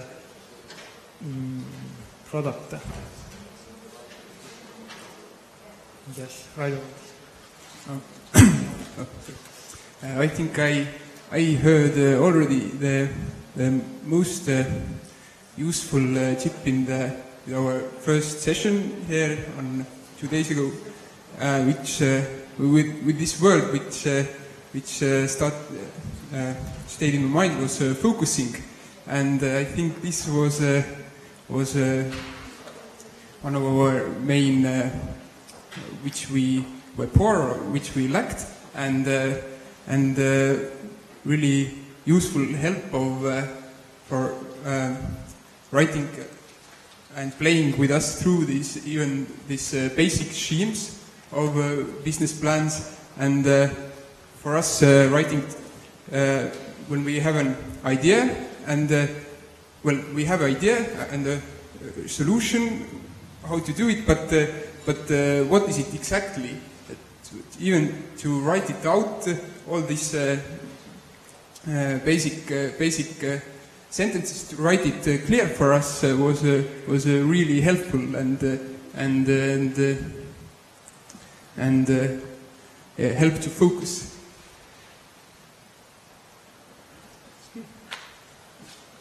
So guys, go to mentors. So guys, again, with you, it was really great to see how you took our input and you really changed. I mean, what you showed today in the pitch and what you showed like just two days ago, it was two completely different business model, two completely different like pitches. So it's really, from the mentor point of view, it's really great to see it. And frankly, for example, when I first heard your pitch, I kind of looked at it and said, okay, it looks like some kind of consulting business designed for Estonia only.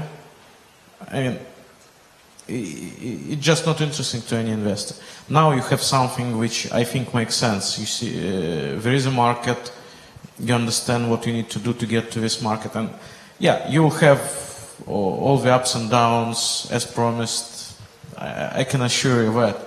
But at least now it really looks like a good idea worth pursuing. So, and by the way, where is your third team member? You should have brought her. Okay, she's actually in Tallinn, and she's right at the moment she's teaching children. Oh, okay. Yeah, so again, good luck, and I think you'll do great things. Okay, first of all, the progress that you made was tremendous. The work that you did for that was huge. I mean, it was, and the pace that you have in sort of like going through that again and again and again and again, I mean, just fantastic. I mean, that's the way, you know, how should you utilize this kind of session and this kind of premises and mentors that you have around you. This is a beautiful example of this. This is how you should do it. And I think that, you know, you didn't sort of like change anything in a way. You just compressed it and you focused, like you said. You focused and you find the, you know, the right business model for yourselves. And I think that, you know, I saw the sort of like light coming out of you yesterday. And that was really nice to see what happened over there. And the funny thing is that, you know, I can't think of one thing where you didn't actually have the progress. I mean, all of you on an individual level and on a team level and on the value prop level and on the business level, you went, you know, like miles from what you were on Thursday. Yeah, Thursday. One more thing. This is a, you know, this is a people business, right? And we're human beings and all that. So, you know, getting to the individual level, I think that what's sort of like, what was really cool about it is that this is for you now, personal feedback. When I met you first time, you were, for me, you were like an expert, you know, typical expert, you know, like we have this huge thing here and you know, all the details and all that. This morning, you were STARTUP CEO. Thanks.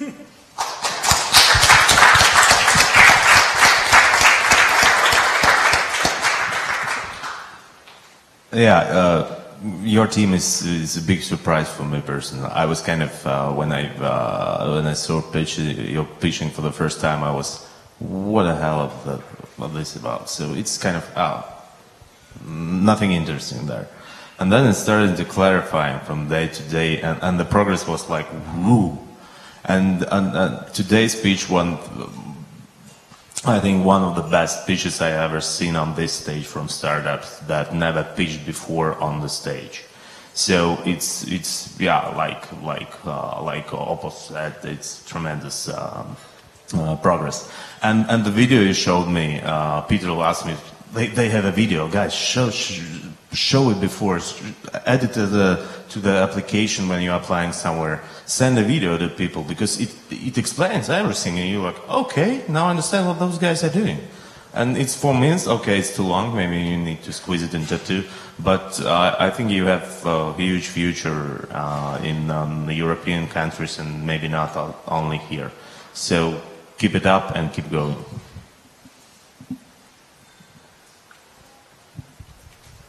Yeah, I'll go first. Yeah, I just wanted to say, like, when I was watching your pitch this morning, like everybody's saying here, it's so good to see you progress and progress so fast. Like the first day, just like Sean said, to be honest, I couldn't care less because I just didn't understand what the fuck you guys were doing. And I have ADD, so I lose like my focus very fast, and then I go play with my phone or whatever. But this morning, at the end of your pitch, I got goosebumps, and I was standing outside with a 150 heart rate. Also, maybe because I had a little much to drink last night, but you know, you guys really impressed me, and yeah, I'm actually very proud of you guys. So I want to wish you the best of luck. Okay, I want to add my compliments also to what have been said previously. The session that we're going to have later today is also focusing what will come after this, and I'm really curious to see how you pick that up, because the momentum that you have gained so far, I'm really curious to witness today, and also hopefully in the future hear from you how you have managed to get there where you want to get. Yeah, so as mentors here, the mentorship level that we had during these days when we were working for 2 hours or 3 hours together, and then we had the feedback session. Every time we gathered, you were kind of the topic of discussion on how much progress are you making every time, because the mentorship is not basically me coming to talk to you, but we talk with each other on how we can synchronize the best, advice so you could get the best of it. So I could say, like, you were always the top of discussion in terms of, like, yeah, they are making really great progress, and to see that live happen, I was super impressed. So I see, like, you guys have potential. It's also good to go out of Estonia now to go to the bigger market, because big is always good. And we will focus, as we said before, like, on what are the next 100 days of your startup, because that's, you have to come up and validate for real what you got from here. What's going to be your next? We're going to discuss later on what your next 100 days will be like. We really like to develop this product and writing some code and completing our data packaging. Right.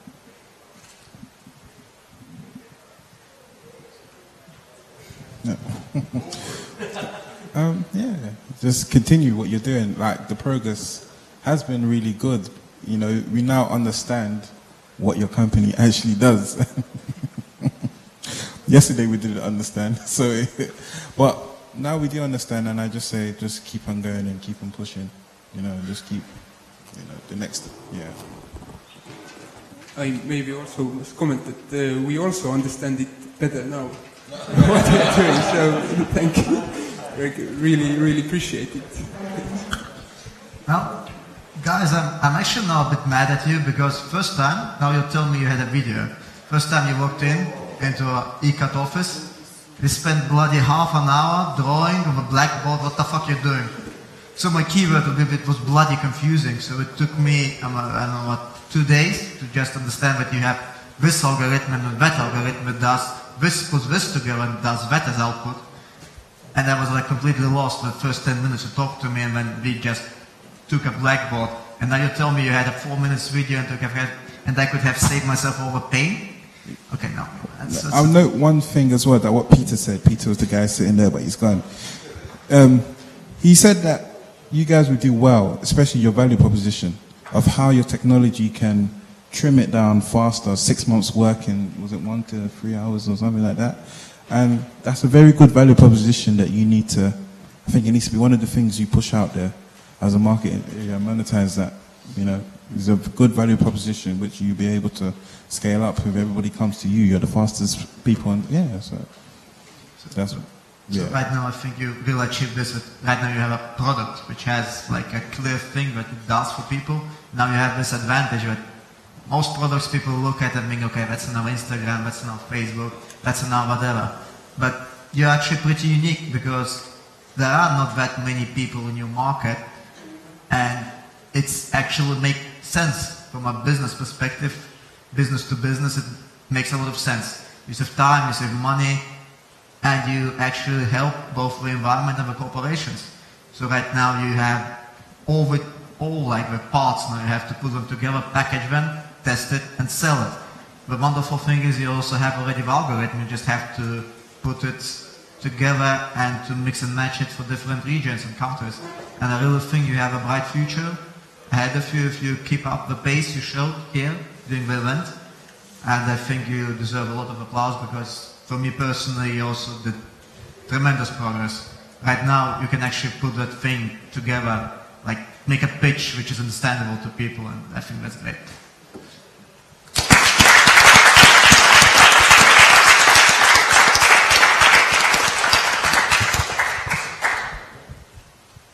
So guys? Maybe there's some questions from the audience? Yeah. Guys, any questions? Anybody? So maybe just a few closing words from the mentors, just to sum it up. The whole 1 minute per everybody. Just a quick. Let's start with Alex. Here is already holding the mic. No, I don't think that's necessary to sum it up because a lot have been said so far. Okay. I think it's good to focus on the next steps. So Yeah. when we go for the group sessions, Yeah. we want to talk about the game plan on what will you do the next 100 days. I like that. It's good. Then also on what will you do with your team. Okay, how can you make sure that you keep the energy and the spirit together? And was there something else that you wanted to know? Anything else that you want to know from us, we will also then tackle. Yeah, so let's the guys off to work.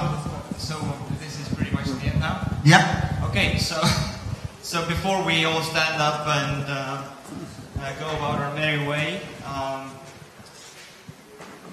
I would like to thank the mentors, and also we have a little bit something for you. I think that without these guys, this would have been extremely 3 very boring days, but I think the level that you brought as far as, mentoring the startups as well as, doing the keynote speeches, I think it's tremendous, and we are so very grateful that you came all the way to Tartu, in the middle of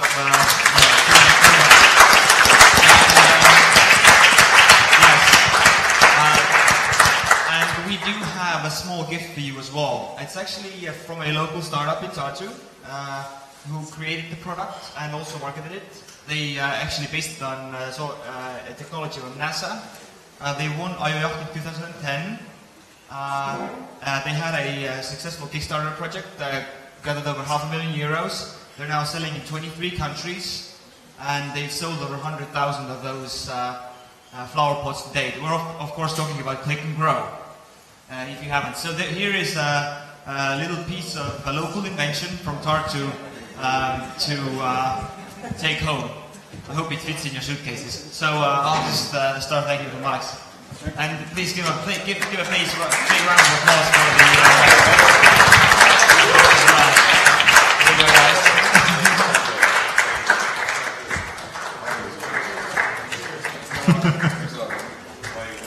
Our pleasure. Yes,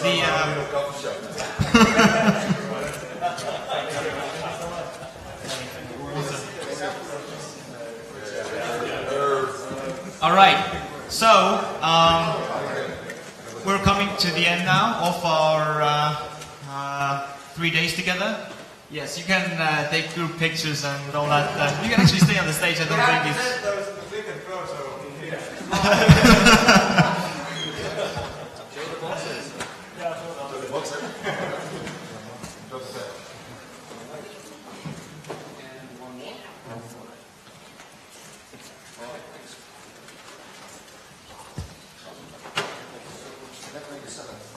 Let's make it salad.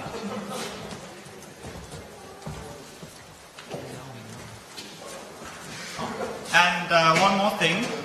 Yes, you guys can go off stage as long as you remain here.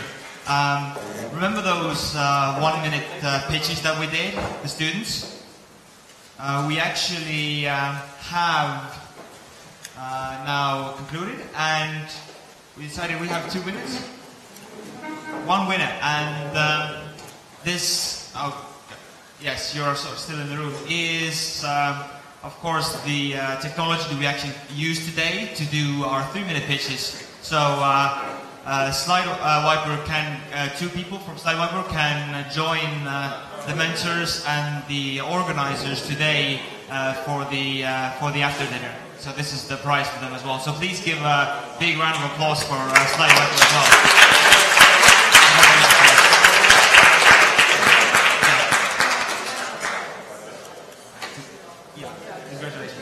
Okay, so really quickly, what's going to happen next? We are going to end things here, but as you know, today at 9 o'clock we will have the official after party at Vabank, where we will also announce who will win of the startups, who will win the prize of 2 tickets to Arctic 2015 and everything else that comes with it. So definitely come. Bring all your friends there. The party is in fact private. So the club is not open to the general public. It's just for you guys and for the Tartu Startup community. You will get in with the badge for free, and the party will start at 9 o'clock. You can bring your friends if you want, people that are interested in startups, and we shall have a kick-ass party. We will keep you posted with all the Equit news. Please follow Equit on Facebook if you haven't yet. And that's pretty much it. I would also like to thank the organizers, the guys with the red tags. They are so busy that they're still running around, but I think we should give them all a big round of applause. It's ironic that we have 2 of them here, but the rest of them are running around.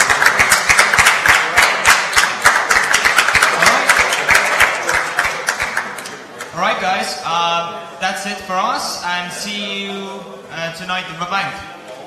Thank you.